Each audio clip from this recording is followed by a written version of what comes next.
Good morning, delegates. Good morning, delegates. I'd just like to request that you take your respective seats so that we may begin. And as you take your seats, I just want to announce that the overarching decisions are now available on the web. Kindly take your seat.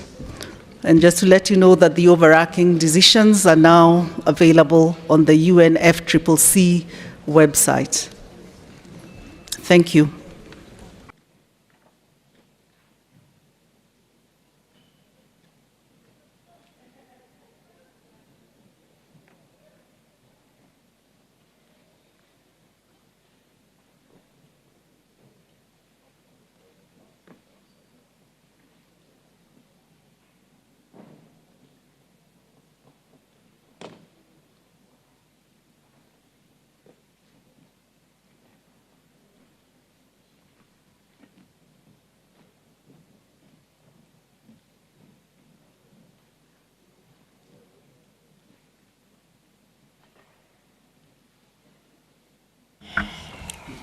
Distinguished colleagues, dear friends, good morning, and I apologize for any inconvenience due to the lateness of the hour. We have come to a crucial juncture in our collective effort to address the global challenge of climate change. You have all made a tremendous effort to bring us to this point of compromise and consensus. My team and I have done our best to ensure the integrity of this process and that we are fair, balanced, and transparent in our approach. Any missteps that might have occurred were certainly not intentional and were done with the best interest of the process in mind. I am deeply appreciative to all parties and groups who have steadfastly engaged with my team and I, and with each to allow us to reach the final outcome before us. I consider the text to be adopted to be a reflection of both a delicate balance that responds to the interests of all of us represented in this conference, and also a manifestation of the highest ambition that can be reached at this point in time on these very important work streams.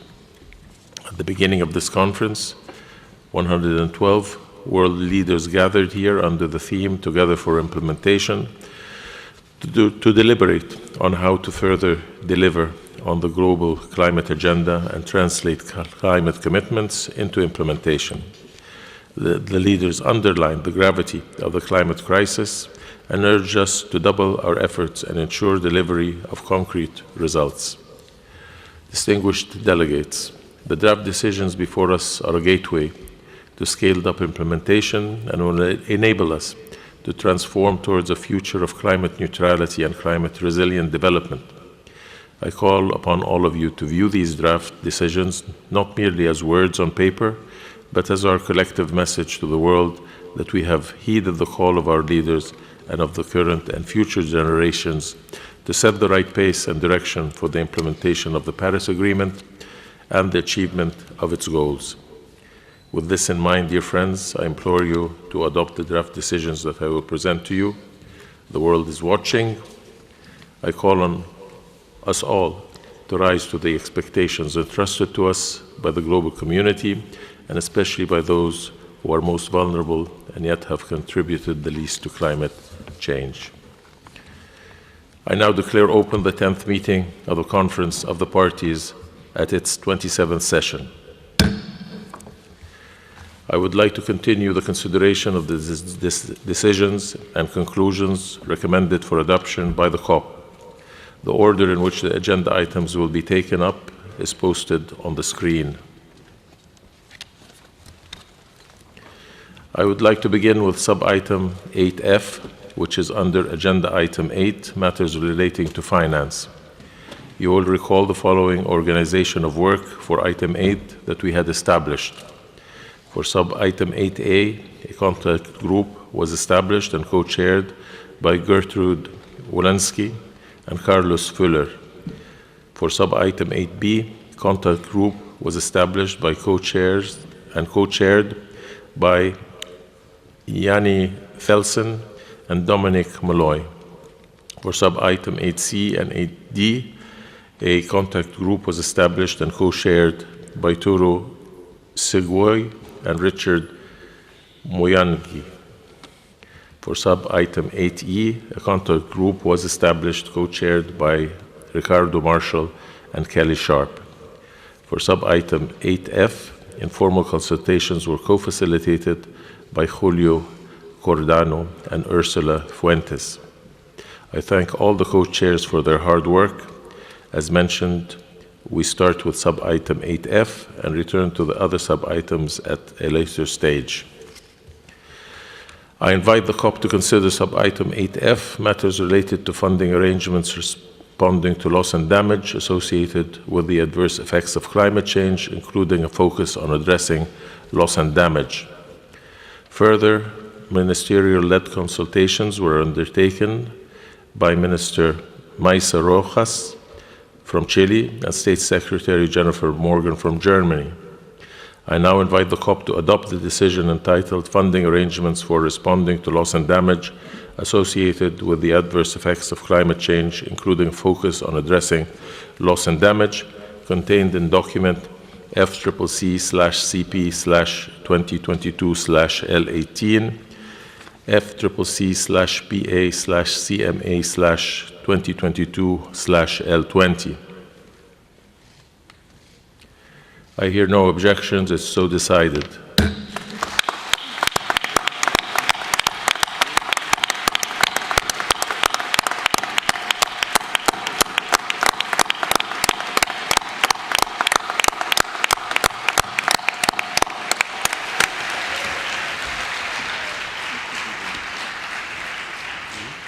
I hereby suspend the 10th meeting of the COP. I now declare open the 10th meeting of the Conference of the Parties, serving as the meeting of the parties to the Paris Agreement at its 4th session. I would like to continue the consideration of decisions and conclusions that have been recommended for adoption by the CMA. The order in which the agenda items will be taken up is posted on the screen. I would now invite the CMA to consider agenda item 8, matters relating to finance. For sub-item 8A, the contact group was co-chaired by Yanni Felsen and Dominic Malloy. For sub-item 8B and C, the contact groups were chaired by Richard Moyangi and Tori Segio. For sub-item 8D, the contact group was co-chaired by Diane Blacklane and Eva Schroeder. For sub-item 8E, the contact group was co-chaired by Zahir Fakir and George Borsting. For sub-item 8F, the informal consultations were co-facilitated by Julio Cordano and Ursula Fuentes. Further ministerial-led consultations were undertaken by Minister Bhupender Yadav from India and Minister Chris Bowen from Australia under sub-item 8E, and by Minister Maisa Rojas from Chile and State Secretary Jennifer Morgan from Germany under sub-item 8F. I thank the ministers and all the co-chairs for their hard work. I will take up sub-item 8F and 8E now and return to the other sub-items at a later stage. I invite the CMA to consider agenda sub-item 8F, matters relating to funding arrangements responding to loss and damage associated with the adverse effects of climate change, including a focus on addressing loss and damage. I invite the CMA to adopt the draft decision entitled Funding Arrangements for Responding to Loss and Damage Associated with the Adverse Effects of Climate Change, including a focus on addressing loss and damage, contained in document FCCC/CP/2022/L18, FCCC/PA/CMA/2022/L20. If there are no objections, it is so decided.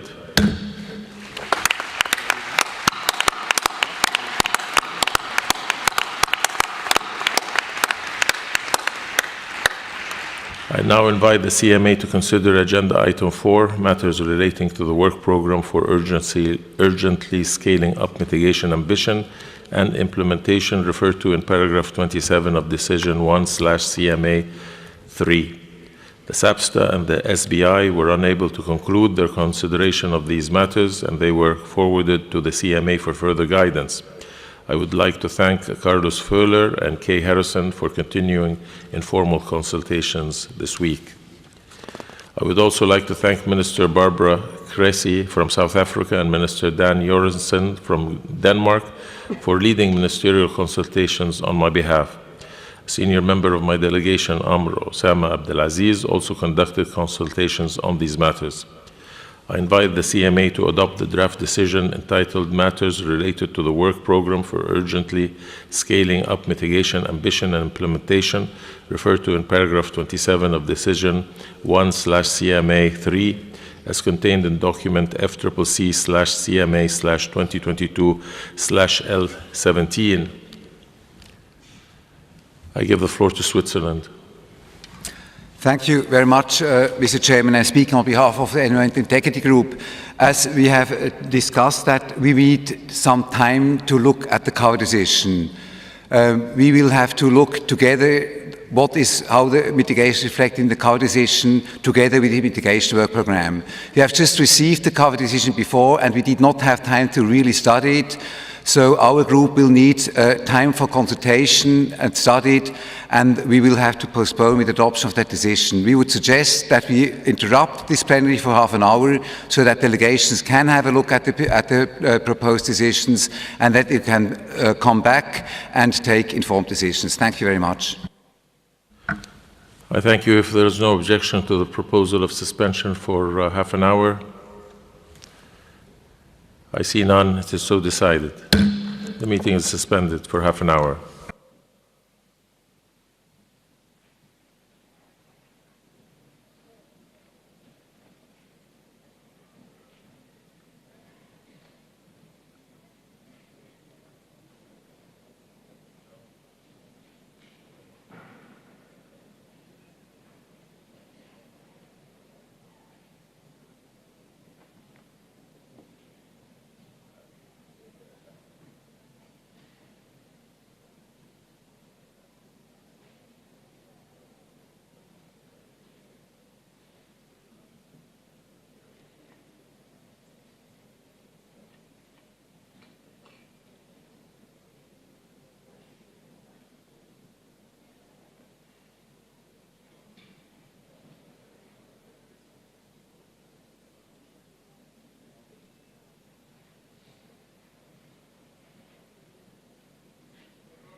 Distinguished colleagues,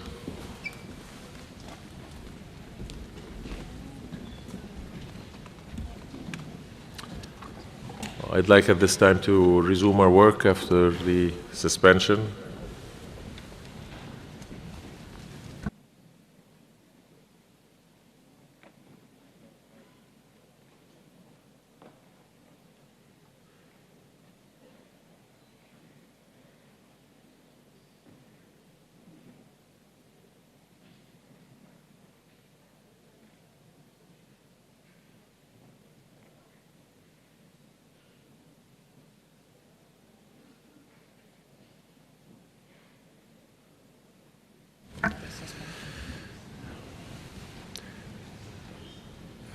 Distinguished colleagues, I'll resume our work at this juncture, and I invite the CMA to adopt the draft decision entitled Matters Relating to the Work Program for Urgently Scaling Up Mitigation Ambition and Implementation, referred to in paragraph 27 of Decision 1/CMA-3, as contained in document FCC/CMA/2022/L17. If I hear no objection, so decided.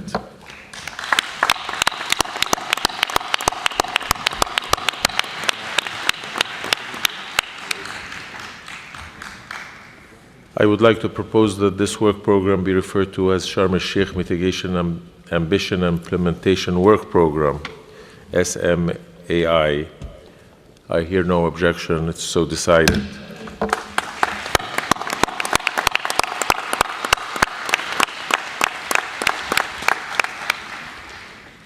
I invite the CMA to consider Agenda Sub-Item 8E, New Collective Quantified Goal on Climate Finance. I invite the CMA to adopt the draft decision entitled New Collective Quantified Goal on Climate Finance, contained in document FCC/PA/CMA/2022/L19. Hearing no objection, it's so decided.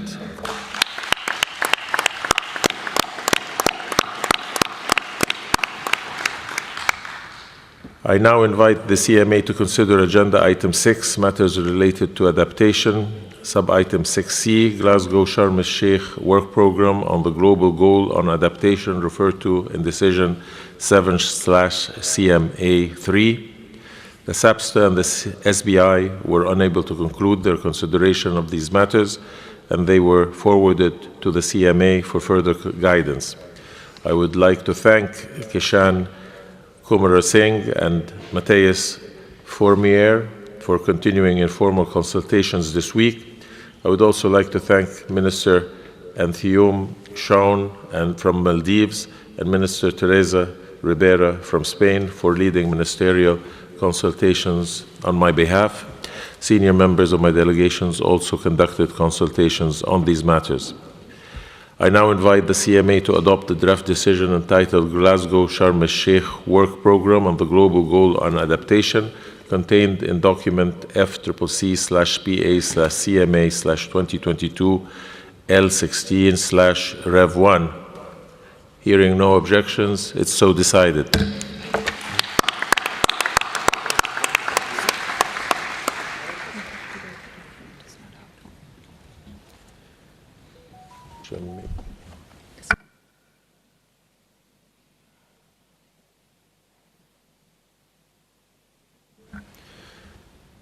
With your indulgence, distinguished colleagues, we will suspend for a brief period to allow for the revision to be distributed. Thank you.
Thank you, colleagues, for your indulgence. The document has been circulated, so I will now proceed. I now invite the CMA to adopt the decision entitled Sharm el-Sheikh Implementation Plan contained in document FCCC/BA/CMA/2022/L21/Rev1. Hearing no objection, it is so decided.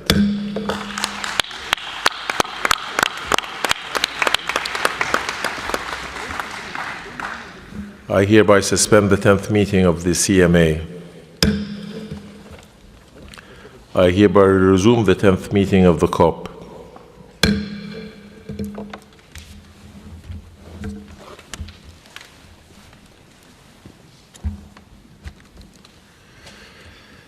I now invite the COP to adopt the decision entitled Sharm el-Sheikh Implementation Plan contained in document FCCC/CP/2022/L19/Rev1.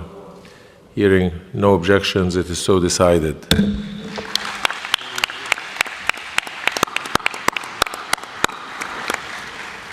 I hereby suspend the 10th meeting of the COP. I hereby resume the 10th meeting of the CMA. I now invite the CMA to consider sub-item 6A, report of the Adaptation Committee, and sub-item 6B, review of the progress, effectiveness, and performance of the Adaptation Committee. The SAPSTA and the SBI were unable to conclude their consideration of these matters, and they were forwarded to the CMA for further guidance.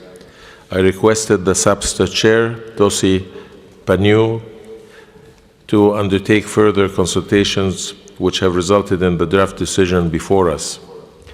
I now invite the CMA to adopt the draft decision entitled Report of the Adaptation Committee for 2022 and review of the progress, effectiveness, and performance of the Adaptation Committee contained in document FCCC/BA/CMA/2022/L10. Hearing no objections, it's so decided.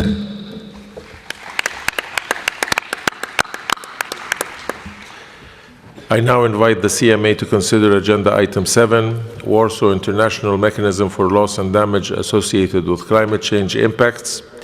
You may recall that at the opening plenary of the COP, I requested a senior member of my delegation to undertake the consultations on the COP's authority over and guidance to the Warsaw International Mechanism, jointly with the governance element of the Warsaw International Mechanism under CMA Agenda Item 7. I would like to thank Amr Essam for taking on this task. While considerations related to the governance of the Warsaw International Mechanism will continue at the next session, parties were able to reach a solution that will enable the critical work of the WIM to continue progress. You may also recall that the CMA referred its consideration of this matter to the subsidiary bodies. I would like to thank the co-facilitators, Lucas Di Pietro and Cornelia Jaeger, for their work. I now invite the CMA to adopt the draft decision entitled Report of the Executive Committee of the Warsaw International Mechanism for Loss and Damage Associated with Climate Change Impacts contained in document FCCC/CMA/2022/L12. Hearing no objection, it is so decided.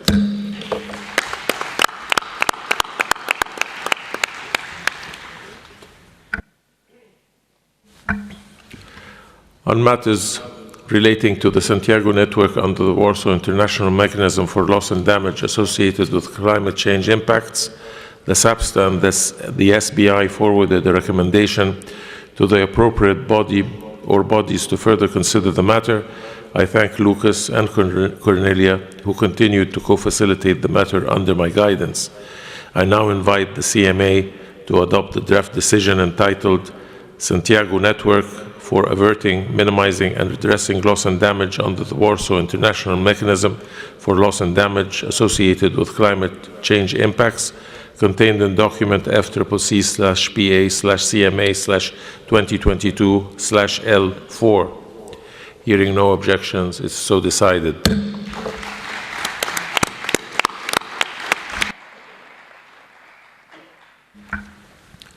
I now invite the CMA to consider Agenda Item 12, Report of the Forum on the Impact of the Implementation of Response Measures. The SAPSTA and the SBI were unable to conclude their consideration of this matter, and it was forwarded to the CMA for further guidance.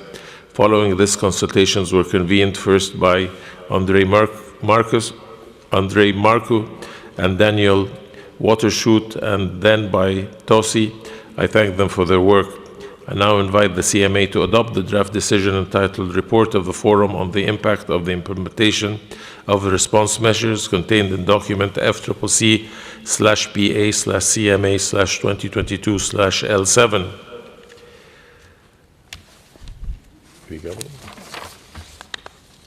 I hear no objection. It is so decided.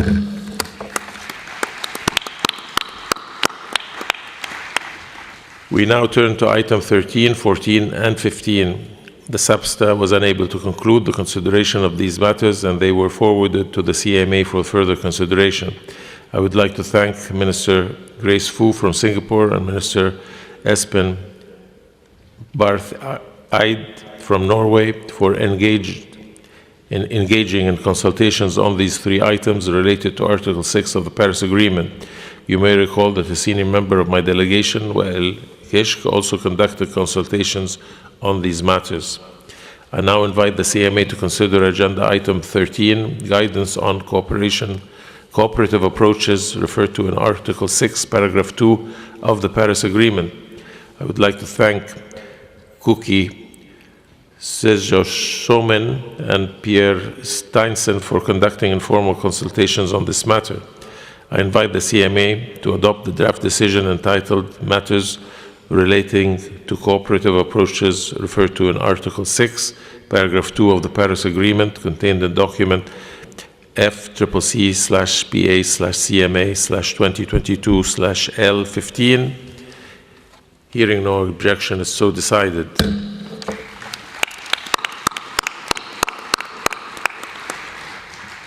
I now invite the CMA to consider Agenda Item 14, Rules, Modalities, and Procedures for the mechanisms established by Article 6, Paragraph 4 of the Paris Agreement. I would like to thank Sonam Tashi and Kate Hancock for conducting informal consultations on this matter. I invite the CMA to adopt the draft decision entitled Guidance on the Mechanisms established by Article 6, Paragraph 4 of the Paris Agreement, contained in document FCCC/PA/CMA/2022/L14. Hearing no objection, it's so decided.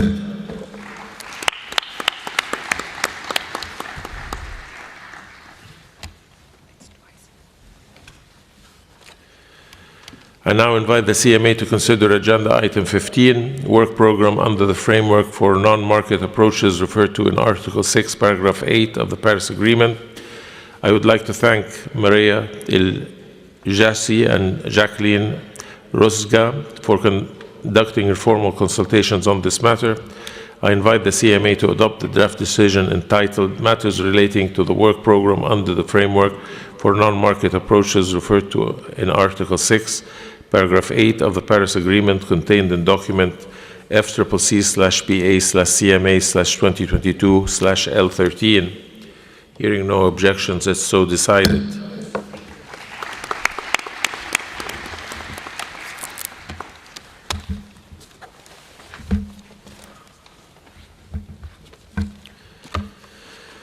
I invite the CMA to consider Agenda Sub-Item 8C, Guidance to the Global Environment Facility.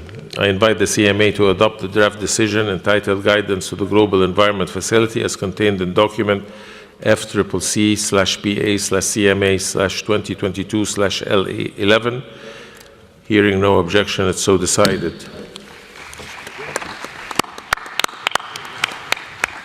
I invite the CMA to consider Agenda Sub-Item 8B, Guidance to the Green Climate Fund. I invite the CMA to adopt the draft decision entitled Guidance to the Green Climate Fund as contained in document FCCC/PA/CMA/2022/L18.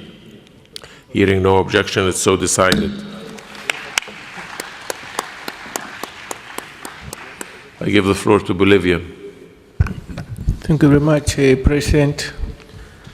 By 7 years now, Bolivia is requesting to the COP to provide guidance to the Green Climate Fund in order for financing joint mitigation and adaptation alternative approaches to REDD+ results-based payments, as referred to in Article 5 of the Paris Agreement and previous COP decisions. There is a procrastination in the Green Climate Fund, President. The Green Climate Fund Board and its Secretariat are clearly not complying with the mandate issued by the COP. Recognition of JMA in Decision 16/CP21 and decisions to provide finance to JMA. Decision 7/CP21, Para 25, and 9/CP19, Para 8, which refers to the financial entities of the Convention to finance joint mitigation and alternative approaches. We support the GCF decision, but we have the concern that the Bolivian proposal has been blocked, bracketed by developed countries, and later on deleted from the GCF decision. Bolivia suggested the following recommendation to the board of the GCF. Request the board to take further steps to finalize its work related to the guidance and arrangements to the Conference of the Parties on financing for forests and alternative approaches, and recognizing the need to provide financial support to alternative policy approaches to results-based payment, such as joint mitigation and adaptation approaches for the integral and sustainable management of forests, and to open a specific window in the Green Climate Fund for financing joint mitigation and adaptation approaches as an alternative to results-based payments. Thank you, President. I thank the distinguished representative of Colombia and take note of his intervention, which will be reflected in the report. I hereby suspend the 10th meeting of the CMA. I hereby resume the 10th meeting of the COP. I invite the COP to consider agenda sub-item 8A, long-term climate finance. I invite the COP to adopt the draft decision entitled Long-Term Climate Finance as contained in document FCCC/CP/2022/L6. I hear no objections. It's so decided. I invite the COP to consider agenda sub-item 8B, matters relating to the Standing Committee on Finance.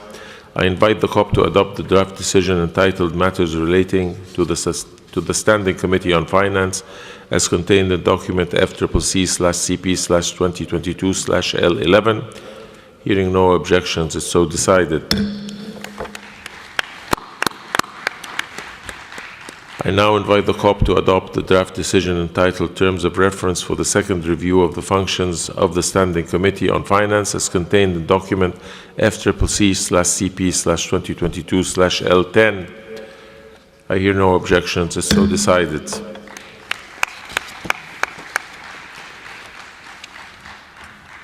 I invite the COP to consider sub-item 8C, report of the Green Climate Fund to the Conference of the Parties and guidance to the Green Climate Fund. I now invite the COP to adopt the decision entitled Report of the Green Climate Fund to the Conference of the Parties and guidance to the Green Climate Fund contained in document FCCC/CP/2022/L16. Hearing no objections, it's so decided. I invite the COP to consider sub-item 8D, report of the Global Environmental Facility to the Conference of the Parties and guidance to the Global Environmental Facility. I now invite the COP to adopt the decision entitled Report of the Global Environmental Facility to the Conference of the Parties and guidance to the Global Environment Facility contained in document FCCC/CP/2022/L13. I hear no objections. It's so decided. I invite the COP to consider sub-item 8E, seventh review of the financial mechanism. Parties were unable to complete their consideration of this matter. Therefore, consideration of this matter will continue at COP28. Hearing no objections, it's so decided. I now invite the COP to consider agenda items 6A, report of the Adaptation Committee, and 6B, review of the progress, effectiveness, and performance of the Adaptation Committee. The SAPSTA and the SBI were unable to conclude their consideration of these matters, and they were forwarded to the COP for further guidance. I requested the SAPSTA Chair Tosi to undertake further consultations, which have resulted in the draft decision before us. I now invite the COP to adopt the draft decision entitled Report of the Adaptation Committee and Review of the Progress, Effectiveness, and Performance of the Adaptation Committee contained in document FCCC/CP/2022/L12. Hearing no objection, it's so decided. Election of the members of the Adaptation Committee will be taken up later in the meeting. I now invite the conference to consider Agenda Item 7, Warsaw International Mechanism for Loss and Damage Associated with Climate Change Impacts.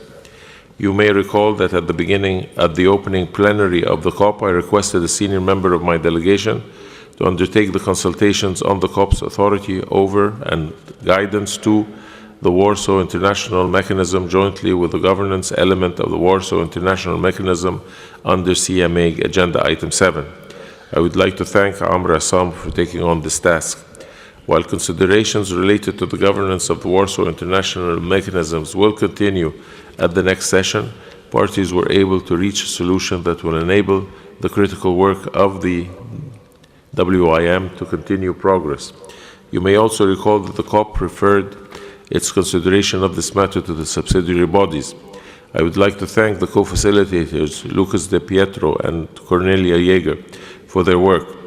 I now invite the COP to adopt the draft decision entitled Report of the Executive Committee of the Warsaw International Mechanism for Loss and Damage Associated with Climate Change Impacts, contained in document FCCC/CP/2022/L14. Hearing no objection, it's so decided.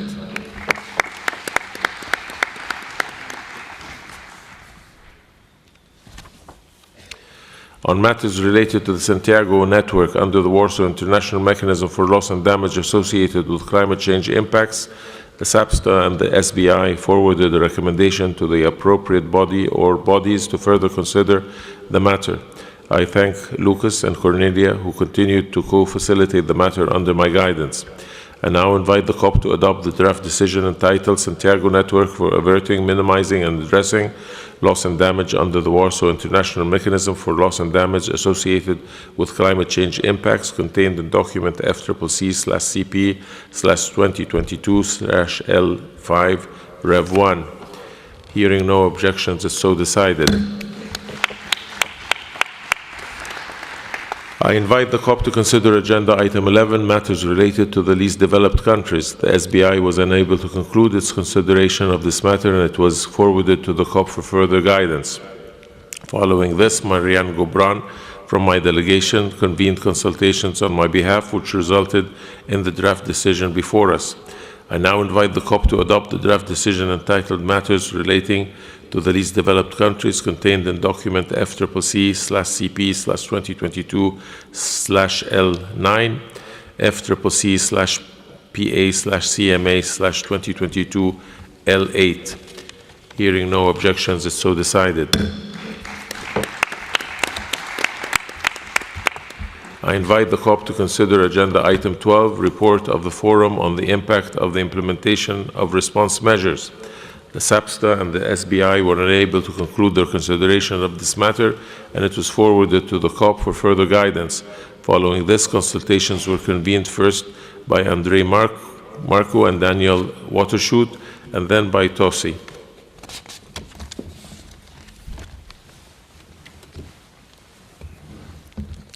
I now invite the COP to adopt the draft decision entitled Report of the Forum on the Impact of the Implementation of Response Measures, contained in document FCCC/CP/2022/L7, FCCC/KP/CMP/2022/L7. Hearing no objections, it's so decided.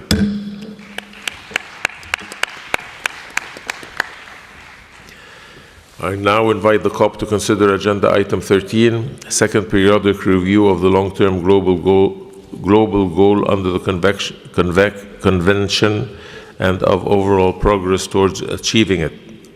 The SAPSTA and the SBI were unable to conclude their consideration of this matter. It was therefore forwarded to the COP for further guidance, following which further consultations were convened by Leon Charles and Andrew Ferrone. I now invite the COP to adopt the draft decision entitled Second Periodic Review of the Long-Term Global Goal under the Convention and of Overall Progress Towards Achieving It, contained in FCCC/CP/2022/L17. Hearing no objection, it's so decided. I now invite the COP to consider Agenda Item 14, Gender and Climate Change. This item was on the agenda of the SBI. In addition, the COP referred consideration of the two reports contained in documents FCCC/CP/2022/6 and FCCC/CP/2022/3 to the SBI. The SBI was unable to conclude its consideration of this matter, and it was forwarded to the COP for further guidance, following which consultations were convened by Hana El Hashmi from the United Arab Emirates and the Presidency. Based on the consultations, a draft decision is presented for adoption by the COP. I now invite the COP to adopt the draft decision entitled Intermediate Review of the Implementation of the Gender Action Plan as contained in document FCCC/CP/2022/L15. Hearing no objection, it is so decided.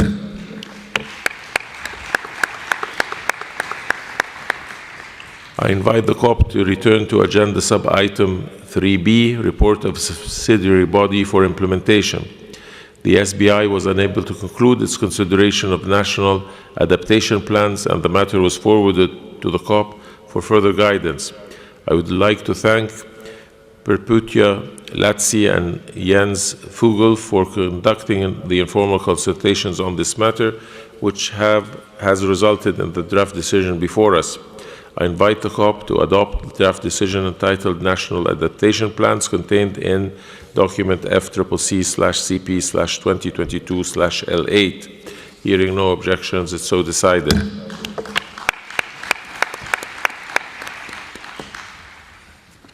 The matter of the Cornevia joint work on agriculture was also forwarded by the SAPSTA and the SBI to the COP for further guidance. Informal consultations co-facilitated by Milagros Sandoval and Monica Foggia have resulted in the draft decision before us.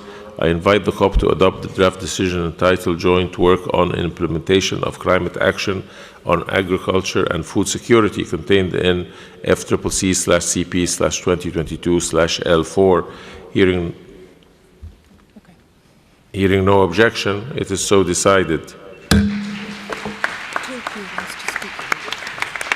I give the floor to Turkey.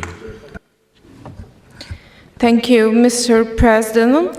We would like to raise our reservation regarding joint work on implementation of climate action on agriculture and food security. In the presented document, we propose replacing the phrase food and water insecurity with food insecurity and water scarcity in the preambular paragraph 3. The rationale of this proposal is that there is no internationally agreed definition of water security or insecurity. Therefore, we kindly ask to the Presidency to reflect our reservation in the COP report. Thank you, Mr. President. Thank you. The observation, the intervention is noted and will be reflected in the report. I give the floor to the Russian Federation. Thank you, Chair. I will deliver my statement in Russian. Уважаемый господин председатель, отмечаем последовательные и неустанные усилия египетского председательства в работе над проектом решений и объединением позиций всех сторон.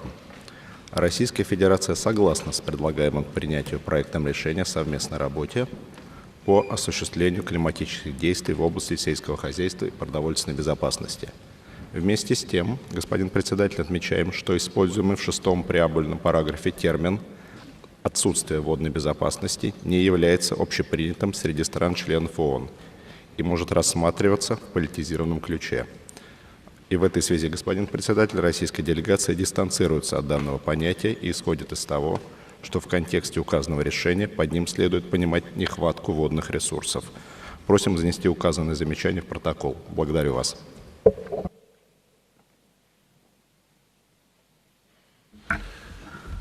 The intervention is noted and will be reflected in the report. I now give the floor to Shili.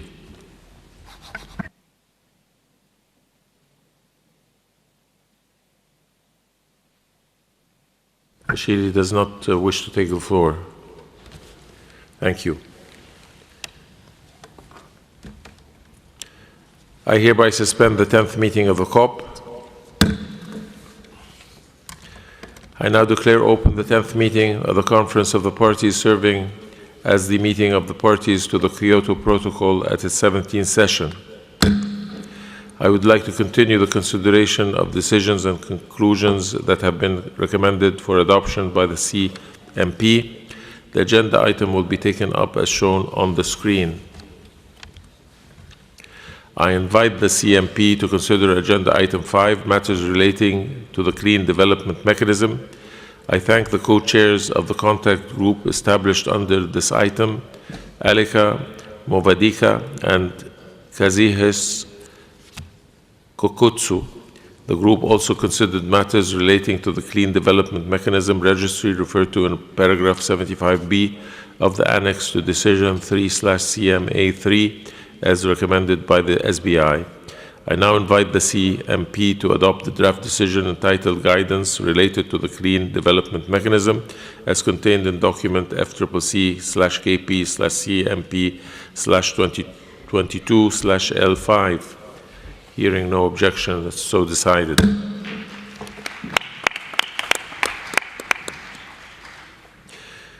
Elections of members and alternate members of the CDM Executive Board will be conducted later during the closing of the CMP plenary. I now invite the CMP to consider Agenda Item 6, matters relating to joint implementation. The Presidency undertook consultations on the Joint Implementation Supervisory Committee's recommendation on the discontinuation of its activities. I am pleased to report that the work has been completed. I invite the CMP to adopt the draft decision entitled Guidance on the Implementation of Article 6 of the Kyoto Protocol as contained in document FCCC/KP/CMP/2022/L4. Hearing no objection, it is so decided. I invite the CMP to consider Agenda Item 7, matters relating to the Adaptation Fund. I invite the CMP to consider Sub-Item 7A, report of the Adaptation Fund Board. I thank the co-chairs of the contact group, Diane Blackline and Eva Schroeder, for their hard work.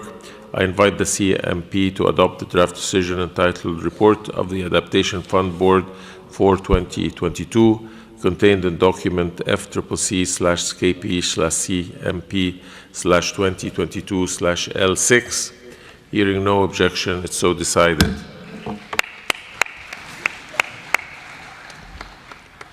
I invite the CMP to consider Sub-Item 7B, fourth review of the Adaptation Fund. This item was considered by the SBI, which recommended a draft decision for consideration and adoption by the CMP. I invite the CMP to adopt the draft decision entitled Fourth Review of the Adaptation Fund contained in document FCCC/SBI/2022/L22. Hearing no objection, it is so decided. I invite the CMP to consider the Agenda Item 9, Report of the Forum on the Impact of the Implementation of Response Measures. The SAPSA and the SBI were unable to conclude their consideration of this matter, and it was forwarded to the CMP for further guidance. Following this, consultations were convened, first by Andrei Marcoux and Daniel Watershoot, and then by Tosi. I'd like to thank them for their work. I now invite the CMP to adopt the draft decision entitled Report of the Forum on the Impact of the Implementation of Response Measures contained in document FCC/CP/2022 L7. Hearing no objections, it's so decided.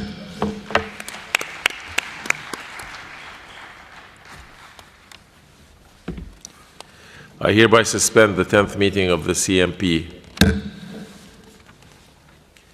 I hereby resume the 10th meeting of the COP. I invite the COP to consider agenda item 19, other matters.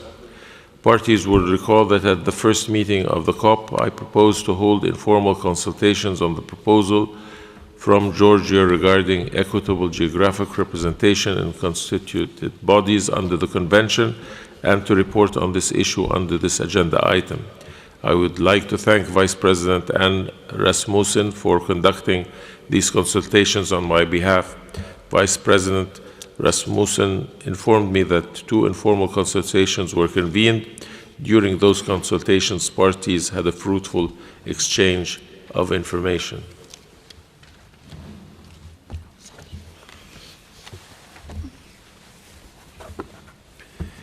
I regret to inform the conference that there is no consensus on this matter. I invite the COP to take note of this report. Hearing no objections, it's so decided. Would parties like to raise any other matters?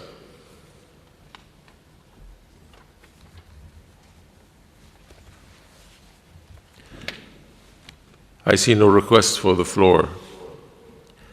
I invite delegates to consider sub-agenda item 2D, election of officers other than the President. Item 6, report of the Adaptation Committee. Item 9A, development and transfer of technology. And item 10, capacity building under the Convention. I would like to inform parties that consultations on the nominations for elections have been concluded, and nominations received for election to bodies under the Convention, the Kyoto Protocol, and the Paris Agreement. I would like to thank Vice President Anne Rasmussen for conducting these consultations. I would also like to thank all chairs and coordinators of regional groups and constituencies for their active and constructive engagement in the consultations. The list of nominations received by the Secretariat is available on the UNFCCC's website. I note that 1 nomination for Vice President is outstanding from the Western European and Others Group. I now invite the COP to elect to its Bureau the following members. As Vice President, Ms. Tina Koblesek of Slovenia, Mr. Go Li of China, Ms. Edna Rabdishta of Albania, Mr. Javier Ramirez of Nicaragua, Mr. Ephraim Shetima of Zambia, and Mrs. Tina Steig of Marshall Islands. And please bear with me on my terrible pronunciations. As SAPSA Chair, Mr. Harry Versus of the Netherlands. As SBR Chair, Mr. Nabil Munir of Pakistan. And as Rapporteur, Ms. Rochelle Newbold of the Bahamas.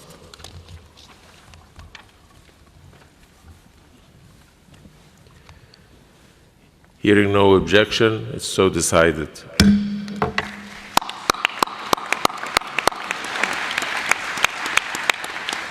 I congratulate the members of the Bureau on their election. I would like to express my appreciation to the previous Bureau members, especially for their guidance on the organization and the work of this conference.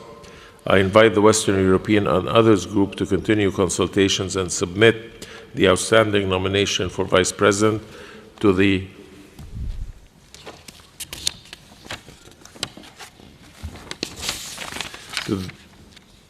Secretariat as soon as possible, and by the latest, the 28th of February, 2023. Once received by the Secretariat, the nominee will be deemed elected at COP27 in accordance with established practice. Hearing no objection, it's so decided.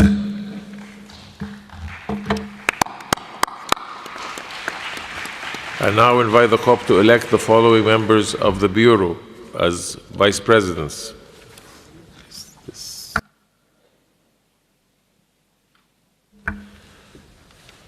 Ms. Tina Koblesk of Slovenia, Mr. Go Li of China, Ms. Edna Rabdishta of Albania, Mr. Javier Ramirez of Nicaragua, and Ms. Tina Stieg of Marshall Islands. As SBI Chair, Mr. Nabil Munir of Pakistan, and as Rapporteur, Ms. Rochelle Newbold of Bahamas. As SAPSTA Chair, Mr. Harry Verrius of the Netherlands. Hearing no objection, it's so decided. I congratulate the members of the Bureau on their election. I would like to express my appreciation to the outgoing Bureau members, especially for their guidance on the organization and the work of this conference. I urge the groups to continue consultations on the remaining nominations to reach agreement on the full composition of the Bureau. Once agreement is reached on the final nominations for SAPSTA Chair and Vice President, and to transmit the nominations to the Secretariat as soon as possible and by the latest the 28th of February 2023. Once received by the Secretariat, the nominees will be deemed elected at COP27 in accordance with established practice. Once nominations for SAPSTA Chair has been received, Mr. Ephraim Shistema of Zambia will assume the position of Vice President on the Bureau. Hearing no objections, it's so decided. Turning to the election of members of constituent bodies on the Convention, I invite the COP to elect the members of the following bodies as contained in the list of nominations: the Adaptation Committee, the CTCN Advisory Board, the Paris Committee on Capacity Building, and the Technology Executive Committee. Hearing no objections, it's so decided. I would like to congratulate these members on their election. I would also like to thank all the outgoing members for their commitment and hard work that has ensured the success of the work of these bodies. I note that there are nominations outstanding for these bodies. I invite groups and constituents to continue consultations and submit the outstanding nominations to the Secretariat as soon as possible and by the latest 28th February 2023. Once received by the Secretariat, the nominees will be deemed elected at COP27 in accordance with established practices. Hearing no objection, it's so decided. I invite the COP to consider Agenda 20, conclusion of the session. Turning to Agenda Sub-Item 20A, adoption of the draft report on the session. I now invite the Deputy Executive Secretary at the Secretariat to provide us with a preliminary assessment of the resource implications of decisions adopted by the COP here in Sharm el-Sheikh. Ovis, you have the floor. Thank you very much, Mr. President, and a very good morning to delegations, excellencies, ladies and gentlemen. It's a pleasure for me to address the COP and share with you the administrative and budgetary implications of the decisions that have been taken by the various bodies. And these financial and human resources implications are beyond the provisions in the biennium 2022-23, that is the current biennium budget. All funding estimates at this stage and the categorization of activities are as per the methods established for UNFCCC budget specified in paragraph 36 of document FCCC SBI 2019/4. And these are preliminary and based on information currently available. And these are as follows. Under Agenda Item 3A, report of the subsidiary body for SAPSTA, a one-time implementation cost of common reporting format reporter of €15,000 and ongoing annual hosting cost of €25,000 are expected to be absorbed from existing resources. The same estimate was reported under SAPSTA 57, Agenda Item 13C, revision of the UNFCCC reporting guidelines on annual inventories for parties included in Annex 1 to the Convention. The activities are complementary and classified as Category 4.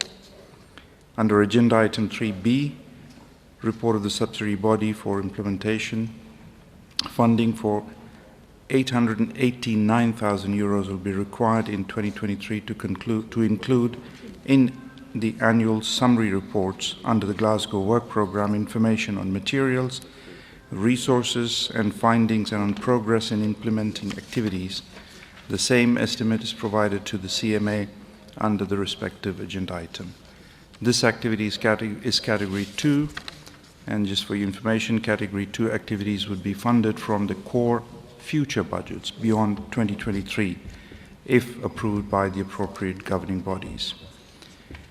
Under agenda item 7, Warsaw International Mechanism for Loss and Damage associated with climate change impacts, supplementary funding in the amount of 325,000 will be required in the current biennium to support the selection process for the hosting of Santiago Network Secretariat, including the convening of the evaluation panel and support for the preparation of the evaluation report, as well as for the continued support for developing countries that are particularly vulnerable to the adverse effects of climate change that may seek or wish to benefit from the technical assistance available from members of the Santiago Network until the Santiago Network Secretariat is operational.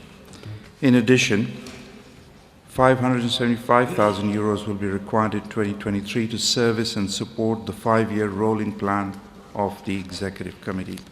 The same estimate is provided under CMA under the respective agenda item. These activities fall within category 2 to be funded from the core future budgets if approved by the appropriate governing body, and also category 3 to be funded from voluntary contribution from the supplementary activities. Under agenda item 8F, matters relating to funding arrangements responding to loss and damage associated with the adverse effects of climate change, including a focus on addressing loss and damage. Supplementary funding amount of 1.8 million will be required in the current biennium to support the activities of the Transitional Committee, including at least 3 meetings to take place in 2023. Conduct 2 workshops in 2023, prepare 2 synthesis reports, 1 on existing funding arrangements and innovative resources relevant to addressing loss and damage, and 1 on the outcomes of the activities and deliverables. Additionally, ministerial consultations to be convened by the current and incoming COP presidencies to advance the consideration of this matter at the next session will be supported. The same estimate is provided to CMA under the respective agenda item. This activity falls within category 3 and would be funded from voluntary contributions under the Trust Fund for Supplementary Activities.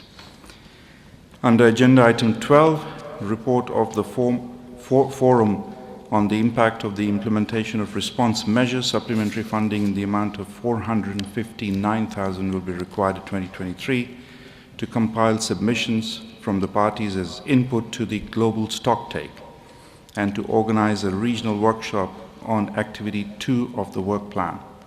The same estimate is provided to the CMA and CMP under the respective agenda items. This activity falls within category 3 to be funded from voluntary contributions under the Trust Fund for Supplementary Activities. Under agenda item 14, Gender and Climate Change, supplementary funding in the amount of 170,000 will be required in 2023 to support the attendance of national gender and climate change focal points at relevant mandated UNFCCC meetings. This is a long-term and recurring activity falling into category 2, which would be funded from core budget in future periods if approved by the appropriate governing bodies. Resource requirements in 2024 and beyond resulting from decisions taken at this session will be treated in line with the established budgetary process. I take this opportunity, Mr. President, to request parties to continue to provide support in providing funding to the Secretariat, without which implementing of these activities will be not possible. And Mr. President, if you allow me, I would like to take a brief moment to use this opportunity to thank you and all parties for your continued support to the work of your Secretariat, to which I had the pleasure of serving over the last 5 years, This will be my last COP as the Deputy Executive Secretary of UNFCCC. It has been a great honor and pleasure to serve the parties under this UNFCCC process. Thank you, Mr. President.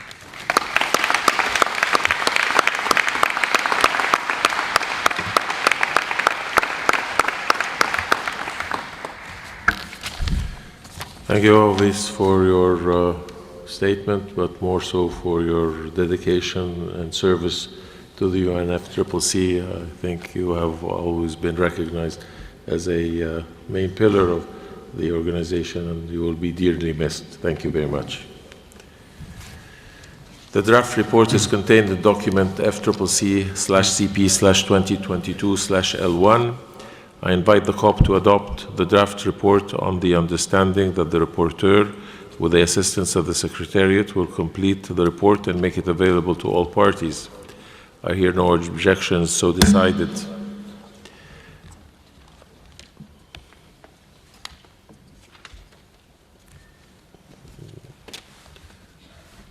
They haven't. I now invite the COP to adopt the resolution entitled Expression of Gratitude. No? Okay.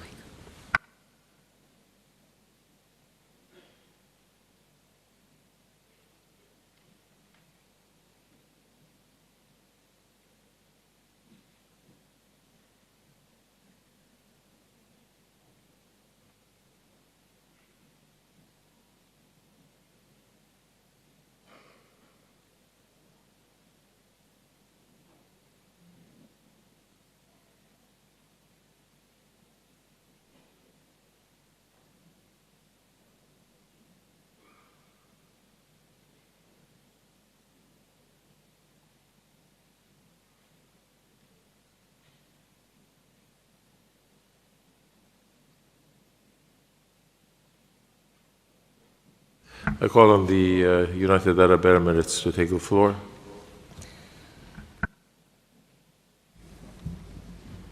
Thank you very much, Mr. President. The Conference of the Parties serving as the meeting of the parties to the Kyoto Protocol, the Conference of the Parties serving as the meeting of the parties to the Paris Agreement, having met in Sharm from the 6th to the 18th of November 2022, express their profound gratitude to the government of the Arab Republic of Egypt for having made it possible for the COP27 7th session of the Conference of the Parties serving as the meetings of the parties to the Kyoto Protocol, and the 4th session of the Conference of the Parties serving as the meeting of the parties to the Paris Agreement to be held in Sharm el-Sheikh. We would very much request through you, Mr. President, that the government of the Arab Republic of Egypt convey to the city and the people of Sharm el-Sheikh the gratitude of all three conferences of the parties, and we thank you so very much, Mr. President.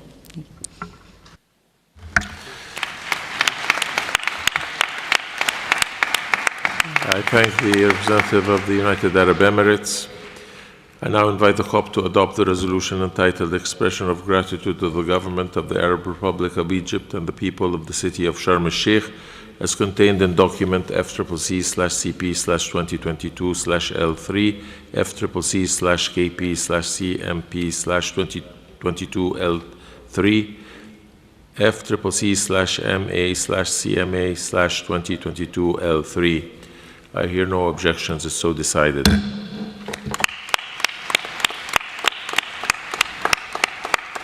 I hereby adjourn the 10th meeting of the COP. I hereby resume the 10th meeting of the CMP. I invite the CMP to consider agenda item 14, other matters. Are there any other matters? I see no requests for the floor.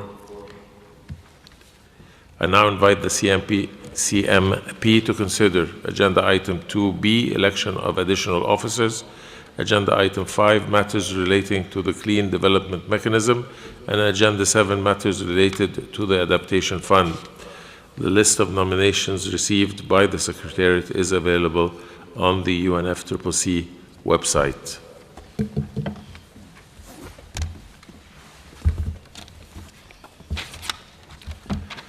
There will be no elections of an additional member of the COP CMP CMA Bureau, as all the members of the Bureau elected by the COP earlier today are representatives of parties to the Kyoto Protocol.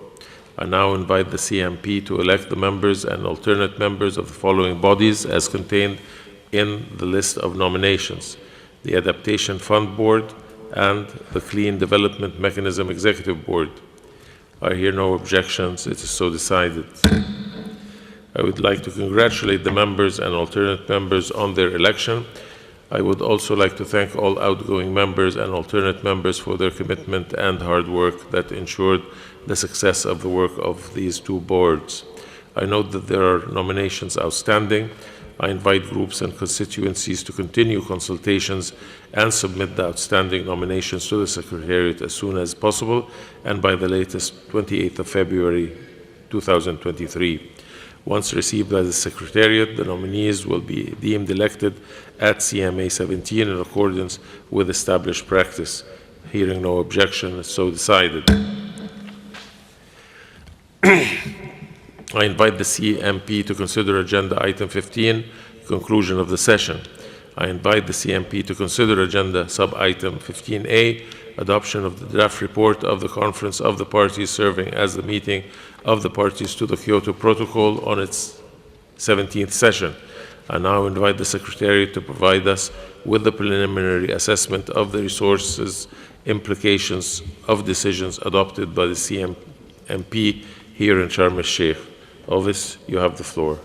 Thank you very much, Mr. President. One decision adopted by CMP at this session has budgetary implications beyond the provision included in the current biennium. The financial estimates and categorization of activities as per the method established for Unit CCC budget as specified in paragraph 36 of document FCCC SBI 2019/4 are preliminary and based on information currently available.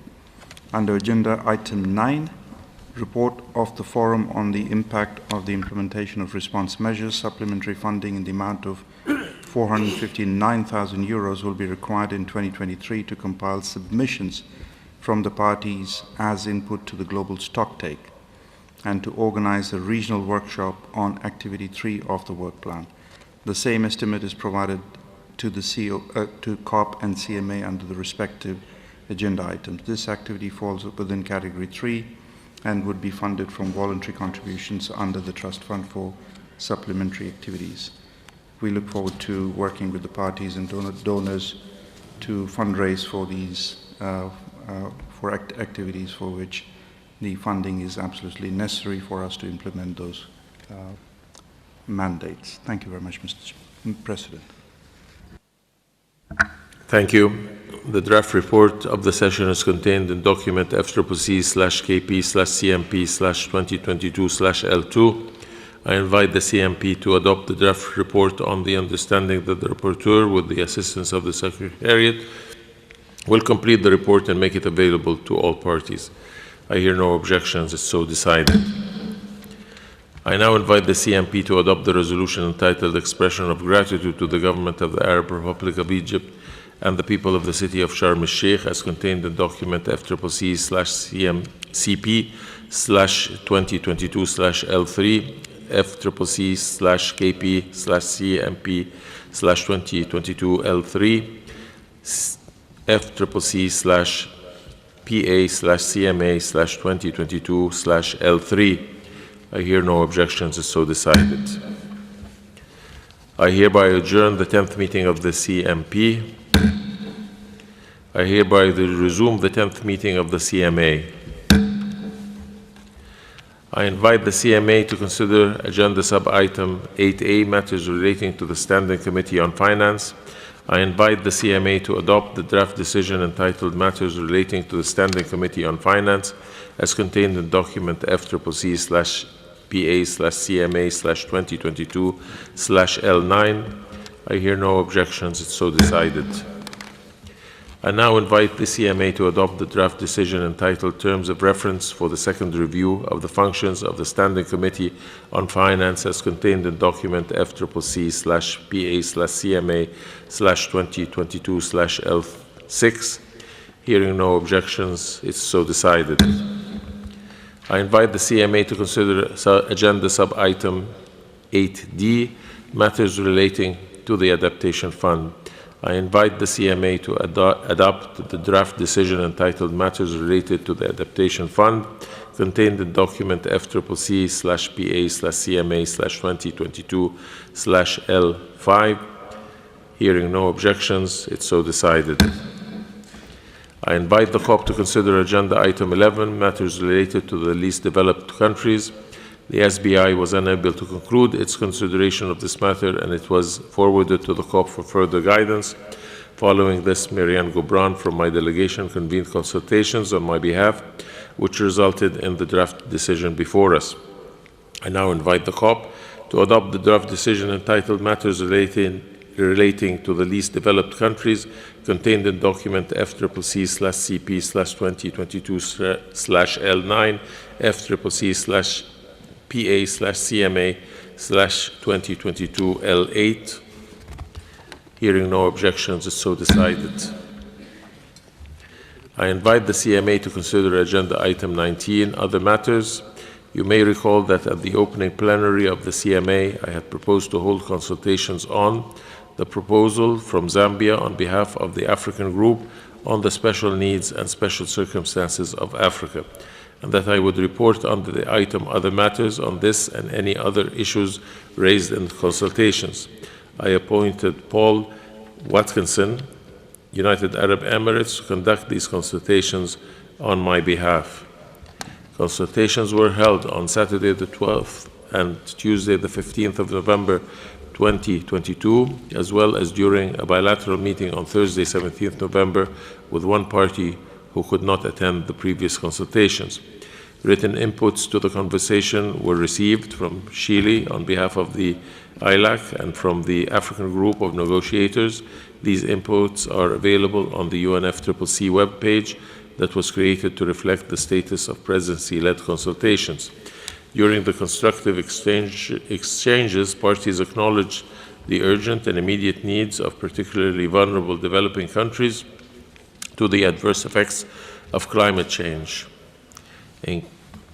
including the special needs and circumstances of Africa, and underlined the messages of the contribution of Working Group 2 to the 6th assessment report of the IPCC. There was interest in having a space to discuss wider regional needs and general matters related to special circumstances of developing countries at a regional level. This would, however, not fulfill the purpose of the consultations we held, which were specifically aimed at considering the inclusion of an agenda item on the special needs and circumstances of Africa. I therefore regret to report that despite the constructive engagement of all parties, there was no consensus on either the original proposal or any of the other made during the consultations that remain inconclusive. I also convened consultations on the inclusions of the following items in the agenda.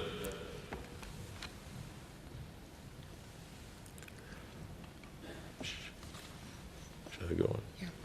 Matters relating to Article 2, Paragraph 1C of the Paris Agreement, proposed by France on behalf of the European Union and by Switzerland on behalf of the Environmental Integrity Group, limiting global warming to 1.5 degrees centigrade, proposed by Switzerland on behalf of the Environmental Integrity Group, and implementation of Decision 1/CP26, Paragraph 11, and 1/CMA3, Paragraph 18, on adaptation finance, proposed by Pakistan on behalf of the Group of the 77 and China. I regret to report that despite the constructive engagements of all parties, there was no consensus on the inclusion of these proposals. I give the floor to Zambia. Mr. President, on behalf of the African Group, let me thank you most sincerely for your wide and progressive consultations over this very important matter of special needs and circumstances for Africa. Mr. President, Africa notes the outcome of the consultations and requests that this matter be considered at the next session. Mr. President, I thank you. I thank you and take note of the statement, and it will be duly reflected in the report. I see no further requests for the floor. I now invite the CMA to consider Agenda Item 2B, Election of Additional Officers, Agenda Item 7, Warsaw International Mechanism on Loss and Damage Associated with Climate Change Impacts, and Agenda Item 16, Report of the Committee to Facilitate Implementation and Promote Compliance, referred to in Article 15, Paragraph 2 of the Paris Agreement. The list of nominations received by the Secretariat is available on the UNFCCC website. There will be no election of an additional member of the COP, CMP, CMA Bureau, as all the members of the Bureau elected by the COP earlier today are representatives of parties to the Paris Agreement. I now invite the CMA to elect the members of the alternate members of the following bodies as contained in the list of nominations: the Executive Committee of the Warsaw International Mechanism on Loss and Damage and Paris Agreement Committee to Facilitate Implementation and Promote Compliance. Hearing no objections, it's so decided. I would like to congratulate the members and alternate members of these two committees on their election. I would also like to thank all the outgoing members and alternate members for their commitment and hard work that ensured the success of the work of the committee. I note that there are nominations outstanding. I invite groups and constituencies to continue consultations and submit the outstanding nominations to the Secretariat as soon as possible and by the latest 28th February 2023. Once received by the Secretariat, the nominees will be deemed elected at CMA 4 in accordance with established practice. Hearing no objections, is so decided. I invite the CMA to consider Agenda Item 20, conclusion of the session. I invite the CMA to consider Agenda Sub-Item 20A, adoption of the report of the Conference of the Parties serving as the meeting of the parties to the Paris Agreement on its third session. I now invite the Secretariat to provide us with the preliminary assessment of the resource implications of decisions adopted by the CMA here in Sharm el-Sheikh. OVS, you have the floor. Thank you very much, Mr. President. And once again, under CMA, the decisions that require that have financial implications are as follows, following our established budget process.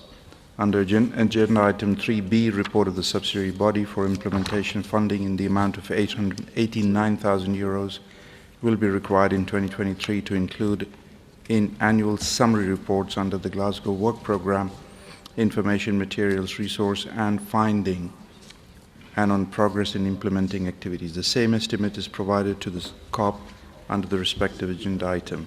This activity falls under Category 2. Under Agenda Item 4, matters relating to the work program for urgently scaling up mitigation ambition and implementation referred to in paragraph 27 of Decision 1 CMA3, an amount of 1.2 million euros will be required in 2023 to organize work program dialogues, including investment-focused side events, and prepare a report of the dialogues. This is a Category 3 activity. Under Agenda Item 5B, options for conducting reviews on a voluntary basis of the information reported pursuant to Chapter 4 of the Annex to Decision 18 CMA1 and respective training courses needed to facilitate these voluntary reviews. Funding in the amount of 467,000 euros will be required in 2023 for voluntary reviews and development and implementation of training courses. This is a Category 2 activity.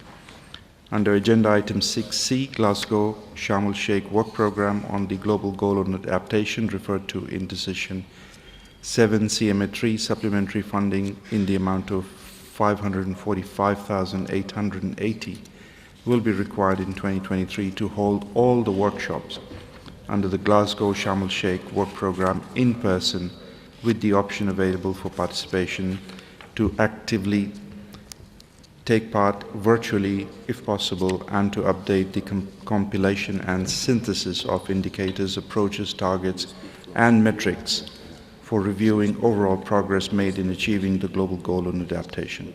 These activities fall within Category 3. Under Agenda Item 7, Warsaw International Mechanism for Loss and Damage associated with climate change impacts, Supplementary funding to the amount of 325,000 euros will be required in the current biennium to support selection process for the host of Santiago Network Secretariat, including the convening of the evaluation panel and support for the preparation of evaluation report, as well as for the continued support for developing countries that are particularly vulnerable to the adverse effects of climate change that may seek or wish to benefit from the technical assistance available from members of the Santiago Network until the Santiago Network Secretariat is operational. In addition, 575,000 euros will be required in 2023 to service and support the 5-year rolling plan of the Executive Committee. The same estimate is provided under the COP. These activities fall under Category 2. Under Agenda Item 8F, matters relating to funding arrangements responding to loss and damage associated with adverse effect of climate change, including a focus on addressing loss and damage, supplementary funding to the amount of 1.8 million will be required in the current biennium to support the activities of Transitional Committee, including at least 3 meetings to take place in 2023, conduct 2 workshops, prepare 2 synthesis reports, 1 on existing funding arrangements and innovative sources relevant to addressing loss and damage, and 1 on the outcomes of activities and deliverables. Additionally, ministerial consultations to be convened by the current and incoming presidencies to advance the consideration of this matter at the next session will be supported. The same estimate has been provided under COP under the respective agenda item. This is a Category 3 activity. Under Agenda Item 12, report of the Forum on the impact of implementation on response measures, supplementary funding in the amount of 459,000 will be required in 2023 to compile submissions from the parties as input to the global stocktake and to organize a regional workshop on Activity 3 of the work plan. The same estimate is provided for COP and CMP. This activity falls under Category 3.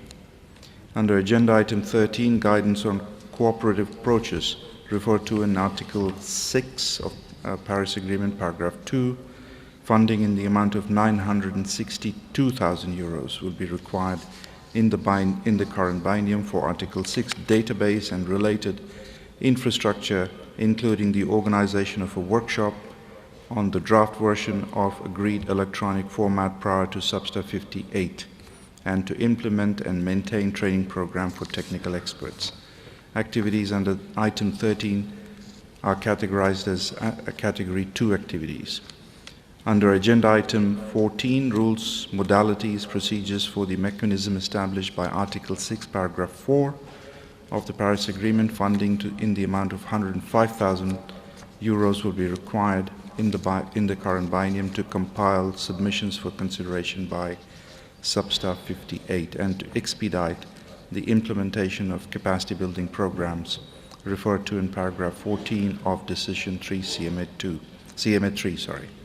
Activities under Item 14 fall within Category 2 and would be funded from the core budget in the future bienniums. Resource requirements in 2024 and beyond resulting from decisions taken at this session will be treated in line with the established budgetary process, and we hope that the Secretariat can count on continued support of the parties to provide adequate and timely funding for the Secretariat to be able to undertake those activities as mandated. Thank you very much, Mr. President. I thank you. The draft report is contained in document FCCPA/PA/CMA/2022/L2.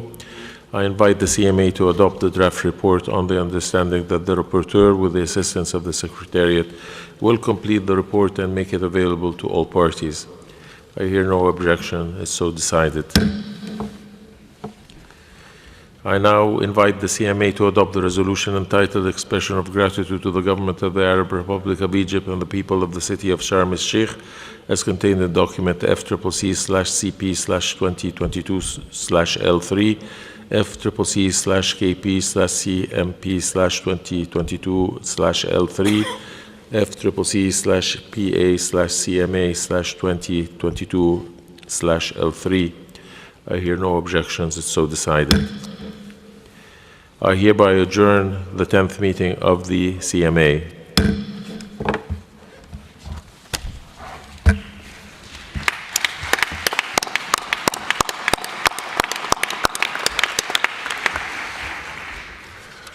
Distinguished delegates, colleagues, I now open a joint 11th meeting of the Conference of the Parties, 11th meeting of the Conference of the Parties serving as the meeting of the parties to the Kyoto Protocol, 11th meeting of the Conference of the Parties serving as the meeting of the parties to the Paris Agreement.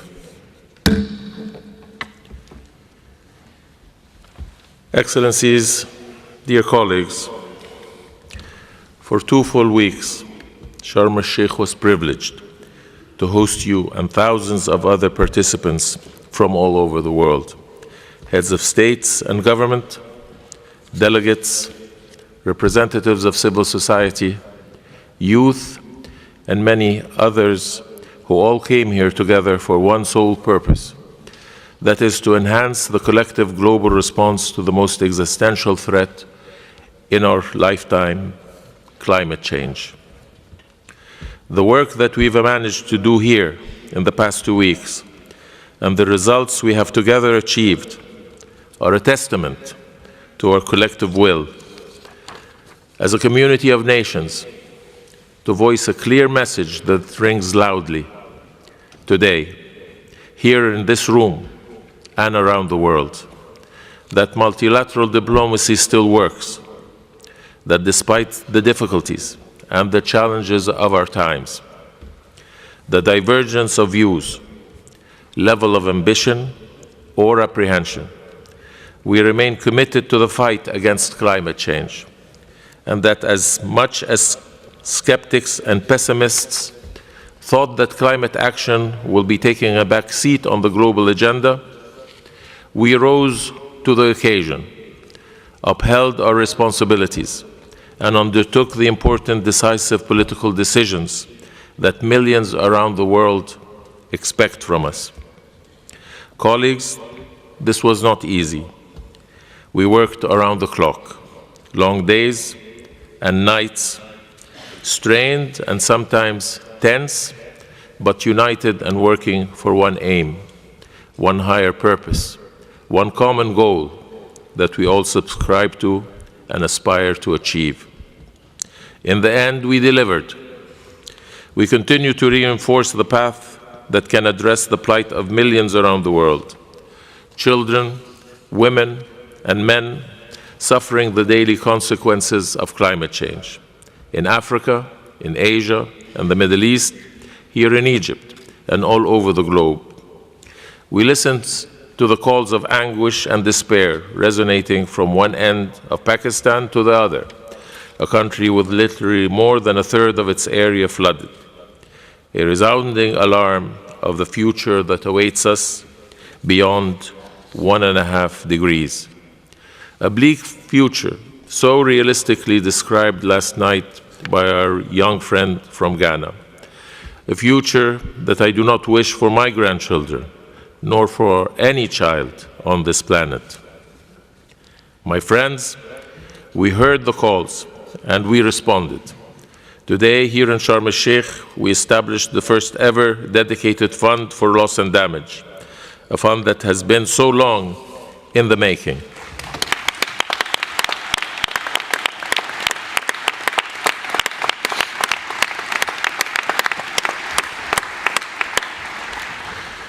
It was only appropriate that this COP, the implementation COP in Africa, is where the fund is finally established.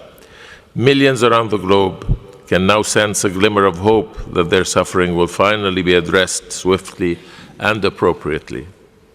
Excellencies, dear friends, we leave Sharm el-Sheikh with a renewed hope in the future of our planet, with an even stronger collective will and more determination to achieve the temperature goal of the Paris Agreement. We've just adopted the landmark Sharm el-Sheikh Mitigation Ambition and Implementation Work Program that will hugely contribute to keeping 1.5 within reach. And I trust that we all know what needs to be done to safeguard 1.5 and ensure that we never go beyond. Here in Egypt, we have proven once again that the world listens to the scientific community, that our efforts will remain guided and based on best available science, and that we will take all necessary measures and steps to ensure that we continue to urgently scale up mitigation action and ambition in this critical decade. We also leave Sharm el-Sheikh with an important agreement on tangible steps to enact the Paris Agreement's global goal on adaptation, a long-running request by developing countries who bear the brunt of climate impacts despite being the least contributor to climate change, and who deserve to be accorded the needed finance, technical assistance, and capacity to better enable them to adapt, to build resilience, and to enhance their climate action overall. I trust that this work in progress on the global goal on adaptation will be concluded at COP28 next year to the best interest of this process and all its parties. Colleagues, the Sharm el-Sheikh implementation program that we just adopted is an embodiment of what COP27 was all about: implementation. It lays out a clear pathway that should guide our efforts in the coming years to implement commitments and honor pledges. Together, we will implement to save our planet from the threat of climate change and to turn this climate challenge into an opportunity for growth and development in a just, equitable, inclusive, and balanced manner. Together we can, and together we will. Excellencies, dear friends, I came to this process a little bit less than a year ago. Throughout this year's journey, I was privileged to have had the chance to meet ministers, delegates, activists, youth, entrepreneurs, and women, men, and children from all walks of life, all working for the better cause of making our planet a place that is more suitable and more habitable. Throughout this journey, I came to better understand the climate challenge and to acknowledge the complexities and intricacies around it, and to feel the agony of the millions suffering. I came to realize that despite the seemingly wide gaps in positions between parties at times, we are all here working for the same purpose. In different ways, what we need is more trust, more empathy, and more understanding. Our world deserves this. This process deserves this. Over the past year, I was privileged to have had the help of a remarkable group of women and men to whom I am grateful for all the support they provided along the way. I am grateful to the UN Secretary General, whose constant advocacy and support to global climate action has taken it to all new heights on the international agenda. I am grateful to the UNFCCC, to Patricia Espinosa, and to Simon Steele, both of whom have exerted every effort possible to make my job easier. I am grateful to colleagues in the UNFCCC Secretariat, working tirelessly and silently behind the scenes to ensure that this process remains relevant, responsive, and fit for purpose, and that the transition from one COP presidency to another is seamless and effective. And I am certainly grateful to His Excellency President Abdel Fattah el-Sisi, who from the very start of our candidature provided every support for Egypt and for its institutions to strive to achieve the convening of this COP in the manner that we have. We hope that we have fulfilled our obligation. We hope you have not only enjoyed your time, but you have certainly achieved your purpose. I am also grateful for the COP27 presidency team, the women and the men working with me around the clock for over a year now. They made this COP a reality, both logistically and substantively. For without them, we wouldn't have been able to get where we are tonight.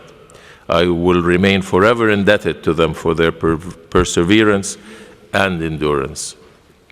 Excellencies, as we wrap up, I am sure you will go back home with memories not just of another climate conference, but memories of a country and a culture that will remain with you for times to come. Finally, I would like to convey to you, colleagues and friends, my deepest appreciation and gratitude for your accommodation, your camaraderie, and your dedication to the purpose and our common goal. You have not spared your advice that I have valued. I extend to you all my profound respect. Thank you very much.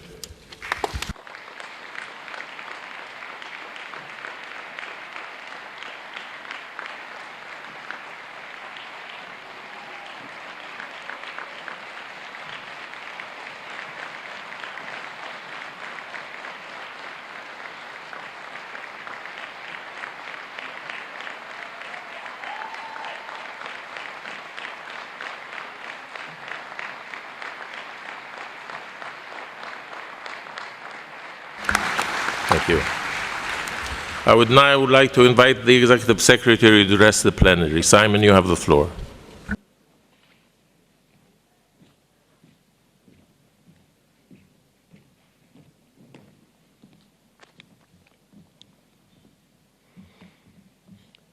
Colleagues, friends, thank you all for getting us here today. It wasn't easy. It wasn't easy at all. We've worked around the clock, but this outcome does move us forward. An historic outcome, one that benefits the most vulnerable all around the world. I want to give a sincere thank you to our COP President, Minister Samir Shukri, and his able team in the Egyptian presidency. And I want to recognize the work of the Secretariat. I am so proud of your dedication, your total commitment, and putting yourselves on the front line for this cause. And I want the hall to recognize their appreciation for the Secretariat.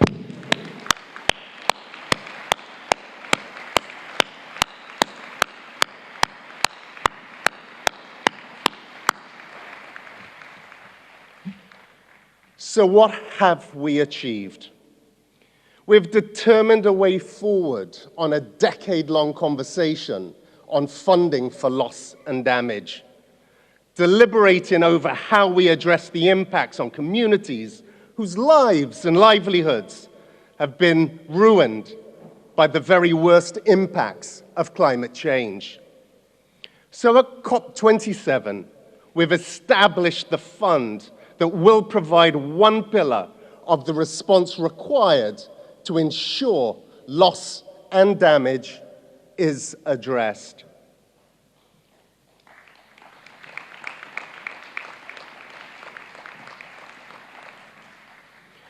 The IPCC report that came out in April, written and agreed to by the world scientists, told us that global emissions need to start a downward trajectory by 2025. That's only 2 years away. The IPCC also told us to cut emissions by nearly half by 2030. That's only 7 years away. In this text, we have been given reassurances that there is no room for backsliding. It gives the key political signals that indicate the phase down of all fossil fuels is happening. The mitigation work program will deliver past this year. On adaptation, we have set a work plan for 2023 to help articulate the nature and components of a global collective goal on adaptation and resilience, and how it can be structured in a way that feeds into the global stocktake. This opens the door for transformative action to achieve climate-resilient development. It will help to break the mindset that for decades has kept us from moving beyond business as usual. On finance, we've created a pathway to align the broader climate finance flows towards low emissions and climate-resilient development, with the launching of the Sharm el-Sheikh Dialogue and Article 2.1c. And we've also provided further impetus to the setting of a new long-term goal on finance.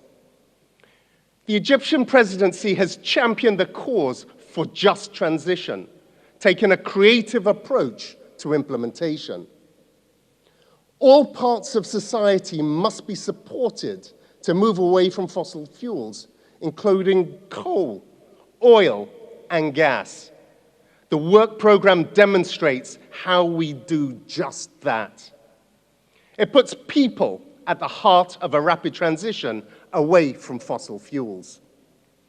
The decisions taken here today re-emphasize the critical importance of empowering all stakeholders to engage in climate action, in particular through the 5-year action plan on action for climate empowerment and the intermediate review of the Gender Action Plan.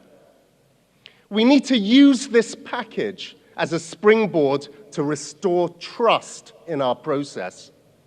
Gone are the days when we should rely on a system of abstract negotiations which drives us to the lowest common denominator, disconnected from the real world.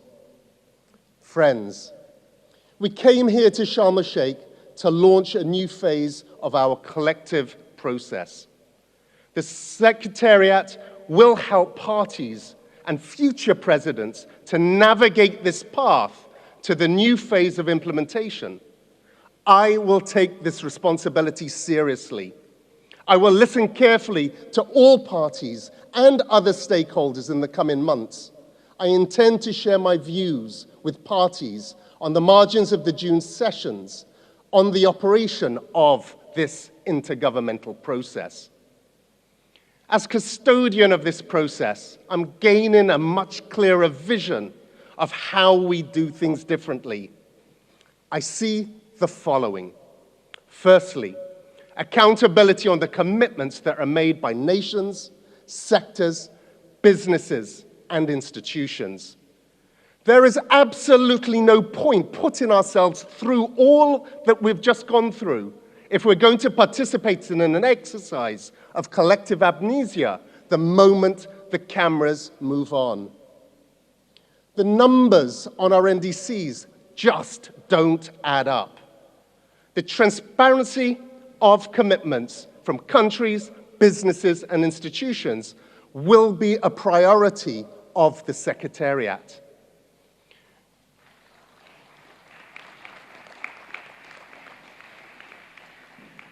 The Secretary General asked the Secretariat to come up with a plan early next year on how we'll ensure transparency and accountability with non-state actors.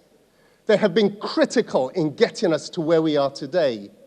They're critical in getting us to where we need to be. Civil society should take significant credit for helping us get to this point.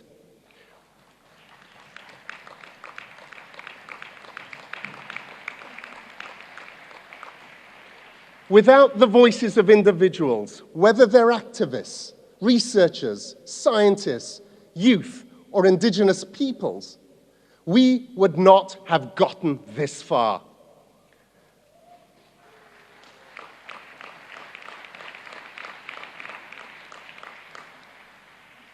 Secondly, I've been humbled thinking about the millions of people around the world who've been following our challenges and progress here at COP27. This is a joint human endeavor, like no other, to protect our collective future. Your voices at home have an immediate impact on policymakers and what they feel is demanded, on what they feel is possible.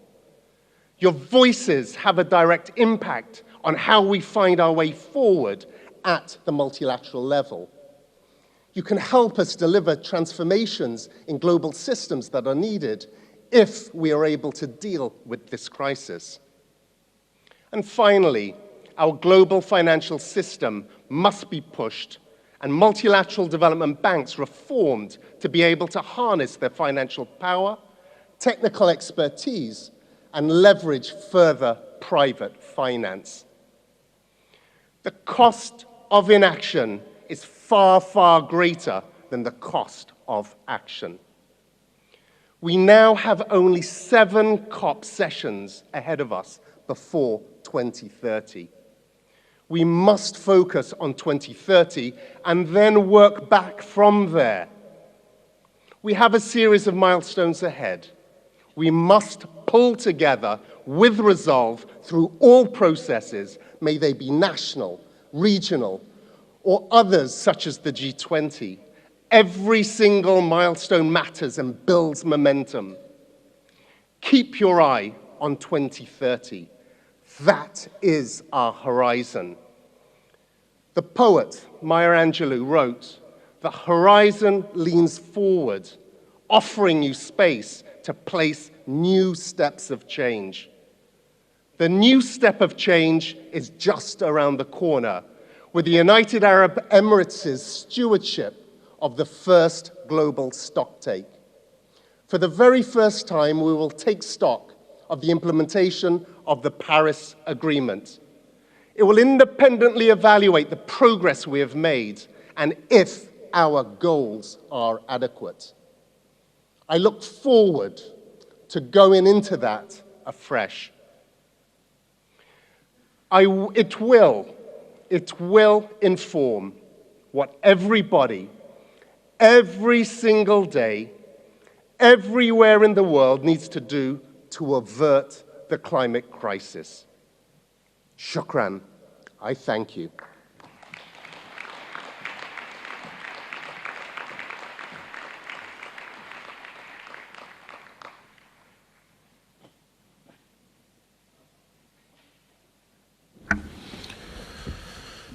Thank you, Simon.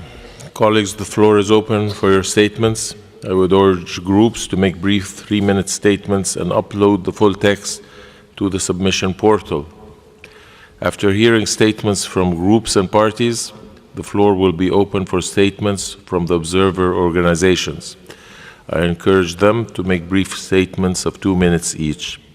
Full texts will be made available on the submission portal. I appeal to parties to stay in the room while the observers deliver the statements. I would now like to invite statements first from the 4 groups with non-overlapping memberships.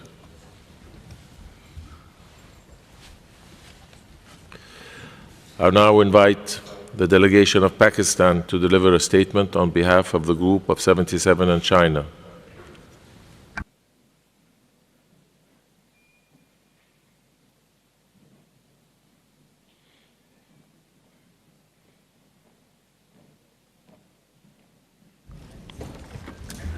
Good morning, Mr. President.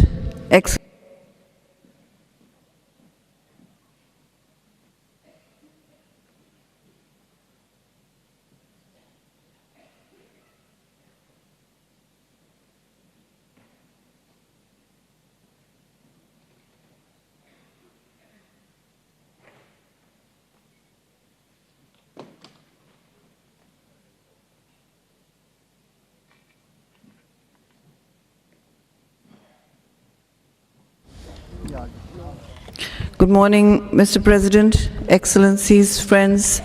Thank you for this opportunity. Mr. President, you promised us an implementation COP, and you delivered an implementation COP. So our congratulations to you and to all of us.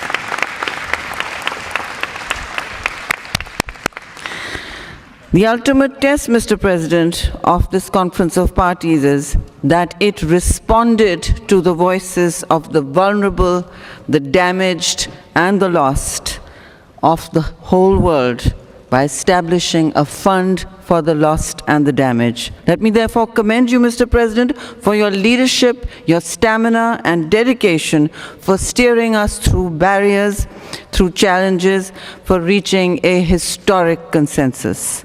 We have struggled for 30 years on this path, and today in Sharm el-Sheikh, this journey has achieved its first positive milestone.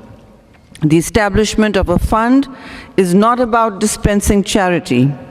It is clearly a down payment on the longer investment in our joint futures. It is a down payment and an investment in climate justice. I thank everyone, especially our partners and the United Nations, as well as the Secretary General, for responding in a huge way while acknowledging the catastrophic floods in Pakistan that impacted 33 million people and resulted in losses and damages of over $30 billion. Mr. President, we are also encouraged by the decision on the operationalization of the Santiago network on loss and damage. Through constructive engagement, all parties were able to arrive at a consensus that puts the network on a firm institutional footing with an advisory board and a secretariat, with a host to be selected through a robust process. Through the network, we look forward to seeing enhanced catalyzation and provision of technical assistance to all our developing countries to better equip us in averting, minimizing, and addressing the losses and damages arising from the adverse and accelerated impacts of climate change. Mr. President, on some of the other issues of significance to the group, let me state that 1, we regret that for the new collective quantified goal, we did not manage to agree on substantive guidance for the work in 2023 and 2024, but we are glad that we will finally see a work plan for this issue soon. 2, while we note progress on the GGA work program, we regret that substantive elements of the framework could not be elaborated, as was requested by many members of our group. In this context, we look forward to working with partners to elaborate the indicators, matrix, and targets. 3, we welcome the report and recommendations of the KCI, and we want to express our serious concern on the lack of progress on the midterm review of the work plan of the Forum and the KCI. We also emphasize the importance of advancing the work of the Forum and KCI to support the developing countries to understand, assess, and address the impacts of the implementation of response measures. 4, we are concerned about the lack of progress here on the deficit in financing, the formulation and implementation of national adaptation plans. These are crucial tools for countries struggling to build resilience against climate stress. And finally, we welcome the first joint work program of the technology mechanism for 2023 to 2027 and look forward to its effective implementation with adequate and predictable financial resources assured by the developed countries. In the end, Mr. President, allow me to reiterate that the Group of 77 and China will continue to support the climate change negotiation process in forging common ground for reclaiming our planet for our today, our present, as well as our future generations. As the new Executive Deputy Secretary General just said, it is to 2030 we must all look, and this is the decisive decade for us. Thank you very much.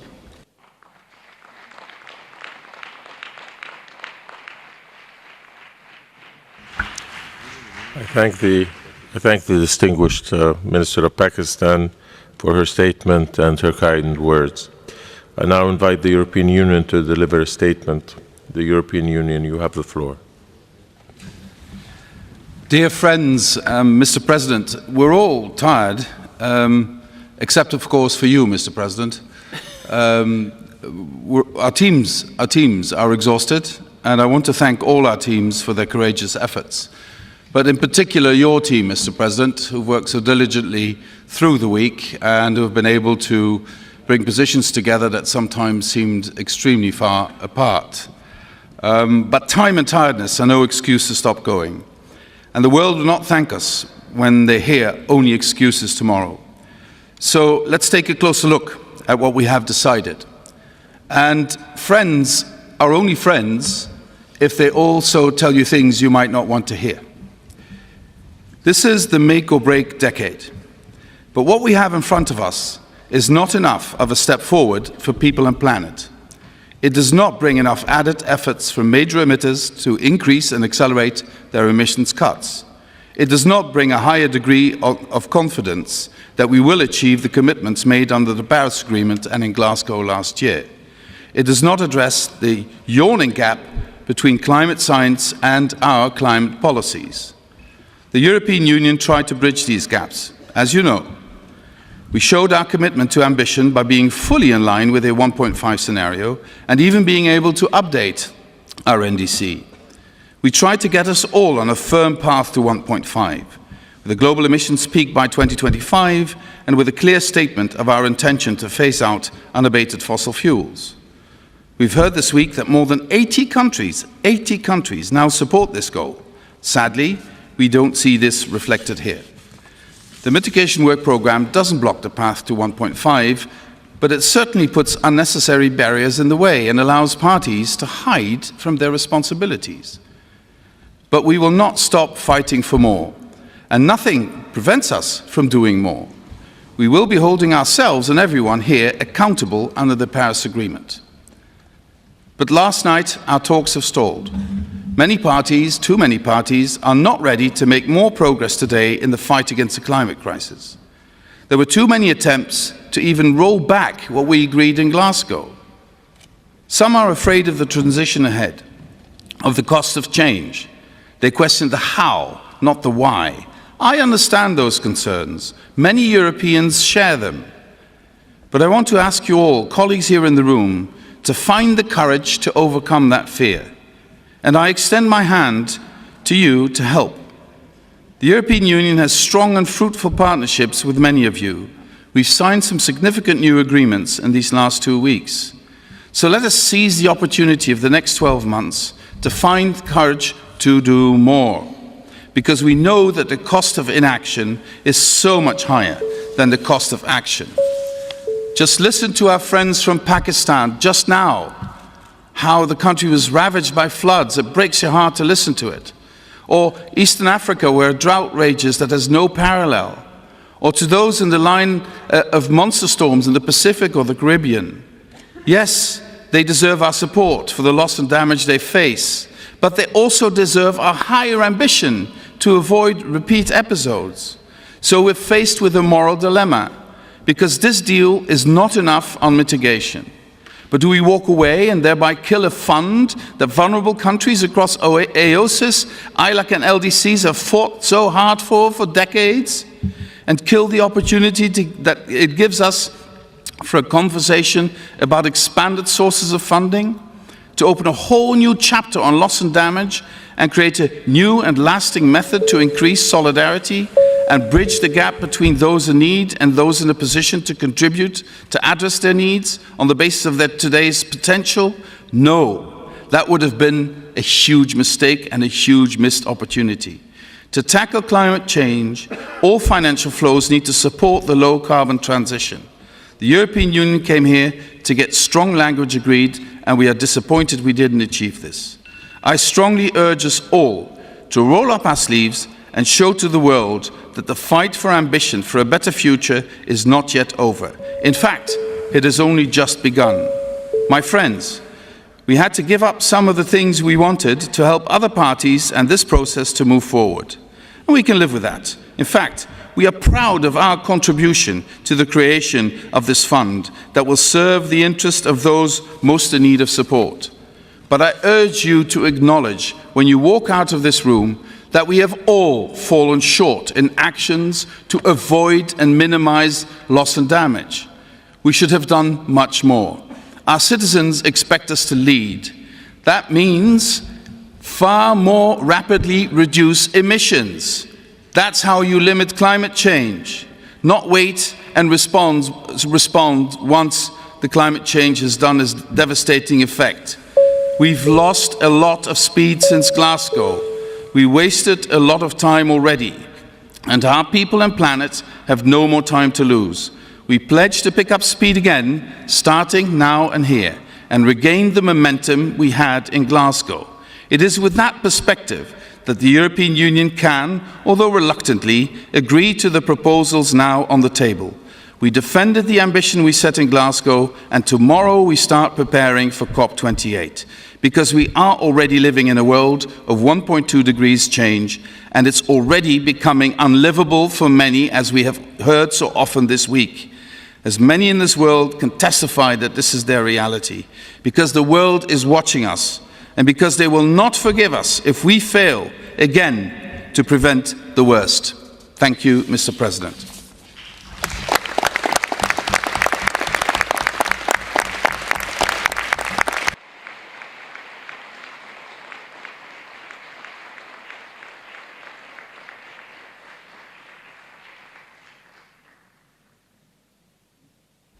I thank you for your statement. I now invite the Environmental Integrity Group to deliver a statement. Switzerland, you have the floor. Thank you, Mr. President. In the interest of time, the Environmental Integrity Group will hand in its statement. Thank you very much.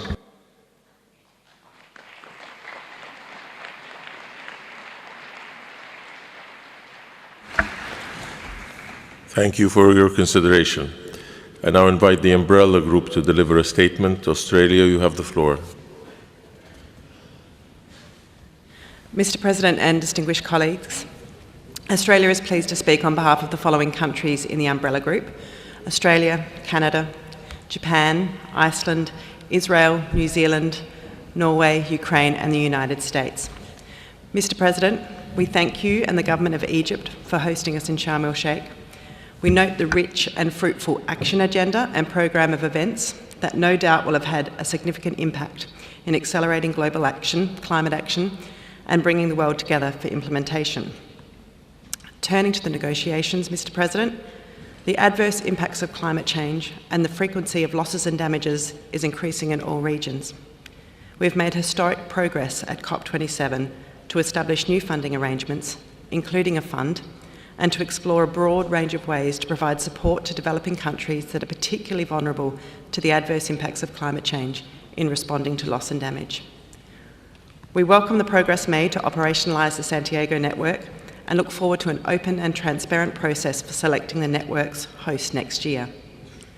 We welcome the reaffirmation at COP27 of our collective resolve to pursue efforts to limit temperature increase to 1.5 degrees. However, we must go further in light of the stark findings of the latest science, including by recognising that global emissions must peak by 2025 to keep 1.5 degrees alive. We express grave concerns with the findings of the UNFCCC synthesis report, which indicates we are not on track to achieve the Paris Agreement's temperature goals. Aligning with this trajectory will require an urgent acceleration of our efforts. Parties, we must turn resolve into action. While we welcome the agreement to a new work program to urgently scale up mitigation ambition and implementation in this critical decade, we are deeply disappointed that some parties have sought to constrain the ambition of this work program. We cannot decide to do less. Parties, the coming years will be crucial and we must take every opportunity to accelerate our efforts. The mitigation work program provides an important opportunity for building momentum, promoting investment and collaboration. We look with expectation to strong outcomes under this work program. On the Glasgow Sharm el-Sheikh work program on the Global Goal on Adaptation, we've set in place a robust approach to our ongoing work in 2023. We've made good progress and look forward to working with parties to deliver a framework on assessing progress towards the GGA at COP28 that can support global resilience. We welcome the guidance agreed on Article 6, which will be important to support integrity in international carbon markets. We are hopeful that the work we have completed here will help unlock emissions reductions beyond what countries can deliver on their own, and we look forward to continuing the work to ensure integrity under Article 6 at future sessions. On finance, we have made significant headway across our broad agenda. This includes important discussions on how we will focus and progress the work program towards a new collective quantified goal. We will continue our work to ensure our reporting and the work of the Standing Committee on Finance reflects the importance of high-quality climate finance and reaching the $100 billion goal as soon as possible. Parties, the scale of investment required to transition to net zero and a climate-resilient future is enormous, and we must accelerate efforts to align global finance flows with the goals of the Paris Agreement. In this regard, we welcome the Sharm el-Sheikh dialogue on Article 2.1c of the Paris Agreement. In keeping with the focus of COP27 on implementation, we extend our thanks to the high-level climate champions for their important work in highlighting the role of non-state actors in accelerating climate action and innovative solutions. Mr. President, we are grateful for your leadership here in Sharm and look forward to continuing to work with you and your team over the next 12 months to bring the world together for implementation.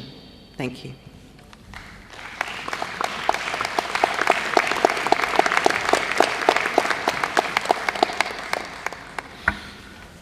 I thank you for your statement.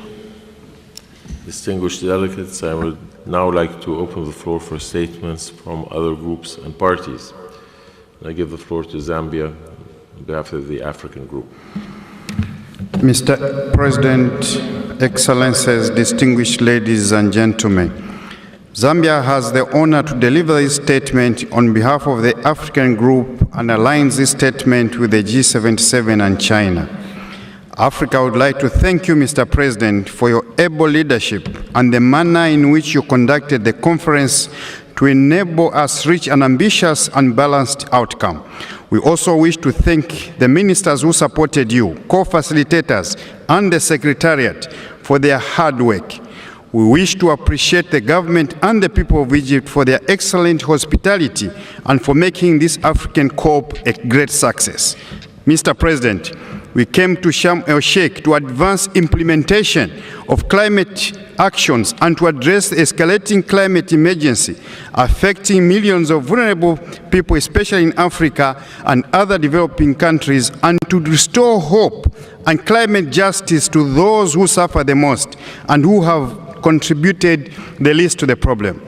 We believe that the adoption of the decisions here today, some ray of hope may shine on our planet. It is our expectation that through the commitment and action of the words, the burden of the poorest may be minimized. Mr. President, allow me to quickly provide some reflections on the key outcomes of the COP from our side. On climate finance, our deliberations took place in the context of the failure of developed countries to meet the goal of mobilizing $100 billion per year by 2020. However, we've managed to make progress on our work with a deeper understanding of how the multilateral system can support the needs and priorities of developing countries on climate action.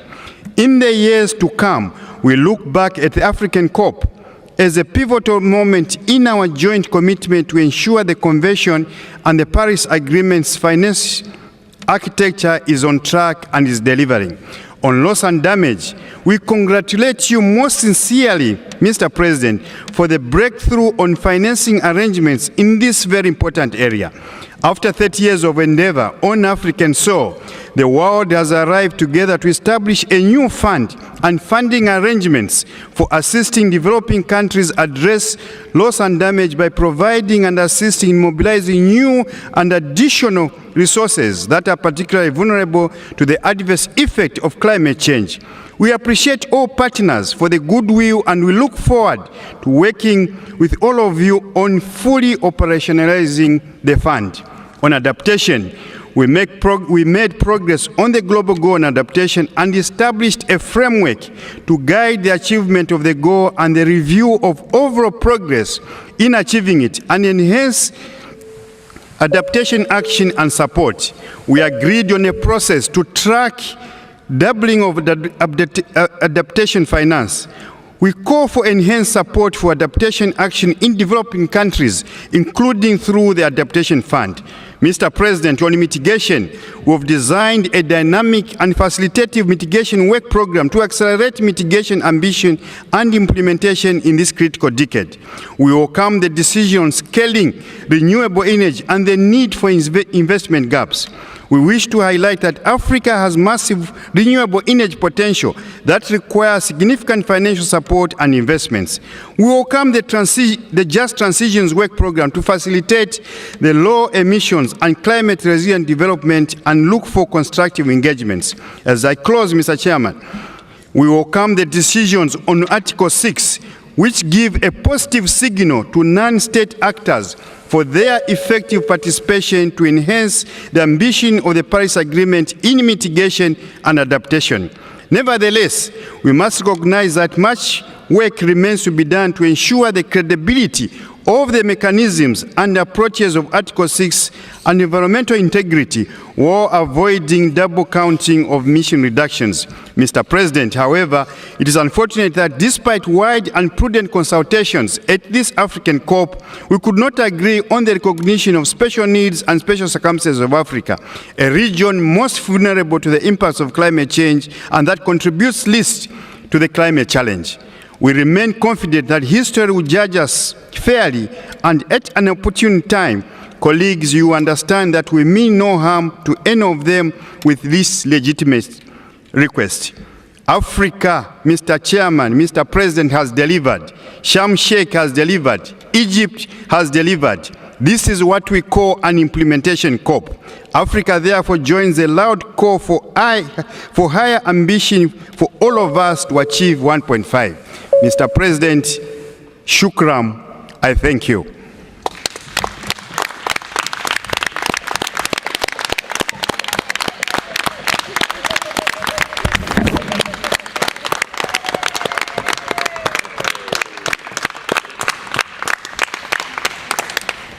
Thank you for your statement.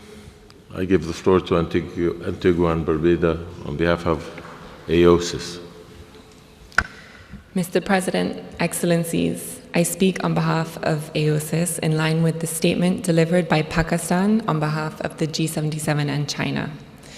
We sincerely appreciate the government of the Arab Republic of Egypt for hosting us and for pioneering a successful focus on implementation. This is the start. Today, COP27 took decisive action. Parties established a new loss and damage fund here and made history. This is the start of a new paradigm that truly accounts for the burdens of climate change. We live with climate impacts daily, and these impacts are becoming unbearable. It's a sad fact that the stark reality of human suffering around the world these past months due to climate change helped to strengthen our resolve here. Establishing this fund signals to the world that loss and damage will no longer solely be borne by those governments and people least responsible. Today is a step towards climate justice. Consensus does not mean harmonious agreement, and we acknowledge the flexibility shown by all parties.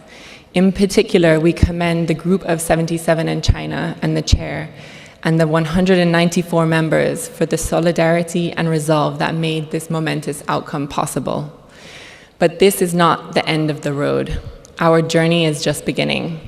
We call on all parties to work constructively to design and operationalize this fund over the next 12 months. It must be ready by the next COP. Parties should elect members to the transitional committee immediately and give clear mandates for them to get the job done. This loss and damage fund must become the lifeboat that we need it to be.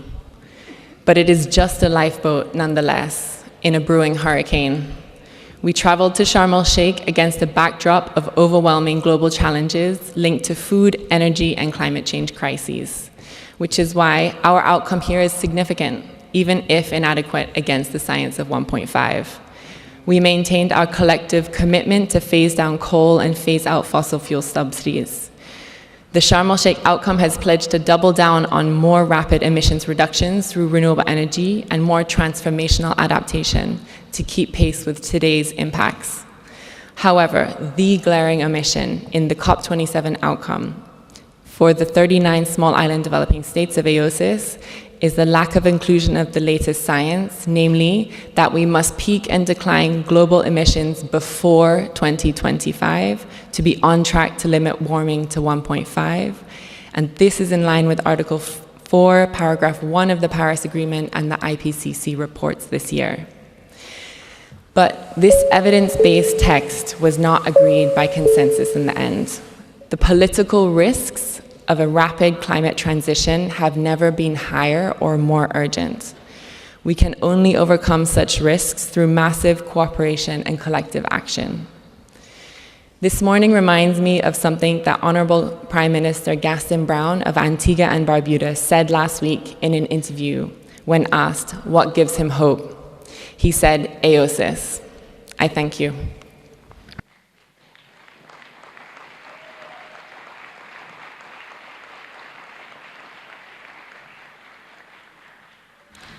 I thank you for your statement and give the floor to Senegal on behalf of the LDCs.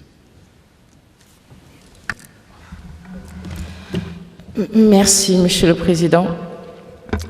J'ai l'honneur de faire cette déclaration au nom des 46 pays les moins avancés.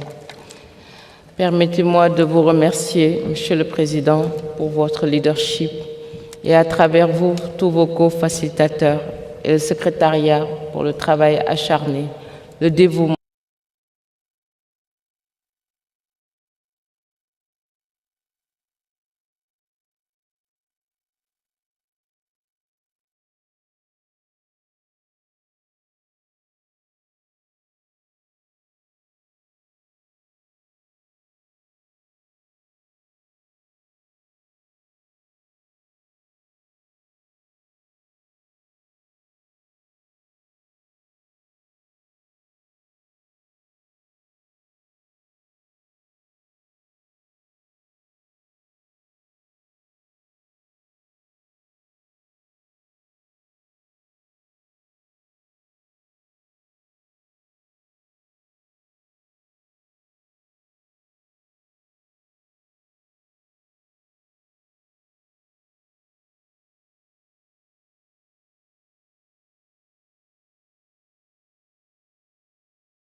Que le fonds doit être une entité opérationnelle dans le cadre du mécanisme financier de la Convention et de l'accord de Paris, avec un financement public nouveau, supplémentaire et prévisible.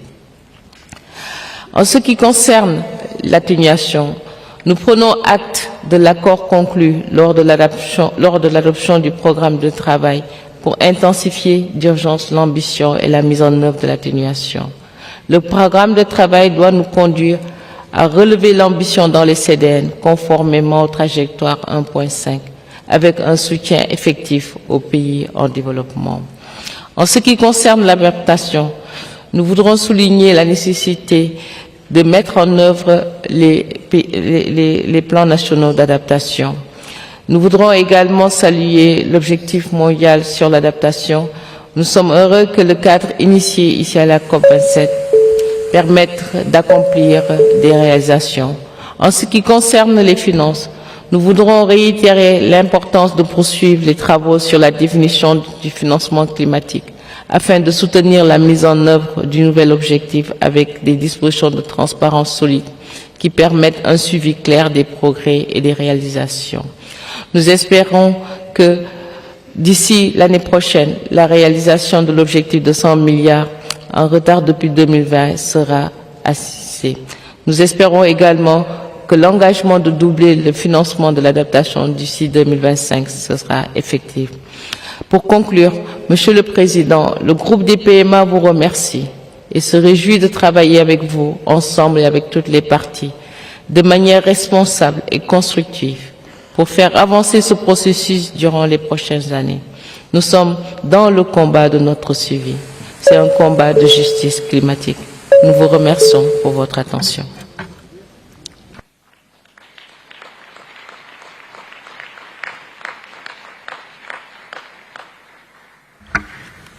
I thank you for your statement and now give the floor to Saudi Arabia on behalf of the Arab group. معالي الوزير سامح شكري رئيس الدورة 27 لمؤتمر تغير المناخ.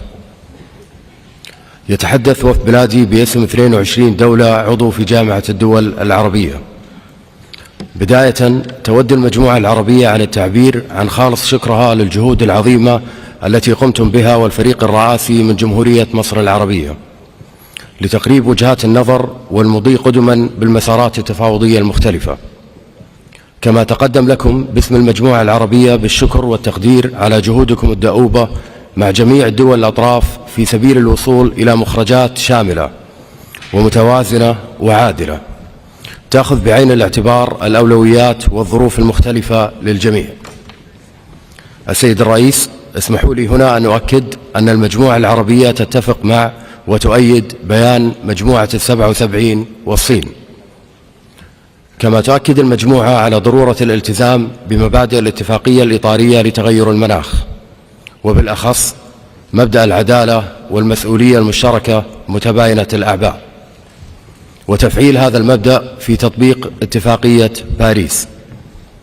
السيد الرئيس، أود أن نشير هنا وأؤكد أن الاتفاقية الإطارية لتغير المناخ واتفاق باريس تركز على معالجة الانبعاثات بدلاً من مصادرها، ويعتبر هذا النهج ضروري إذا أردنا تحقيق أوسع نطاق للعمل المناخي، ولا يمكننا تفويت أي فرصة لخفض الانبعاثات بغض النظر عن المصدر أو القطاع، ويجب علينا توظيف جميع التقنيات في هذا الصدد. السيد الرئيس، بما يتعلق بمواضيع التخفيف، مضت سنة على إطلاق برنامج غلاسكو شرم الشيخ للهدف العالمي للتكيف، الذي يهدف إلى تعزيز قدرات التكيف، ونتطلع إلى سنة قادمة تعزز مخرجات البرنامج وتحدد أهداف البرنامج بشكل يتواءم مع نطاق هدف درجة الحرارة لاتفاقية باريس، وتحقيق التنمية المستدامة بما يتناسب مع القدرات والظروف الوطنية المختلفة. بما يتعلق بالتخفيف، نأمل أن يقدم برنامج أعمال التخفيف مساحة لتبادل الخبرات وعقد ورش العمل وإجراء الحوارات لمناقشة مواضيع التخفيف ووسائل الدعم. كما نرى أن النظر في المساهمات المحددة وطنيا وتوفير الدعم اللازم للوفاء بها يمثل أحد الحلول الهامة التي يجب أن يقدمها هذا البرنامج لضمان تحقيق أهداف اتفاق باريس. ونرى أيضا أن أهمية أن يدعم البرنامج التقنيات التي تدعم أعمال التخفيف، وأهمها تقنيات حجز وإزالة الكربون، خاصة بما يتعلق بتحقيق الحياد الصفري. بما يتعلق بالجرد العالمي، أن المجموعة العربية تتطلع إلى تحقيق نهج متوازن وشمولي وتعاوني يقود إلى مخرجات طموحة في التخفيف والتكيف ووسائل الدعم وتدابير الاستجابة. وتنوه مجموعتنا العربية بأهمية أن يعكس الحوار المحاور الأساسية لاتفاقية باريس ومبادئها، وأن يتسق الطرح مع الهدف الأساسي لأعمال الجرد العالمي كما هو مقرر له. ونتطلع إلى نجاح نتائج أعمال الجرد العالمي الأول في مؤتمر الأطراف القادم في دولة الإمارات العربية المتحدة. بما يتعلق بتدابير الاستجابة ولجنة كاتوفيتسي للخبراء، تود المجموعة العربية عن التعبير عن قلقها الشديد بعدم الالتزام بقرار المراجعة النصفية لخطة أعمال المنتدى ولجنة كاتوفيتسي للخبراء. وتؤكد المجموعة إلى أهمية الوصول لقرار شامل في الاجتماع القادم تحت اللجان الفرعية لضمان استمرار تطبيق خطة العمل للسنوات القادمة بشكل فعال، وتحقيق مخرجات ذات قيمة وفاعلية تساند الدول النامية على تقييم ومعالجة الآثار السلبية لتدابير الاستجابة لتغير المناخ. السيد الرئيس، تؤكد المجموعة العربية أن توفر وسائل التمويل ونقل التقنيات وبناء القدرات والتي التزمت بها الدول المتقدمة من الأسباب الرئيسية لتمكين الدول النامية من تنفيذ مساهماتها الوطنية، والتي هي بالأساس مشروطة بتوفر الدعم المالي والتقني وبناء القدرات. لذا فإن عدم توفير هذا الدعم سوف يؤثر سلبا على قدرات الدول النامية للتعامل مع قضايا تغير المناخ، وكذلك على التنمية المستدامة ومحاربة الفقر. في الختام، السيد الرئيس، تود المجموعة العربية أن تعبر عن خالص اعتزازها وشكرها وامتنانها لجهودكم القيمة، ونهنئكم على النجاح الباهر لمؤتمر الأطراف في شرم الشيخ، ونتطلع قدما لنجاح آخر في مؤتمر الأطراف 28 في الإمارات العربية المتحدة. شاكرا لكم جهودكم البناءة.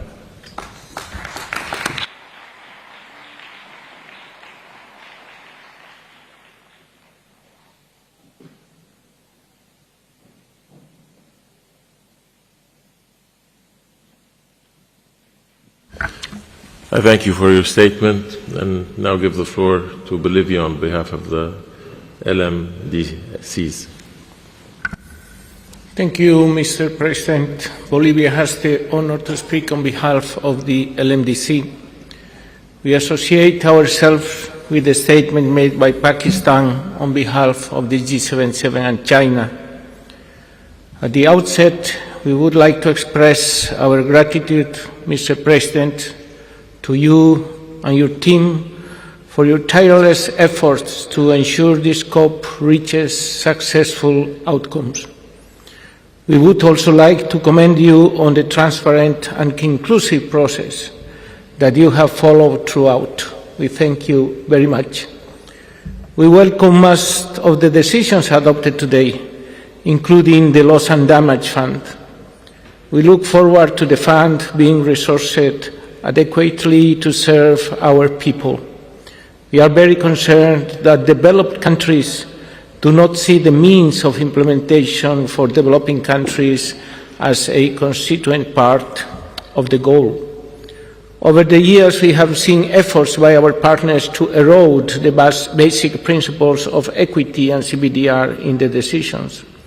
However, we were rather taken aback by our partners' approach this time around. We have been given the impression that it is unfashionable to talk about equity and CBDR. In every negotiating room, equity has been questioned and efforts were made to dilute CBDR. At the 30th anniversary of the Convention, our partners raised questions around the meaning of equity, objected to its reference in decision texts, trying to expand donor-based and shift their finance support obligations to the private sector and developing countries. Annex I parties to the Convention have tried to alter the fundamental principles which they are also signatory to. We have also heard a lot about saving the planet, its people's ambition, 1.5 degrees, but the words do not match actions. All we have are an ambitions, inequitable net zero by 2050 targets, which will not get us to the 1.5 degrees. Further, there are unfulfilled commitments of $100 billion per year and unfulfilled pledges to the Green Climate Fund and Adaptation Fund. But these are lost in the din of optics and applause, Mr. President. As the Sharm el-Sheikh COP takes us into the era of implementation, it is time to leave the optics aside and focus on real ambition. We all need to do more, much more to save the planet and Mother Earth, but net zero by 2050 targets for developed countries who have occupied the larger share of the atmospheric space since 1850 is not the answer. To pursue efforts to keep temperature rise to 1.5 degrees would mean even more finance, technology, and capacity building support for developing countries. But where is that support? Where is that ambition? It is unfortunate that there is no appetite to provide that support. It is our fervent hope that we move away from rhetoric and playing to the gallery and be true to the spirit of ambition. As developing countries, even with our numerous challenges, including unilateral coercive measures by developed countries, we have ambitious climate action plans, and we will continue to implement them, even as impacts of climate change batter our economies and affect the lives of our peoples. Finally, Mr. President, let it be known that by questioning equity and CBDR, the developed countries have implicitly stated that the lives of our peoples are negotiable. They are not, and we will continue to fight for them and their rights. We thank you, Mr. President.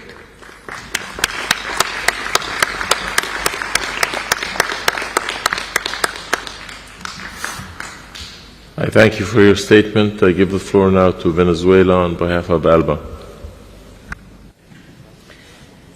Muchas gracias, señor presidente. En nombre de Venezuela nos alineamos a la intervención de Pakistán en nombre del G77 y China y de Bolivia en nombre de los países en desarrollo de pensamiento afín. Ambas presidencias merecen nuestra gratitud por el trabajo realizado. Quisiéramos, en primer lugar, agradecer a la presidencia egipcia, las presidencias de los órganos subsidiarios, a la Secretaría Ejecutiva y a todos los representantes, delegaciones de países presentes, por toda la labor desarrollada en estas 2 semanas de arduas negociaciones. El multilateralismo inclusivo, el diálogo, el entendimiento con consenso siguen siendo las reglas fundamentales para frenar el calentamiento global, para salvar la madre tierra y a quienes la habitamos. Presidente, definitivamente no ha sido una tarea fácil, pero con el esfuerzo y la voluntad política se abren caminos para continuar trabajando por la implementación de la Convención y el Acuerdo de París. Hemos trabajado arduamente en defensa de los principios de responsabilidades comunes pero diferenciadas, la equidad, la promoción y defensa de los derechos de la madre tierra, la justicia climática y el derecho al desarrollo de los pueblos en el contexto de la crisis climática creada e impulsada por el modelo capitalista. Esta COP es de implementación, no hay duda de ello. Venezuela, integrante del G77 y China, celebra la creación del Fondo para responder a pérdidas y daños. De todos depende que este acuerdo no caiga en el vacío y agujero oscuro que cayó la promesa de los 100.000 millones anuales prometidos por países desarrollados en la COP15 de Copenhague. El Acuerdo de París se trata de emisiones y no de recursos energéticos. Todos y cada uno de los países tiene su propia combinación energética, sus circunstancias nacionales y su propio camino para abordar las emisiones. Lamentamos profundamente, señor presidente, y queremos dejar constancia que en ninguno de los textos aprobados por la conferencia se haya hecho referencia al impacto criminal de las medidas coercitivas unilaterales que afectan negativamente a los pueblos a que se las aplican. No queremos finalizar esta intervención sin antes agradecer al gobierno de Egipto, a su pueblo y a la hermosa ciudad de Sharm el-Sheikh por su hospitalidad y reiterar que nuestro país continuará trabajando y cooperando con el enfrentamiento al cambio climático a través del multilateralismo inclusivo y participativo. Nos vemos en la COP28 en Emiratos Árabes Unidos. Gracias.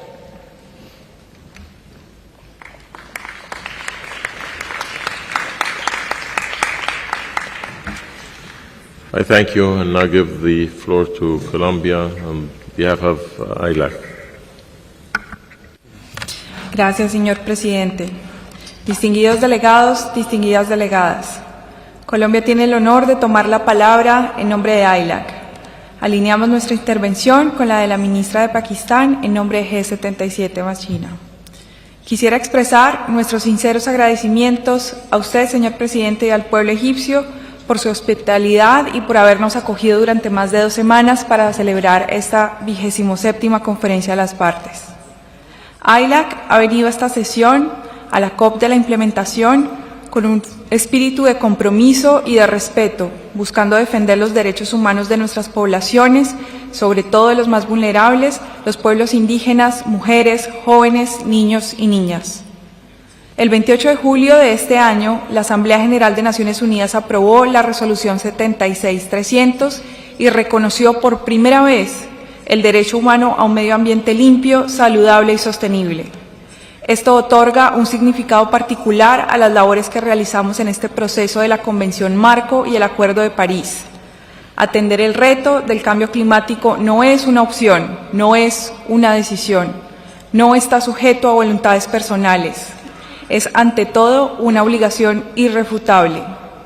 Es en la medida en la que cumplimos esta obligación de derechos humanos que ILAC resalta los resultados de Sharm el-Sheikh. Distinguidos delegados y delegadas, la voz de ILAC es la voz de un grupo de países que entiende el sentido de urgencia de esta crisis climática, exacerbada por la crisis energética, inflacionaria y alimentaria.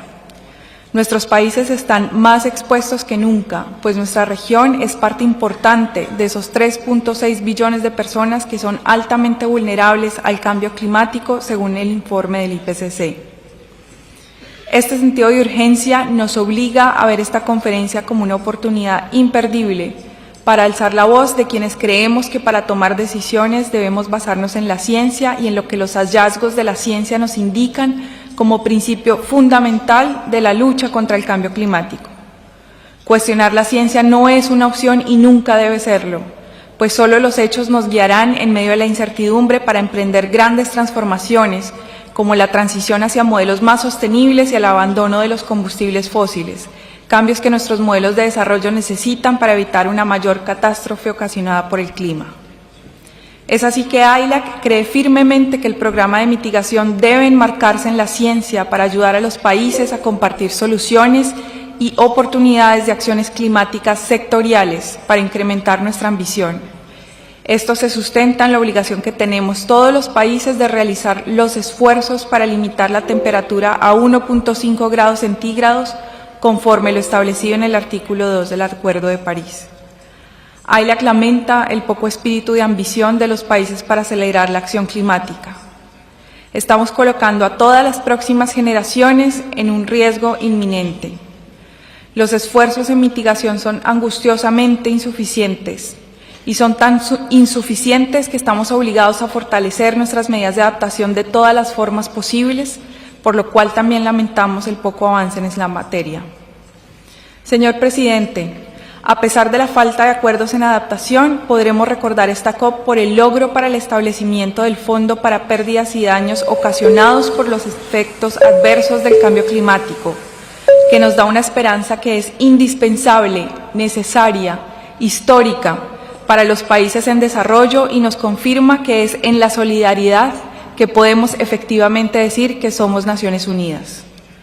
Damos igualmente la bienvenida al acuerdo alcanzado sobre los arreglos institucionales de la Red de Santiago para pérdidas y daños, incluyendo sobre los criterios y el proceso a seguir para la selección en 2023 de la organización que hospedará a la Secretaría de la Red.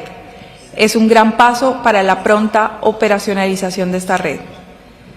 Distinguidos delegadas y delegados, señor Presidente, esperamos que las negociaciones sobre la nueva meta de financiamiento climático del año próximo nos permitan trabajar con mayor diligencia y seriedad para construir rutas de bajas emisiones y de resiliencia que reflejen las necesidades de todos los países en desarrollo y provean las herramientas para facilitar la transición financiera al 1.5, con un énfasis particular en el financiamiento público, pero también con la apertura de dialogar sobre mecanismos innovadores que tanto necesitan nuestros países, como el canje o la cancelación de deuda y el diseño de instrumentos de manejo de riesgos que permitan maximizar las ventajas comparativas de las diferentes regiones del mundo en desarrollo.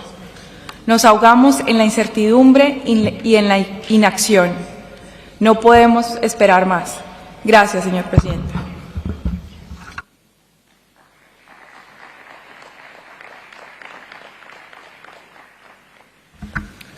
I thank you. I give the floor to Papua New Guinea on behalf of the Coalition of Rainforest Nations. Mr. President, Excellencies, distinguished delegates, I'm honored to speak on behalf of the Coalition of Rainforest Nations. Let me begin by aligning our remarks with that made by the distinguished delegation of Pakistan on behalf of the Group of 77 and China. Mr. President, it has been a challenging COP27 given the important issues at stake for all of our delegations, as reflected by the closing of this conference today.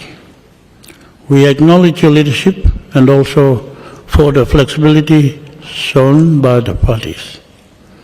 Our coalition is grateful for our collective efforts that has enabled us to conclude this process.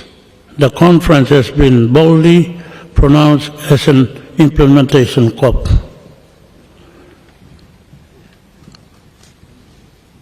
For us to ensure effective implementation, we cannot overstate the importance of transparent, balanced, and inclusive process.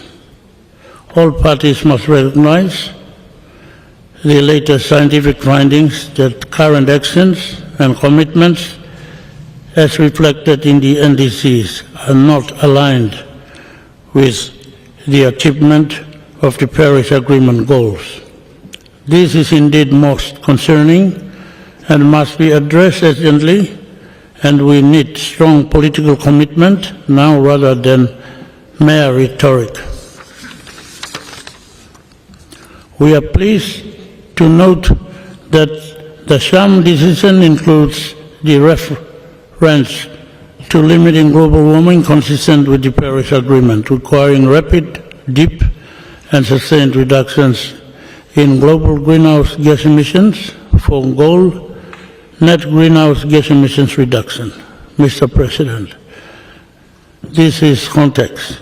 In this context, as recognized by the IPCC, the role of the forest and land use sector in achieving the greenhouse gas emissions reductions and removals necessary to get on the 1.5 degrees Celsius pathway is huge. Under the REDD+ mechanism, we have rainforest nations that are already implementing with speed and scale to reverse deforestation and forest degradation, as well as conservation of existing stocks. More than 9 gigatons of greenhouse gas emissions reduction and removals have been already produced by implementing REDD+ activities at national scale as per Article 5.2 under Paris Agreement. Mr. President, the outcome here in Egypt offers an additional step towards the provision of support needed by rainforest countries to continue this journey to slow, stop, and reverse deforestation globally. As we have agreed in decision after decision, result-based finance should be provided in developing country parties that is new, additional, and predictable, and may come from a wide variety of public and private sources. It is time for companies globally to purchase REDD+ results or credits that are verified twice under the Paris Agreement. Mr. President, on Article 6 and forest, we reiterate that all activities in the forest sector are regulated by Article 5, Paragraph 2 of the Paris Agreement for developing countries based upon decisions already agreed under the Convention. For activities agreed under Article 5.2 of the Paris Agreement, the relevant methodologies have already been agreed by the parties and require national level aggregation. Thus, there is no mandate for CMA or the 6.4 Supervisory Board to consider or take further decisions on these matters. In addition, all parties must apply the same national scale guidance and rules and be based on IPCC guidelines in order to ensure fairness and transparency. Finally, Mr. President, developing countries, including my own and other members of the coalition, cannot be expected to solve a problem they did not cause without finance to implement the Paris Agreement. The importance and necessity cannot be overstated. In closing, our coalition would like to congratulate you and your team and all parties for the efforts undertaken in the past 2 weeks, and is looking forward to continue working constructively with you and all on the road to Dubai. Thank you, Mr. President.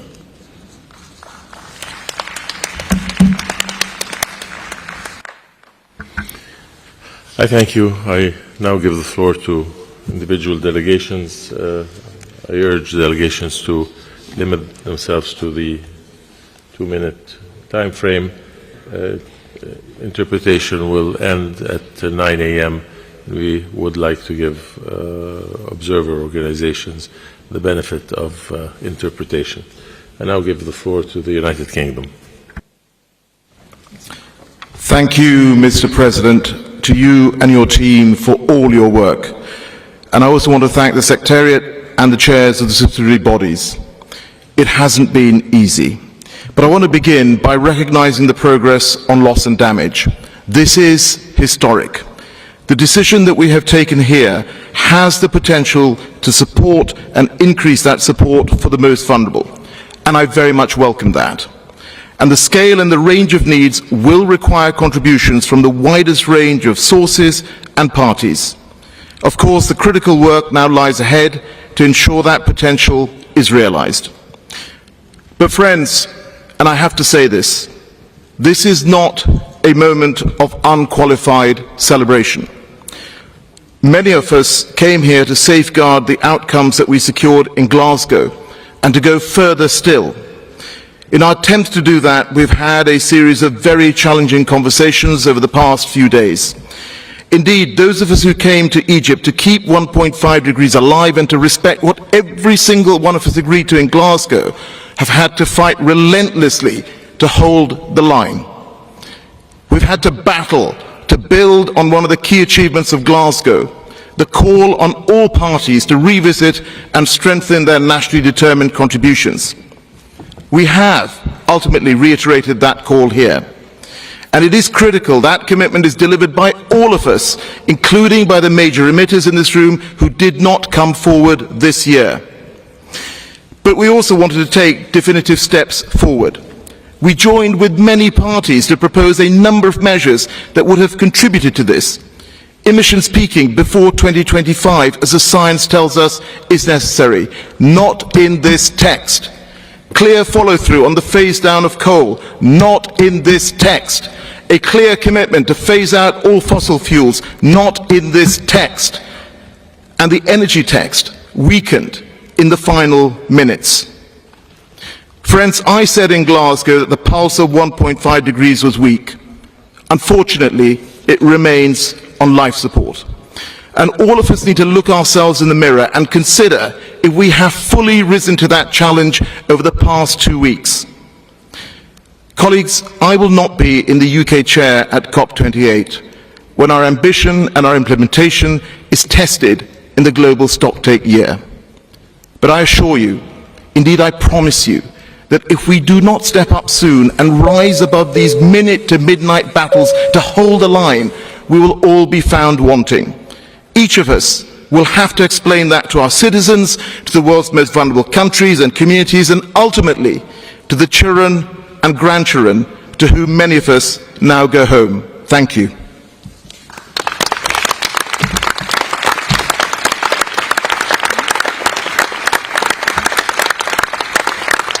I thank Minister Sharma for his statement and recognize the important role that he played in presiding over COP26 and during the year up to COP27.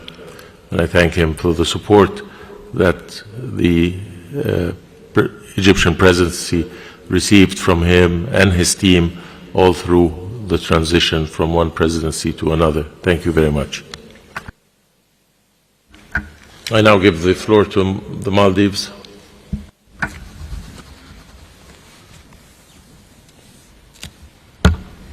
Thank you, Mr. President.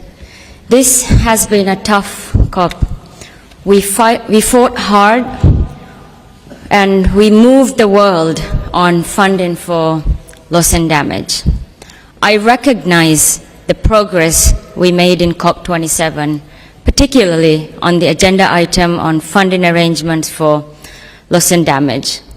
This is a historic moment for the people and for the planet. It's a win for the multilateral system as well. I'd like to take a moment to thank our family of AOSIS and the G77 and China for their unrelenting fight to place funding arrangements for loss and damage on the agenda. I'd like to also thank our friends in the developed world for the openness and collaborative spirit during these past couple of weeks. Loss and damage is a complex issue. The impacts are immediate, medium, and long-term. We need a mosaic of solutions to address this. By establishing an international system dedicated for supporting loss and damage response, by applying the lessons we have learned from the existing system, we can transform the way we think about climate finance. The outcome establishes an unprecedented approach for the COP in the context of its extending its invitation for collaboration with the global financial system. Often we think of addressing global problems in a very polarized way, like dividing the world into global north and global south. But climate change is transboundary in nature, and it can only be resolved through dialogue. It can only be resolved through engagement and cooperation. Today is one of those days. Today, we have built a new compact of trust. I want to continue to live in the Maldives. I want my 2-year-old girl to also grow up in the Maldives. Having the funds flow to climate adaptation will help us enough resources to ensure that our children have good education, access to healthcare, and other development priorities for the Maldives. Colleagues, let me also reflect on the mitigation ambition that we have discussed here. We are just a meter above sea level. Every fraction of degree in increase in temperature and every millimeter of sea level rise threatens our existence. We made it clear over the past 2 weeks that mitigation ambition was a cornerstone of our outcomes here at COP27. I am disheartened we did not get there. Why are we trying to address loss and damage? Because we have failed on mitigation and adaptation. The climate clock I have here next to me says the tipping point is 1.5. We absolutely need to keep 1.5 alive. We have to ensure that increased ambition to peak emissions before 2025. We have to phase out fossil fuel. We need to remove fossil fuel subsidies. We need to run our economies on sunshine, wind, ocean energy. We have just 86 months to fix this. The longer we wait, the costlier it will be. We will continue to fight, and we will continue to do this together. Finally, thank you, Mr. President, for being patient with us all. We thank the staff at the Secretariat and at this venue, and thank you, Egypt, for the kind hospitality extended to us. If you need a vacation, you will always be welcome in the Maldives. Thank you.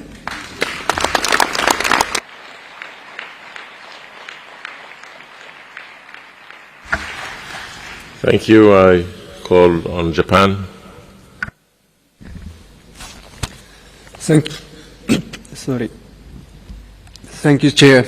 First of all, I'd like to extend my appreciation for the Arab Republic of Egypt for hosting this COP, especially to Minister Shukri for your leadership and to your team for your dedication. Japan would like to support intervention made by Australia on behalf of Umbrella Group.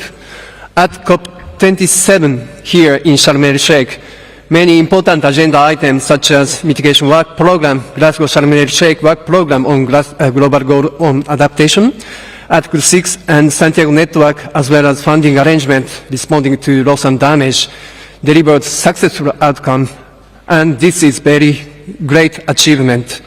In particular, the adoption of funding arrangement responding to loss and damage was the achievement by each party's strong intention to work on support for loss and damage, and Japan would like to commend the goodwill and compromise shown by the party. However, I have to say that it is regrettable that discussion this time focused only on funding for loss and damage, and we consider that the existing efforts and initiatives for loss and damage are not properly taken into account and acknowledged. As our minister stated in his statement, Japan stands with vulnerable countries to loss and damage. Japan has working on support related to loss and damage to date, and this time Japan has announced assistance package for averting, minimizing and loss and damage including the launch of a new and additional initiative to promote the development of early warning system in Asia-Pacific region. Japan will continue to provide comprehensive assistance to developing countries in the areas of loss and damage. The decision to establish a fund alone will not solve the problem of loss and damage in its entirety. True, the new fund is expected to assist development countries that are particularly vulnerable, as specified in the decision. Furthermore, as an interim item for discussion by Transition Committee, it is necessary to expand source of funding. Here, Japan underlines the effort both within and outside the UNFCCC are important.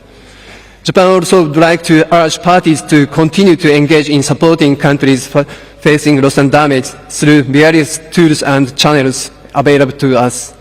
At the same time, Japan would like to emphasize the need for all parties to keep committed to mitigation by further reducing greenhouse gas emissions, which are the cause of this loss and damage, in order to achieve 1.5 within reach. Mr. President, in the interest of gender equality, the remaining statement will be made by my colleague. Thank you very much. And I'd like to add only one thing as a complement the statement. On Article 6, as many of my colleagues already stated, that huge progress was accomplished here in Sharm el-Sheikh in COP27.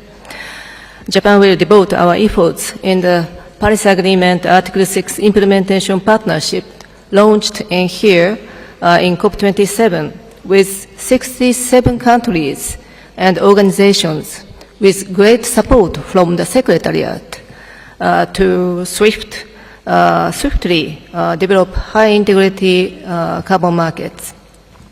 Colleagues, we need to mobilize all the policy and measures of the world towards a global transition to net zero. Together, let's accelerate our efforts to realize the transition to net zero with concrete actions. Thank you very much.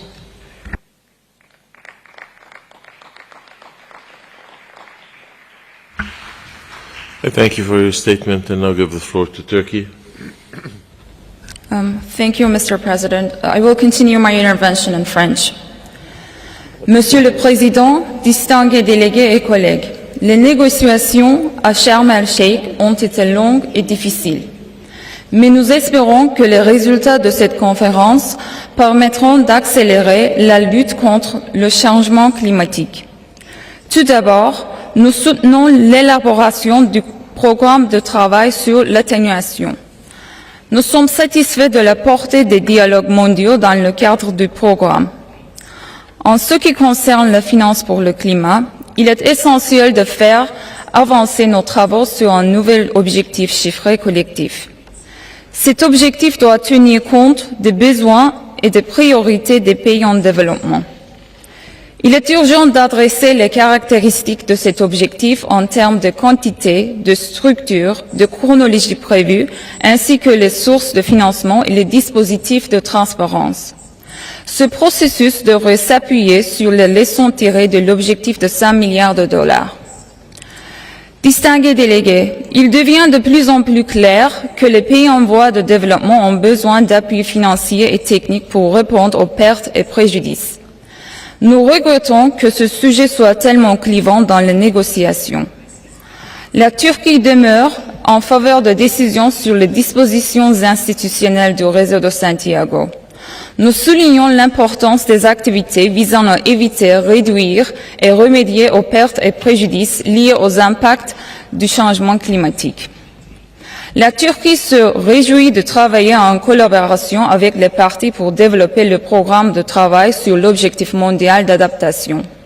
Ce programme permet au pays d'identifier les priorités d'adaptation, les impacts des actions d'adaptation et le progrès vers la réalisation de l'objectif mondial d'adaptation. La Turquie attend avec l'impatience de s'engager avec les parties dans le cadre du programme de travail Glasgow Sharm el-Sheikh. Mesdames et Messieurs, au cours des des 2 dernières semaines, les partis ont travaillé de manière ambitieuse sur les règles de mise en œuvre de l'article 6. Nous saluons les décisions adoptées sur les articles 6.2, 6.4 et 6.8, tout en reconnaissant le travail restant à accomplir. Les discussions sur l'article 6 sont très techniques. La Turquie estime qu'il est important d'être inclusif et de répondre aux préoccupations de toutes les parties prenantes lors de l'élaboration de l'article 6. Nous reconnaissons l'importance des systèmes d'alerte précoce, de la science et de la technologie qui aident les pays en développement à lutter contre le changement climatique. Distingués délégués, avant de conclure, je voudrais exprimer notre remerciement à la présidence égyptienne de la COP27 et au peuple égyptien pour leur accueil chaleureux. Nous soumettrons une version plus longue de notre déclaration. Je vous remercie.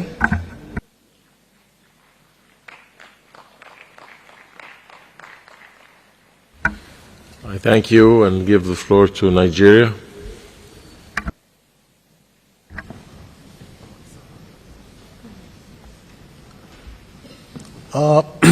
Excuse me. Thank you, Mr. President, and good morning, colleagues.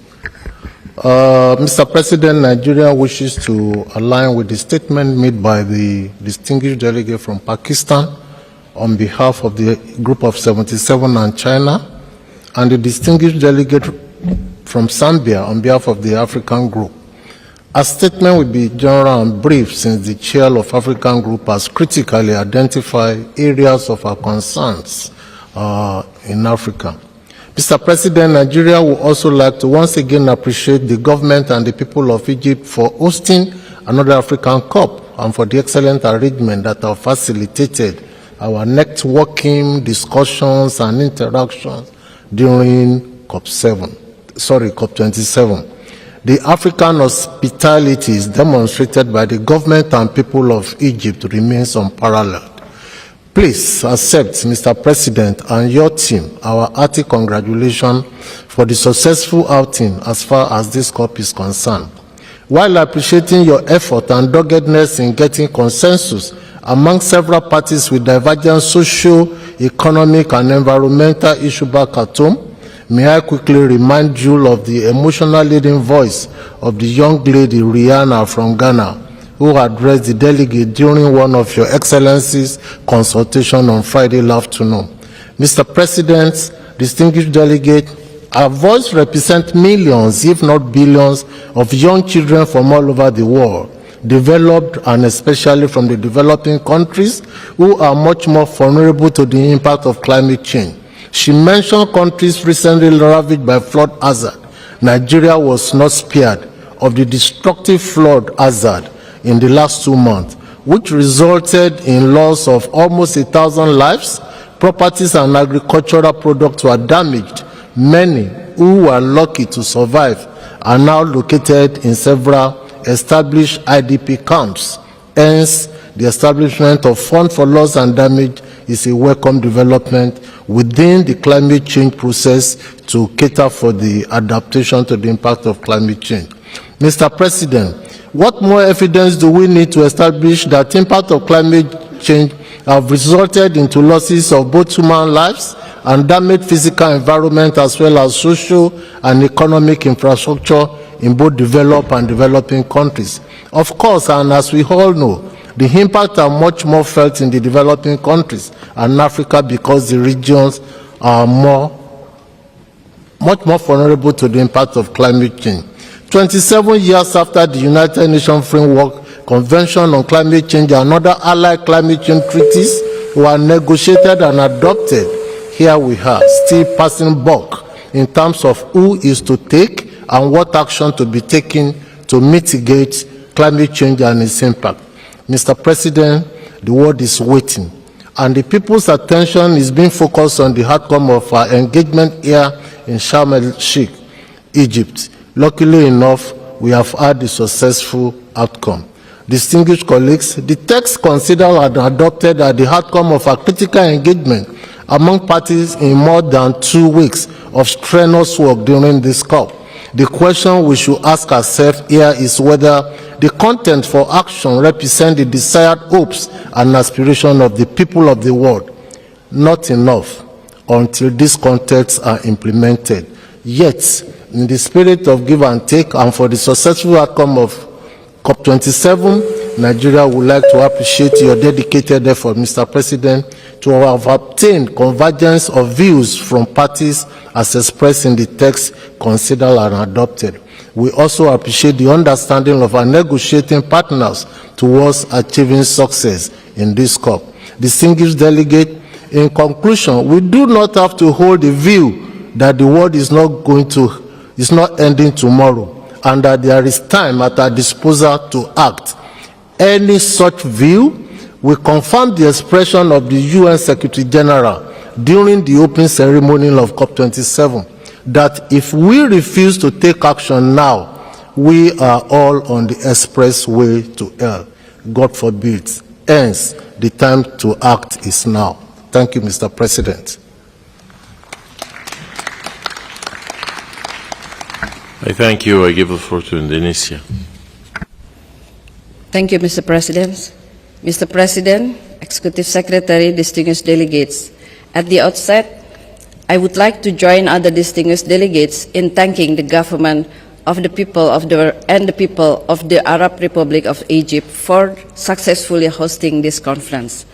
Also for the hospitality of the people of Sharm el-Sheikh, and for the presidency for its able leadership and strong commitment in guiding us through this challenging and important process in our effort to address the devastating impact of climate change. And we also wish to express my delegation appreciation to UNFCCC Secretariat, all chairs, co-chairs, and co-facilitators, as well as to all parties and observers for their hard work. Mr. President, Indonesia associates itself with the statement made by distinguished delegate of Pakistan on behalf of G77 and China, and would like to add the following in our national capacity. When we start this journey almost 2 weeks ago, we have set our goal and ensure our constituents that we make sure that this year COP is implementation COP. And today, I believe that we are on the right track. Indonesia welcomed the text on the overarching decision presented to parties. The text, Sharm el-Sheikh Implementation Plan, highlights important points that is crucial in our way forward in strengthening our mitigations and adaptation action, particularly in establishing fund and its financing mechanism for loss and damage. Yet, regretfully, other important points still need to be concluded in next sessions. Of course, it is not perfect. Nothing is. There is a room for enhancement, for dialogue, as well as for coordination and collaboration. Indonesia continue its enhanced climate action and stand ready to collaborate. We look ahead toward the future and next COP that more progress, more ambitious, and more concrete result based on a party-driven process, transparency, and inclusive, essential in ensuring that no parties left behind. Together for implementation. Thank you, Mr. President, and congratulations.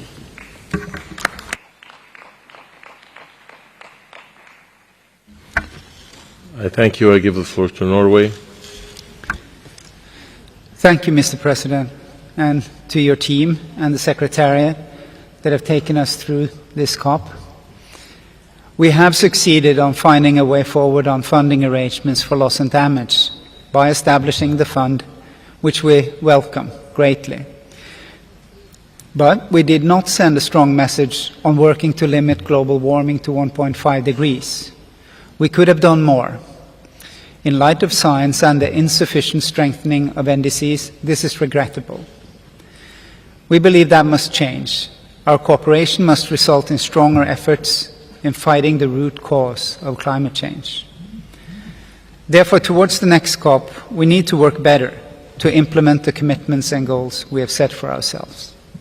I now give the word to our youth delegate. Dear world leaders, today I am disappointed, sad, and angry.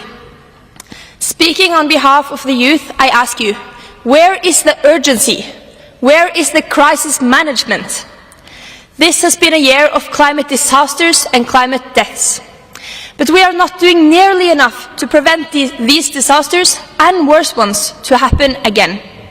This is not about politics. This is about humanity.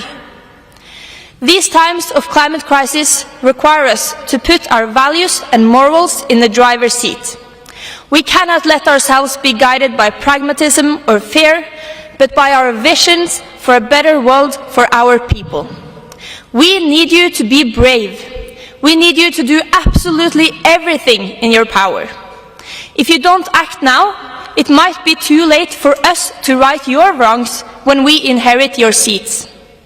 We expect to see all of you leading by example. We expect more because the alternative to radically upscaling ambition and implementation now will create a world none of us want to live in. Dear world leaders, we are facing an existential crisis of climate change. Now is the time to decide if you want to be tomorrow's villains or heroes. Thank you.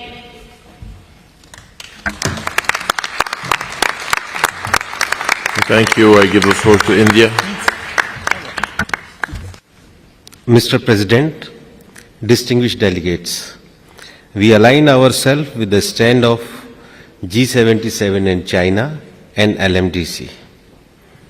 You are presiding over a historic COP where agreement has been secured for loss and damage funding arrangement, including setting up a loss and damage fund. The world has waited far too long for this. We congratulate you on your untiring efforts to evolve consensus. We also welcome the inclusion of transition to sustainable lifestyle and sustainable pattern of consumption and production in our effort to address climate change in the cover decision. We note that we are establishing a 4-year work program on climate action in agriculture and food security. Agriculture, the mainstay of livelihood of millions of smallholder farmers, will be hard hit from climate change. So we should not burden them with mitigation responsibilities. Indeed, India has kept mitigation in agriculture out of its NDCs. We are also establishing a work program on just transition. For most developing countries, just transition cannot be equated with decarbonization, but with low carbon development. Developing countries need independence in their choice of energy mix and in achieving the SDGs. Developed countries taking the lead in climate action is therefore a very important aspect of the global just transition. Thank you, Mr. President.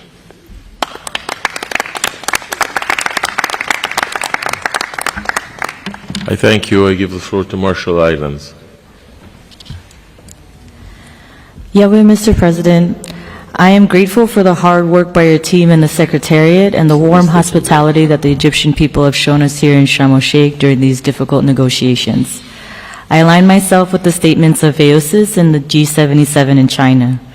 The decision to establish a loss and damage response fund is historic. It is based on years of hard work by vulnerable countries. This must be celebrated, and I am proud that this has been achieved. I know that small island developing states are ready to work hard to get the fund operationalized quickly. We have no time to waste. I appreciate the work of G77 and especially AOSIS and my fellow Pacific Islands in getting us there. I also want to highlight the voices we heard from civil society around the world, fighting alongside those of us in the front lines who helped to spotlight this issue globally. This is huge progress.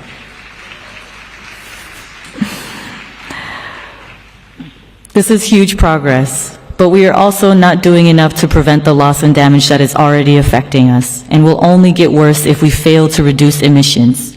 The IPCC has told us to keep 1.5 in reach. To keep 1.5 in reach, we have to peak global emissions before 2025. This is knocking on our door. I am deeply disappointed that we have failed to reflect this fact. This outcome was not enough. If we are to stay within that limit that matters so much to us, we must phase out fossil fuels, and we must do so now. We have to transform sectors like shipping and aviation. The world is demanding an urgent, just transition to renewables.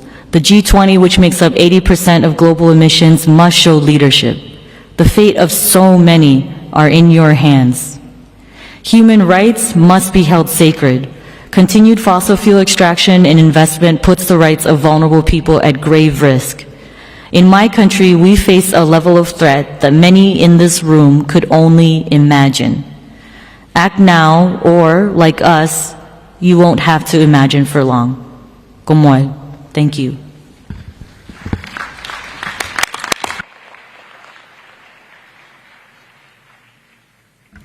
I thank you. I give the floor to New Zealand. Wa tēnā koutou katoa, ngā mihi nui kia koutou. Good evening and thank you, Mr. President. Mr. President, I wanted to start by acknowledging the strong role that the Pacific Island states have played in this COP. I think given the landing zone on loss and damage, that's significant because the Pacific Islands are amongst those who are the most vulnerable to the effects of climate change and have done the least to cause it. So I'm delighted on their behalf that we've landed there. I think it's a shame that not many of them were able to be present here at this closing plenary, given the decisions that were made here as of such significance to them.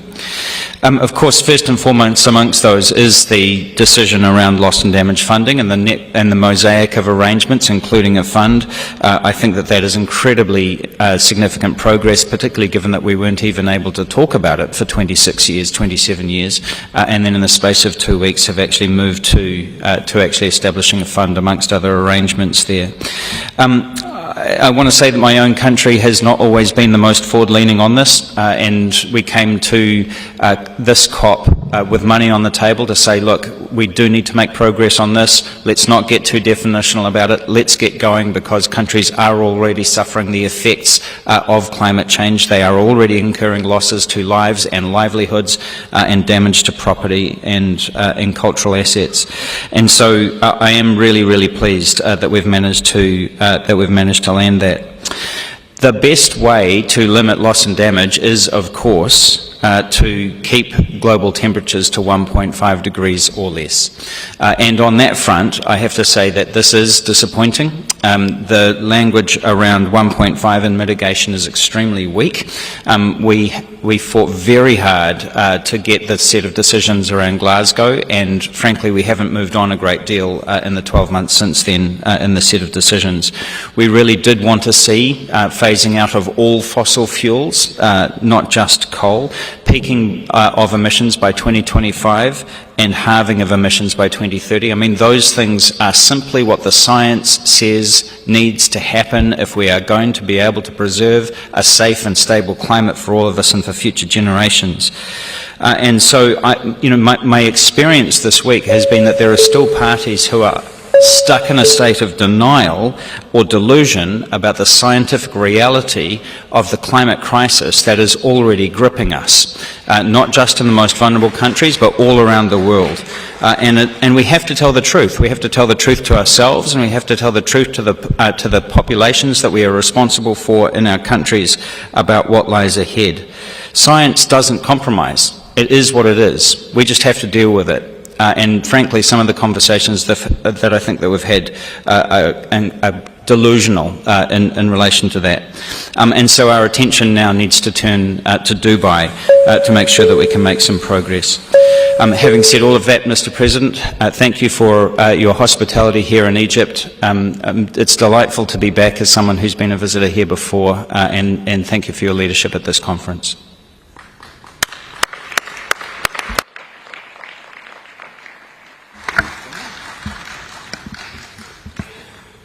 Thank you very much. I give the floor to Tuval.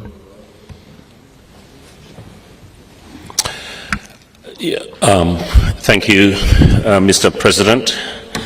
Tuvalu aligns itself with the statement by Antigua and Barbuda on behalf of AOSIS.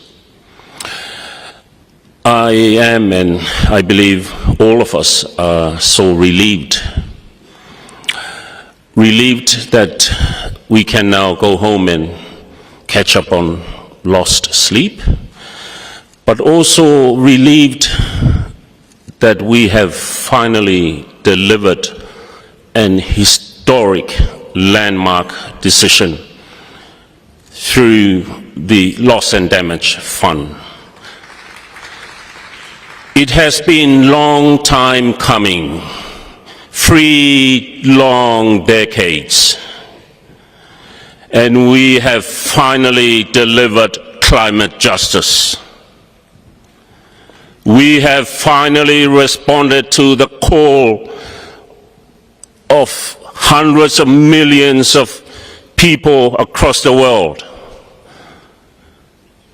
to help them address loss and damage. So this is a defining COP in that respect. However, it is regrettable that we haven't achieved an equal success in our attempt to achieve the 1.5 target. It is regrettable that we haven't got strong language included in the cover decision before us on phasing out fossil fuel. It is regrettable that we haven't got text on peaking of emissions before 2025. It is regrettable that we haven't managed to get stronger mention of methane reduction, emissions reductions target. Friends, and you yourself, Mr. President, has many a times last week and this week reminded us of the calamities, the devastation, lives being lost across the globe because of climate change and sea level rise. However, we haven't responded sufficiently to that call by raising ambition. And that is our deep regret and disappointment. And it has made Sharm el-Sheikh, regrettably, a missed opportunity for a truly successful COP.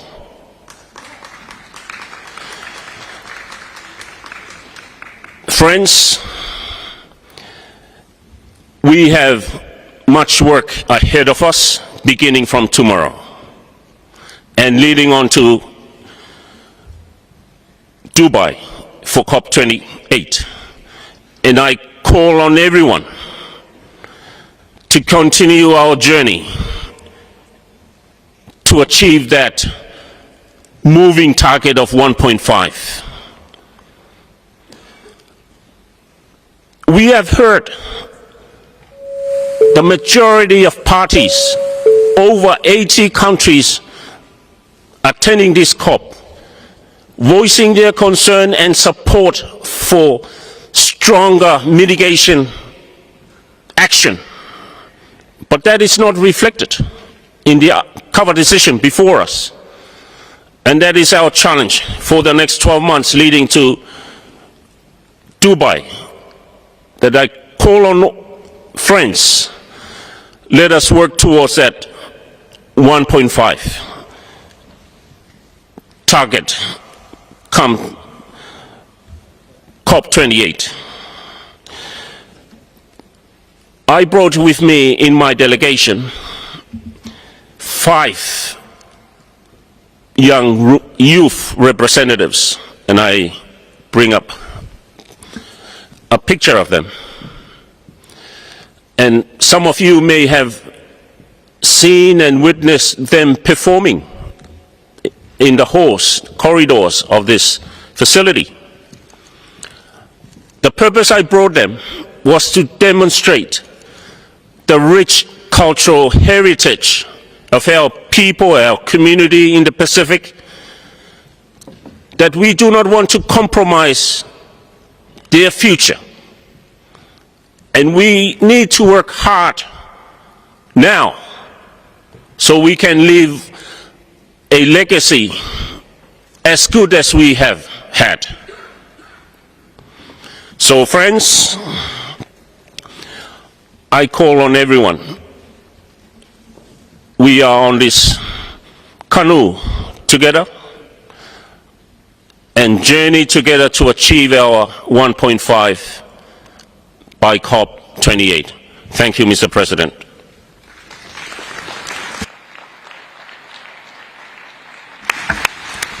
I thank you, and I call on Barbados. Thank you very much, Mr. President. I start by extending to you, sir, and your team the appreciation of Barbados for your work and for your efforts to bring us here this morning, here after a long journey and a long night. I have now been on this campus, like many of my colleagues, still here for 24 hours straight without leaving. I therefore want as well to thank the Secretariat for their work, to praise the excellent contribution of AOSIS under the leadership of Antigua and Barbuda, to thank G77 for its coordination. I wish in particular to put on record, sir, my deep gratitude for the people of Egypt. I know it is very difficult to host these conferences, but wherever we have gone, there has been a level of kindness, courtesy, and welcome that has been perhaps unparalleled, and I think that I've been to probably 100 countries. When we came here, there was a great chasm, a philosophical chasm on how we would approach the issues, particularly in relation to loss and damage. I want to thank all those countries on both sides of the divide who took the leap that we could get something into this text after 30 years of struggle on this issue of loss and damage. It is a significant move forward. There have been complaints that the text is not perfect, and indeed, Mr. President, it is not. There is much that I could put on the list, but will not at this hour, because I accept that we have all moved forward, and we must not allow the search for perfection to stop us from doing what is possible and pragmatic, and that is what Barbados is prepared to do. I am particularly grateful to see in the text so much of the elements of the Bridgetown Initiative, so ably led and advocated for by my Prime Minister, Mia Mottley. And we particularly look forward to the work that is going to happen after this in relation to the reform of the development, the multilateral development banks. We have to concede that action and ambition have lagged, however, behind our general advocacy, and the time has come when we have to make sure that they catch up. But in the interim, I recognize, and we must recognize, this historic moment in this historic country when we took a victory for climate justice.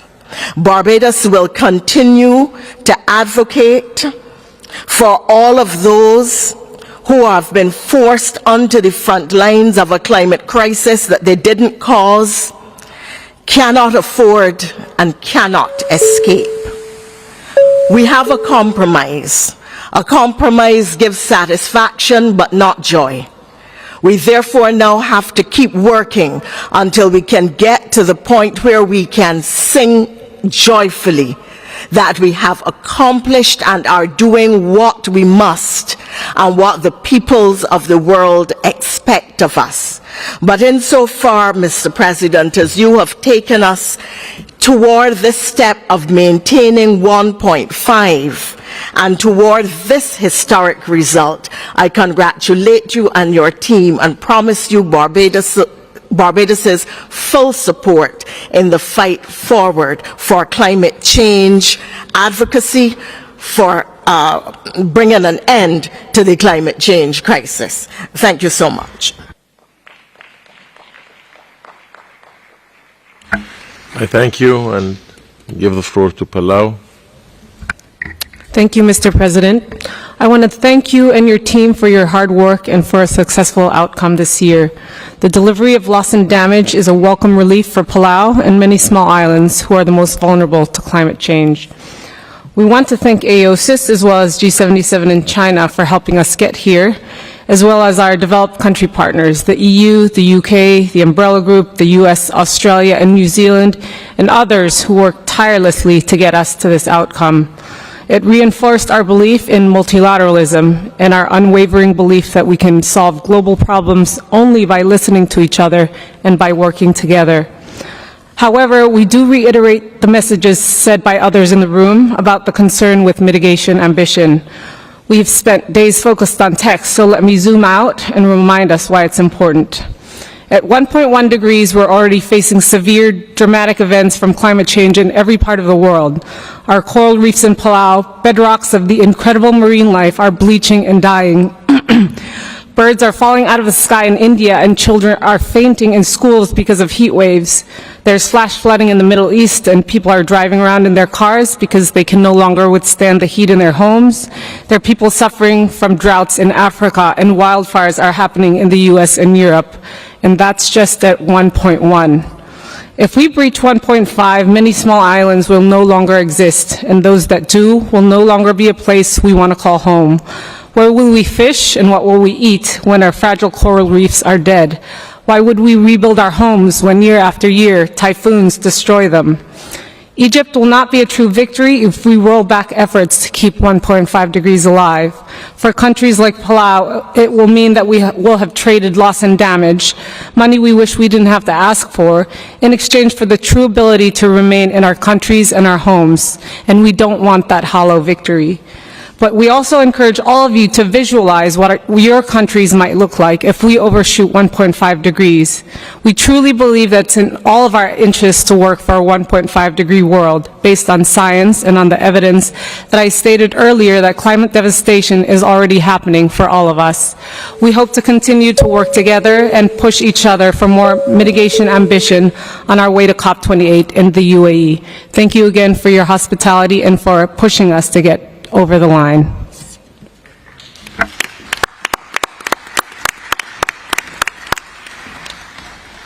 I thank you. I will now open the floor for statements from the observer organizations. I encourage them to make brief statements of 2 minutes. I would like to give the floor to a representative speaking on behalf of the local governments and municipal authorities. You have the floor.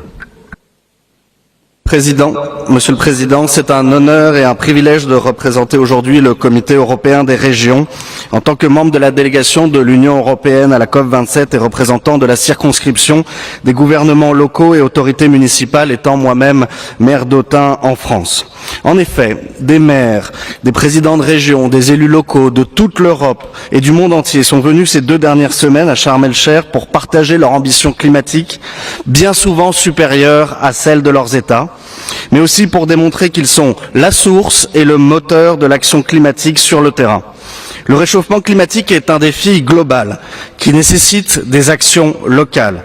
Sans les acteurs publics locaux et sans une collaboration multiniveau structurée et effective, nous n'arriverons ni à atteindre les objectifs de l'accord de Paris, ni à atténuer l'impact du changement climatique dans nos sociétés. Les gouvernements locaux et régionaux remercient par conséquent la présidence égyptienne d'avoir organisé, avec le soutien de l'ONU Habitat, la toute première réunion ministérielle sur l'urbanisation et le changement climatique lors d'une COP. Nous invitons donc les prochaines présidences de la COP à convoquer une réunion ministérielle sur l'urbanisation et le changement climatique comme celle organisée à la COP27 en tant que point permanent à l'ordre du jour et en particulier nous saluons le lancement du programme Résilience urbaine durable pour la prochaine génération, SURGE. La circonscription des gouvernements locaux et des autorités municipales invite en outre le secrétariat et les futures présidences à proposer d'inclure formellement le rôle des collectivités territoriales dans l'élaboration des contributions déterminées nationalement et la rédaction des plans nationaux d'adaptation.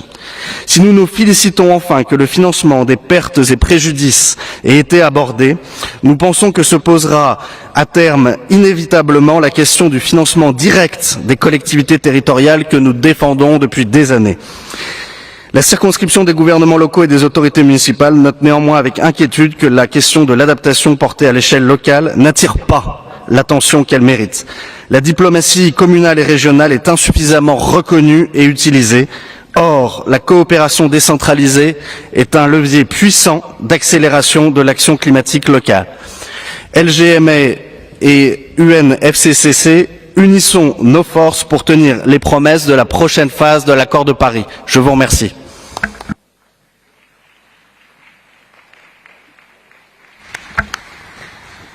I thank you.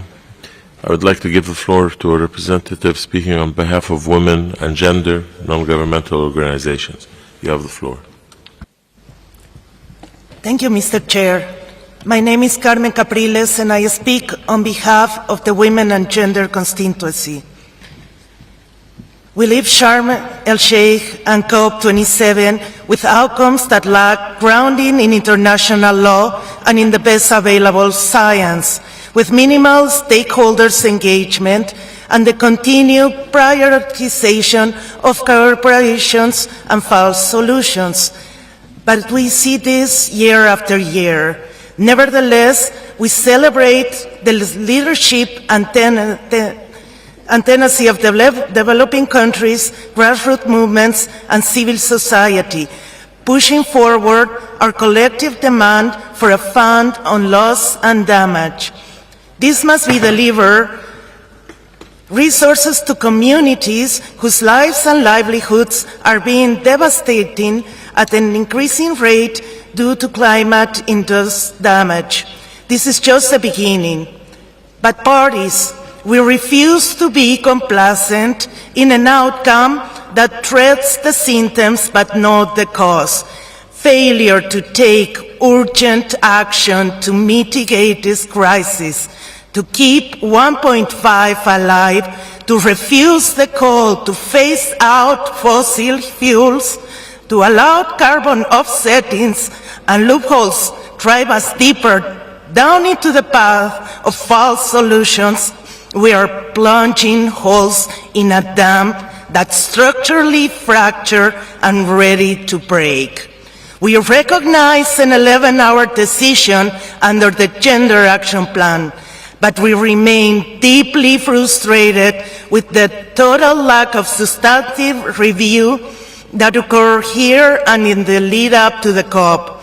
Instead, parties negotiated for hours, not on what is needed to urgently progress on gender-responsive climate action that meets the needs of women and girls in their diversity, including centering the leadership of indigenous women, but instead over the weakest of the text that at best in relationship to finance reiterate the mandates already existing under this pressure, and worse in relation to understanding the ways in which climate change exacerbates inequalities.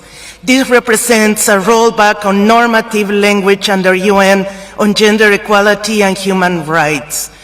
We are not defeated, but unfortunately, this COP, these negotiations are already lost and damaged. And if you want to fix it, you can start by kicking out the polluters from this space. Thank you.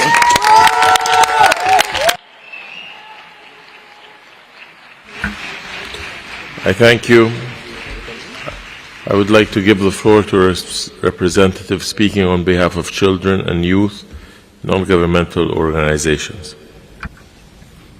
Excellency, dignitaries and friends, Bonjour, good morning, good morning, sabah al-khair. My name is Ali Niaz from Belgium, but also from Morocco and Egypt. I representing the official charter of youth constituency, also Yungo. This has been a COP filled with challenge, as usual youth participants faced extreme difficulty in accessing funding, obtaining accreditation. Accommodation arrangements were often so poor as to leave young people stranded and exhausted overnight. While youth should not to have to fight to be at the table, we recognize the significant achievement of this COP, and especially thanks parties for the planned establishment of a new fund to support countries suffering from a loss of damages, and urge funds to be mobilized and delivered in a transparent manner with a full accountability to those most in need as soon as possible. Good morning. My name is Stephanie Behrensen. I'm from Germany, representing the official children and youth constituency Yungo. We recognize the affirmation of the 1.5 goal, but yet this agreement failed to include phase out of fossil fuels and relating subsidies.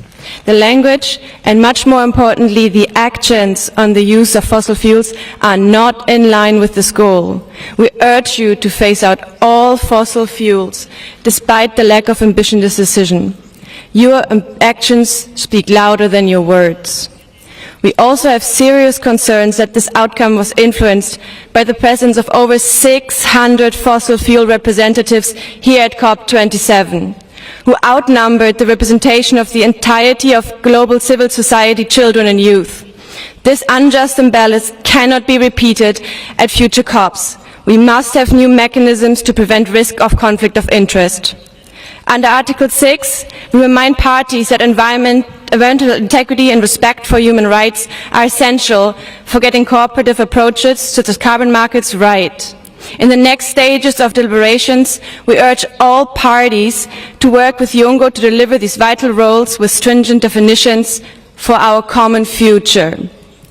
We continuously request the support of the Secretariat, future COP presidencies and other stakeholders to facilitate financial support for implementing the annual conference of youth and other projects. Finally, we welcome and celebrate the highlighted role of youth and for the first time children in addressing climate change, and hope parties will heed the recommendation to include youth in their national delegations at future climate negotiations, so that the perspective and ambitions of youth can always be heard. We are the present and we are the future, and we will hold you, our global youth leaders, to account on delivering the commitments of the Paris Agreement, even if so few of you are still in the room.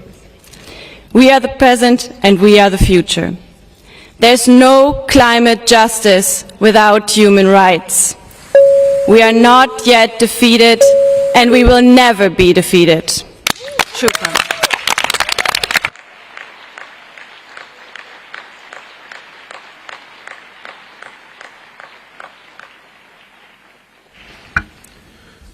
I thank you for your statement. I would like to give the floor to a representative speaking on behalf of business and industry, non-governmental organizations. You have the floor.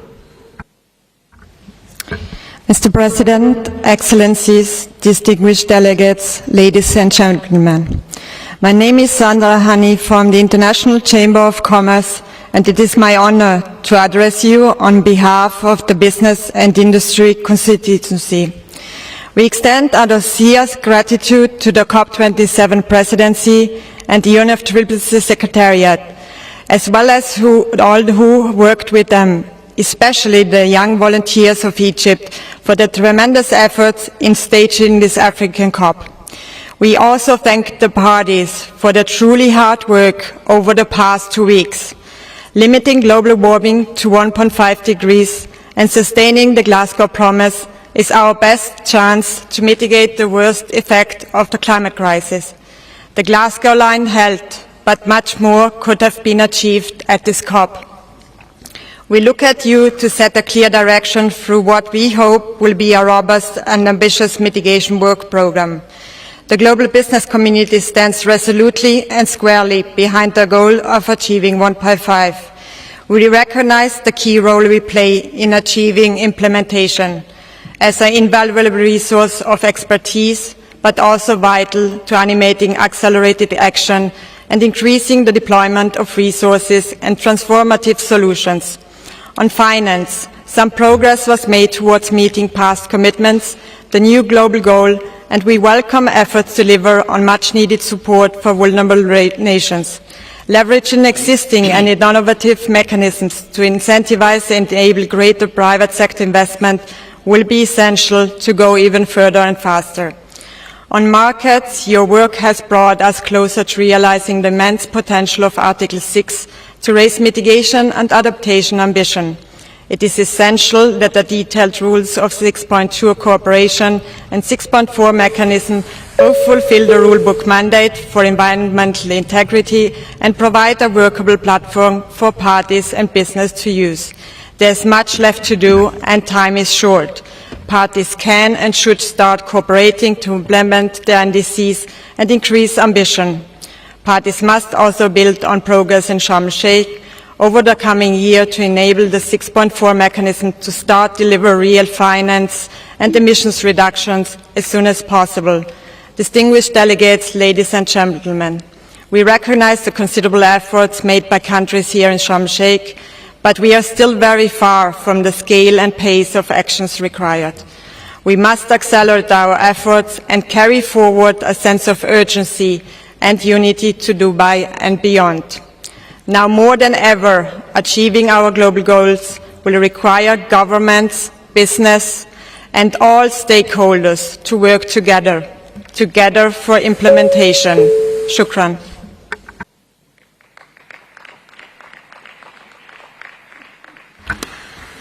I thank you for your statement. I now give the floor to a representative of ENGO, a constituency of environmental NGOs. The floor goes to the representative from Climate Action Network. You have the floor.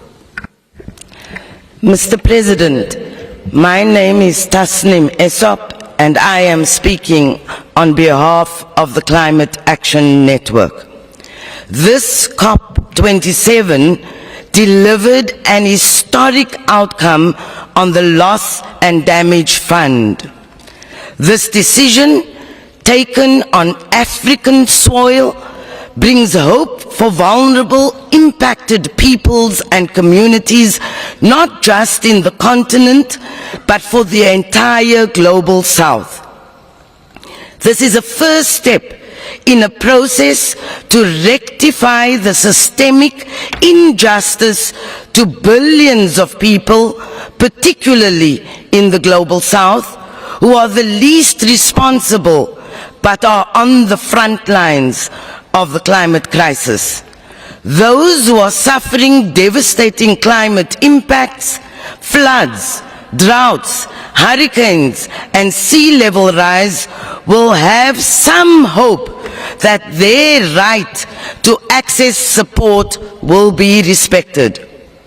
We want to thank the G77 plus China, who remained united and stood resolutely behind the demand for the creation of a fund at COP27 for addressing loss and damage, and recognize the role that the COP27 presidency played in ushering this over the finishing line. Excuse me. The creation of a loss and damage fund today is also a clear victory for civil society groups across the world who made this issue a priority and used our power to put sustained pressure on rich nations to take responsibility for the crisis they have historically caused. We know that the hard work to operationalize the fund and mobilizing the funding starts now. We will be watching this process carefully and will not have patience for delay or obstruction to progress. While COP27 begins to address the consequences of the climate crisis, it failed to commit to phasing out fossil fuels, which are at the root of the climate crisis. More fossil fuel extraction means more losses and damages and more devastation. We need a rapid, just, and equitable transition away from the fossil fuel era and into renewables. There is no climate justice without human rights. We are not yet defeated. We will never be defeated. I thank you.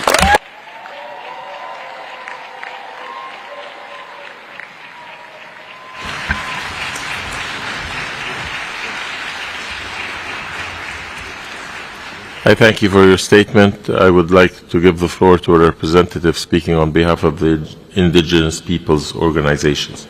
You have the floor. Yedikshin Wanwan. Good morning. I am Squaquash Dunstan Moore and Nikakam and Yakima youth from Kamshin, also known as Lytton, British Columbia, and Canada. Indigenous peoples arrived in record numbers to Sharm el-Sheikh this year, bringing with us our culture, knowledge, and urgent calls of our communities. We were clear with our expectations. The rights of Indigenous peoples must be mainstreamed across all agenda items. And we must see those who have caused the climate crisis be accountable for fixing it. We welcome the adoption of the Loss and Damage Fund and thank the parties for concluding this critical item.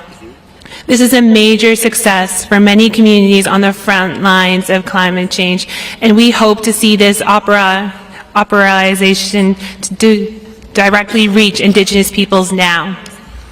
However, COP must take more decisive action to preserve our lifeways, our people, and our planet. For us, this is a matter of life and death.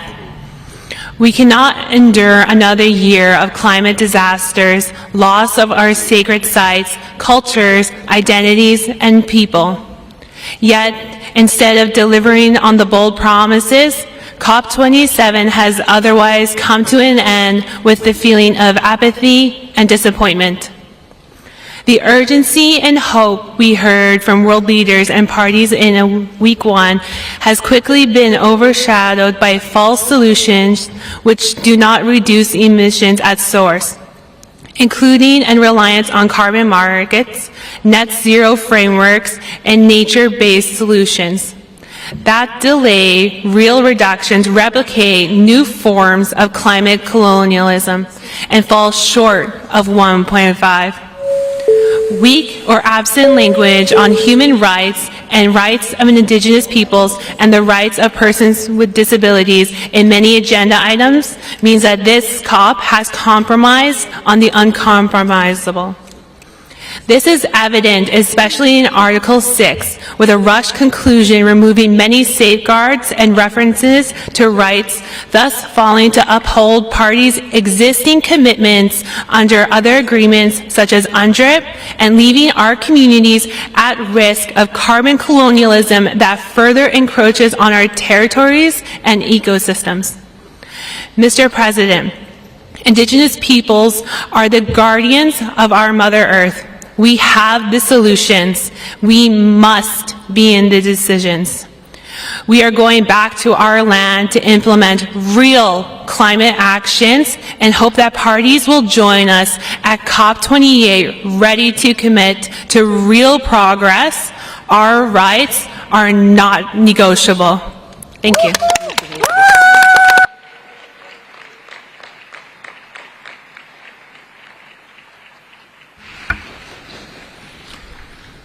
I thank you for your statement.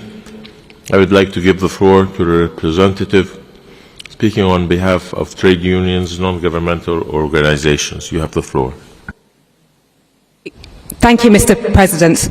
We are proud to be here on behalf of the trade union movement, representing workers worldwide. And it is crucial that we are here, because worker voices are being excluded. The world has been through transitions before, And for workers, transition is all too often a dirty word, a word that means job losses, poor working conditions, exploitation, being left behind. We cannot repeat these wrongs. We must learn from the past. And this is exactly why a just transition of the workforce, as explicitly stated in the Paris Agreement, is essential. At COP27, there have been steps forward, but also a rollback which jeopardizes workers. Positively, there are cover decision references to social dialogue and social protection. A social dialogue between trade unions, employers and governments is vital. Workers must be at the table, shaping their own futures. And they need universal social protections, including healthcare and unemployment when the climate crisis or the low-carbon transition affects them.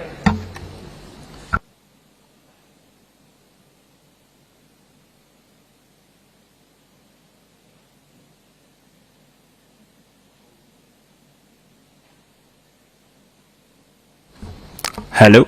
But language on just transition is being diluted. Human and labor rights sidelined. We denounce this in the strongest terms. A just transition of the workforce must be embedded in every work stream: mitigation, adaptation, climate finance, and loss and damage. On loss and damage, rich countries have finally agreed to set up a fund. The clock is ticking. The fund must be operationalized at COP28. On mitigation, particularly fossil fuel phase-out, we're not seeing the progress the world needs to keep 1.5 alive. This is devastating. How much longer will you put profits before people and planet? This was to be the implementation COP, the Africa COP. But implementation is not on the scale or at the speed that workers need in Africa and worldwide. We need more, and we need it now. People power, climate justice, we are not yet defeated, and we will never be defeated.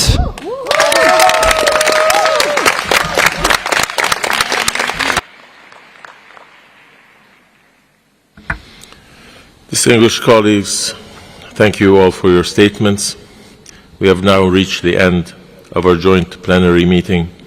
I would like to take this opportunity to thank personally and on your behalf the interpreters, the Secretariat, all the support staff of this venue who have all made this conference possible.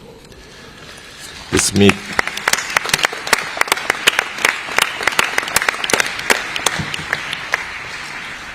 meeting is now adjourned. I now declare the conference closed.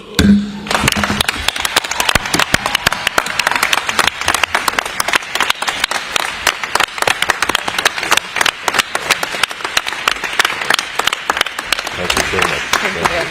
It's been great. Thank you so much. It was a pleasure. Thank you very, very much.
Test, test, 1, 2, 3, 4, 5, 6, 7, 8, 9, 10, 11, 12, 13, 14, 15, 16, 17, 18, 19, 1, 2, 3, 4, 5, 6, 7. Test, test, test, test, test. 1, 2, 3, 4, 5, test, test.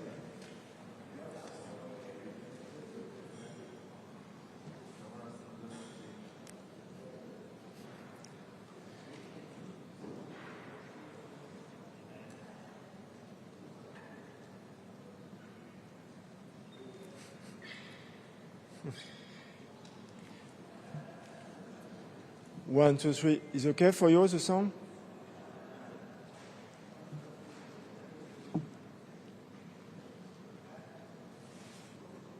One, two, three, four, five. 1, 2, 3, 4, 5. 1, 2, 3, 4. 1, 2, 3, 4, 5, 6, 7.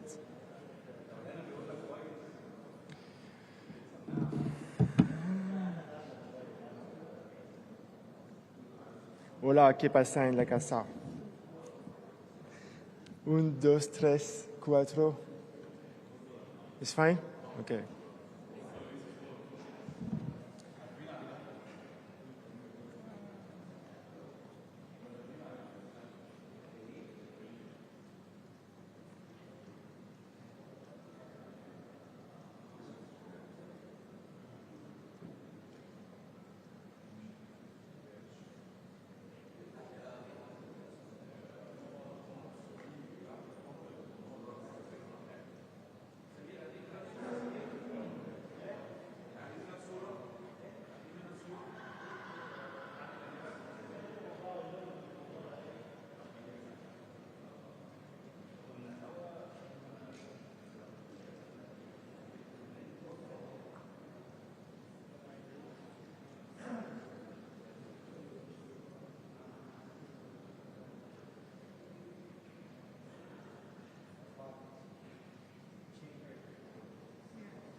صباح الخير. منذ ثواني تم رفع جلسة مؤتمر قمة تغير المناخ والمؤتمر COP27 الحمد لله بنتيجة ناجحة أكدت مرة أخرى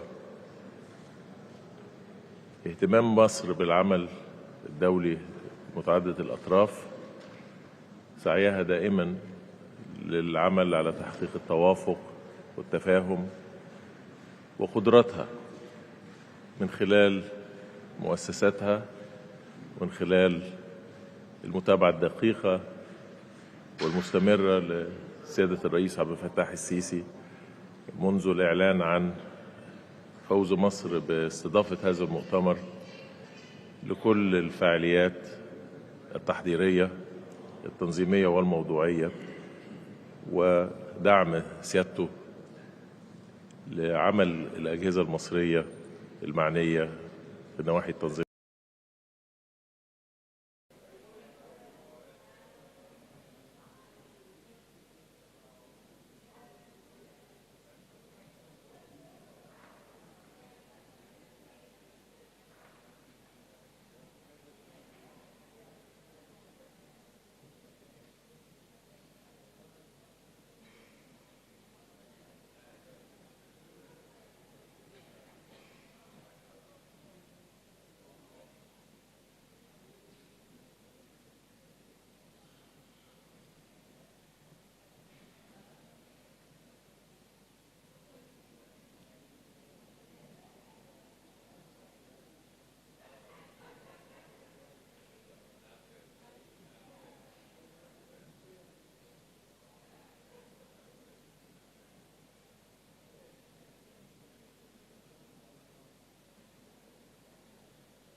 على تجاوز كل التحديات المرتبطة كل ما تم من مشاورات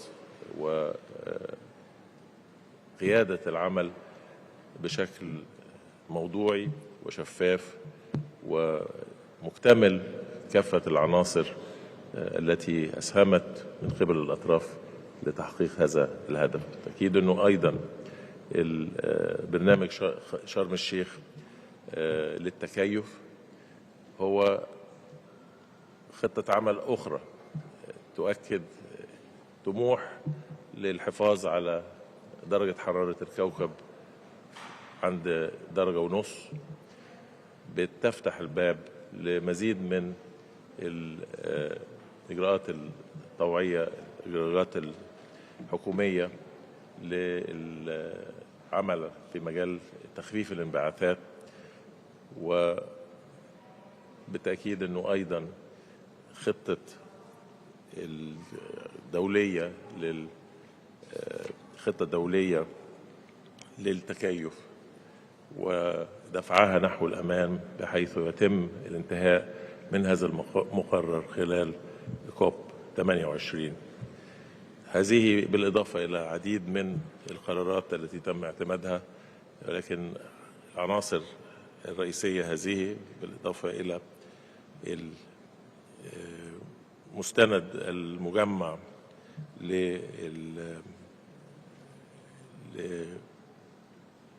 لقمة شرم الشيخ ومؤتمر شرم الشيخ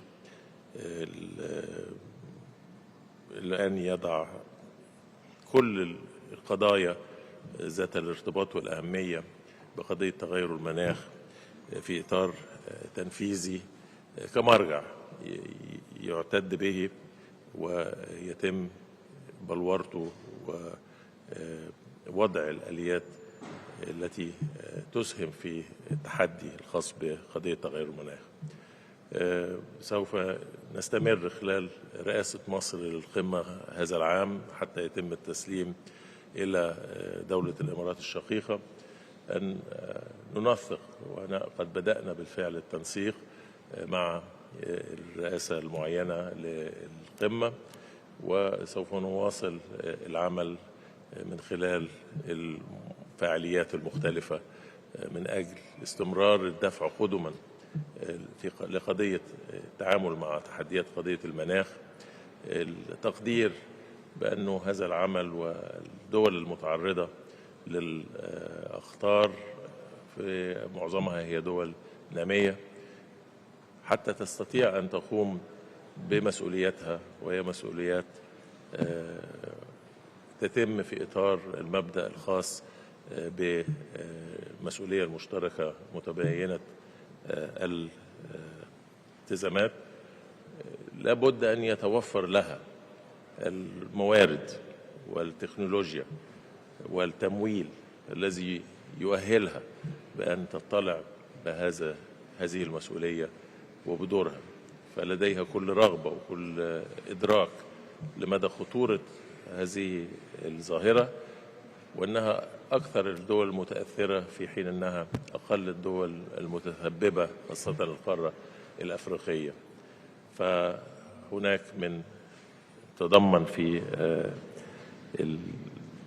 المقرر الجامع تأكيد على ضرورة توفير التمويل لهذه الدول حتى تستطيع أن تطلع بمسؤوليتها إذا كان هناك رغبة حقيقية للحفاظ على الدرجة ونصف مئوية، فالأمرين لا ينفصلا عن بعضهم البعض.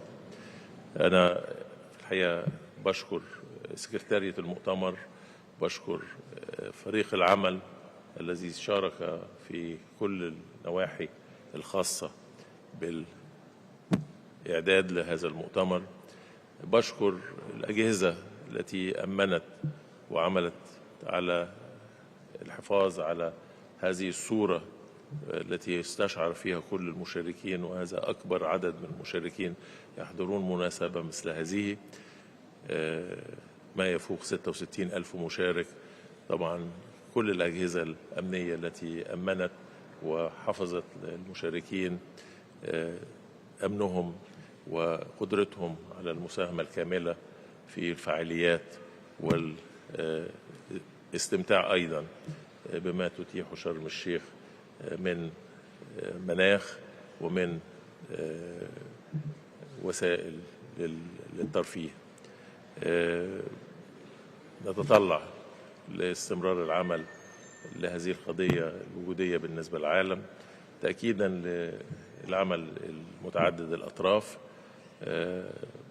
كانت مهمة صعبة اختلفها كثير من التحديات، اتصالا بصياغة التوافق والتعامل مع طموحات وأيضا بعض التحفظات، وهي لابد أن تؤخذ في الاعتبار، لأنه نقطة الالتقاء هي بأن يكون جميع الأطراف يشعرون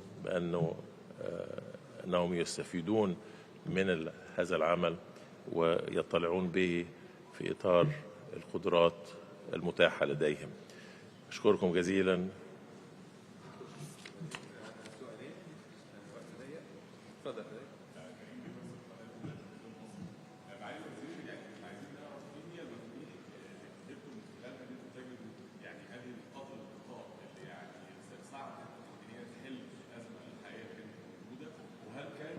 المقترح المصري ليه دور في حل الأزمة دي بشكل عام؟ معلش لو تعيد السؤال معلش. احنا بنسأل على المفاتيح اللي حضراتكم قدرتوا توجدوها لحل النقاط الخلاف اللي كانت موجودة. ايه هي النقطة اللي قدرتوا من خلالها ان انتوا تحلوا المشكلة اللي كانت موجودة؟ والحاجة التانية، هل المقترح المصري كان ليه دور في حل المشكلة؟ حول كافة الموضوعات الشائكة، الموضوعات اللي تم التركيز عليها وتم التداول حولها فيما بين الأطراف دون التوصل لنتيجة، انتهجنا مسار يتيح مشاركة كافة الأطراف ويتيح استمرار هذه المشاورات من خلال توفير والدور الجوهري اللي تم الاطلاع به من قبل مجموعات الوزراء الذين دعموا الرئاسة في تيسير هذه المشاورات وإتاحة الفرصة والاستماع إلى كافة الآراء. وعندما لم تؤتي هذه الوسيلة بالنتائج المرجوة،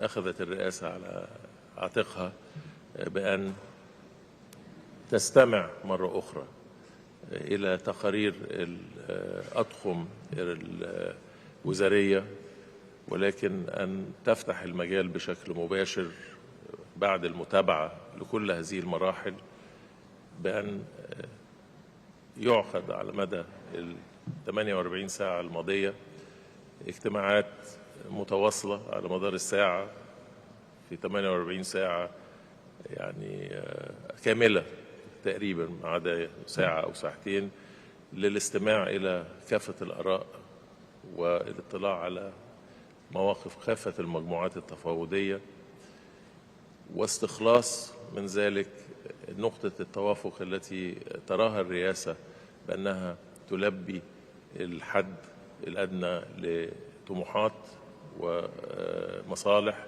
الوفود.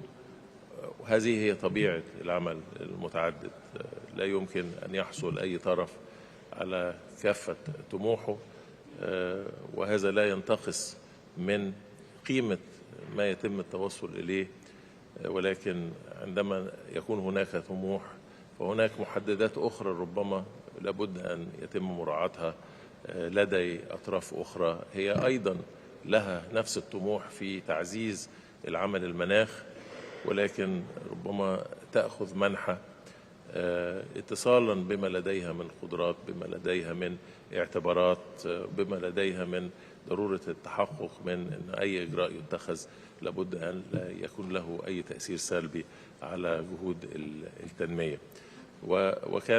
وأخذت الرئاسة على عاتقها أن تصدر نصوص رئاسية وأن تتداول حولها بشكل غير رسمي ثم في إطار أكثر شمولية حتى تتوثق من أن هذه النصوص تصلح لأن تكون أرضية للوصول إلى التوافق.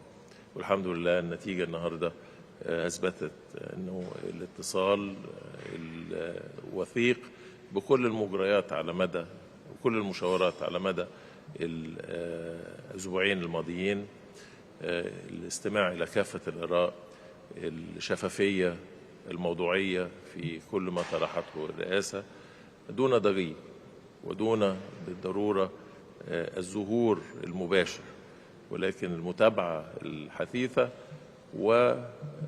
وتجاوز أي مؤثرات ربما خارجية كان الهدف منها ليس بالضرورة إنجاح المؤتمر وإنما تشتيت التركيز سواء للأطراف أو للمجتمع الدولي.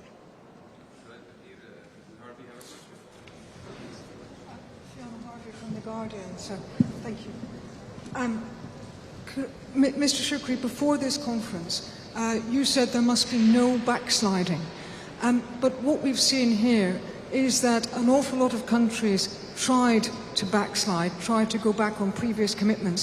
Can we, as a world, really make progress on the climate crisis when so many countries are trying to take us backwards? Well, definitely I stand to what I have previously indicated, and I it was my objective and intention, and I believe I succeeded in avoiding that any of the parties were to backslide. And we did make it absolutely clear that what was achieved in Glasgow would be the foundation.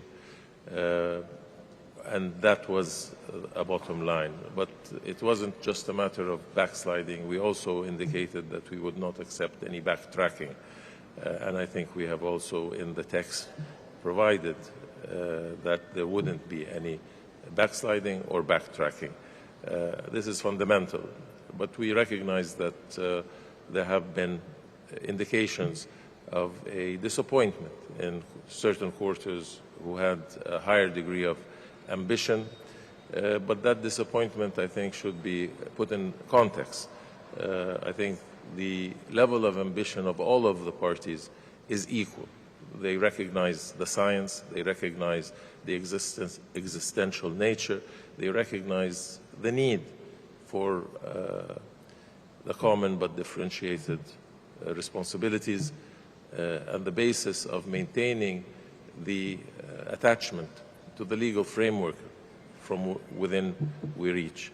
But there is a need for, especially the developing world, to be provided the finance so it can undertake the just transition, that it can absorb the technologies, that it can have affordable finance without the extra costs that are encumbered, the increasing debt burden that necessarily causes a disruption and an inability to undertake the same level, to demonstrate in practical terms their ambition, which is equal to every other party's ambition.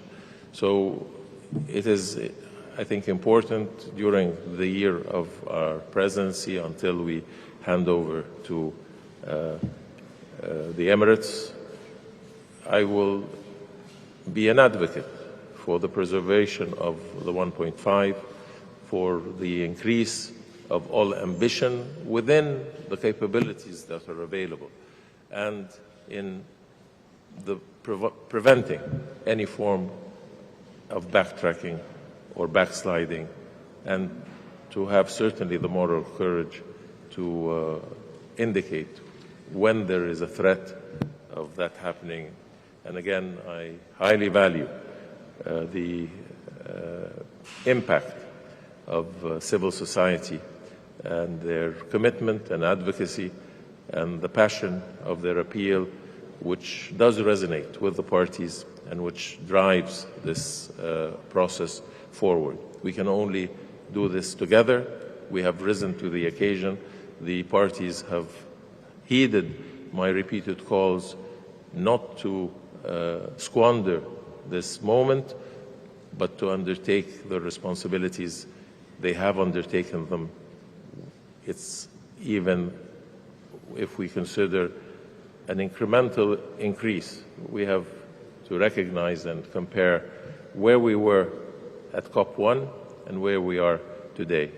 We have achieved progress. We need to achieve more progress, provide the resources, provide the finance, but the commitment, I think, of all of the parties is equal. And again, I convey my appreciation for the level of flexibility and willingness to engage. I think none of the parties have had any sleep at all over the last 24 hours in constant engagement, and I have every respect for all of the parties and the manner in which they have addressed this challenge, and I'm sure will continue to do so. Thank you very much.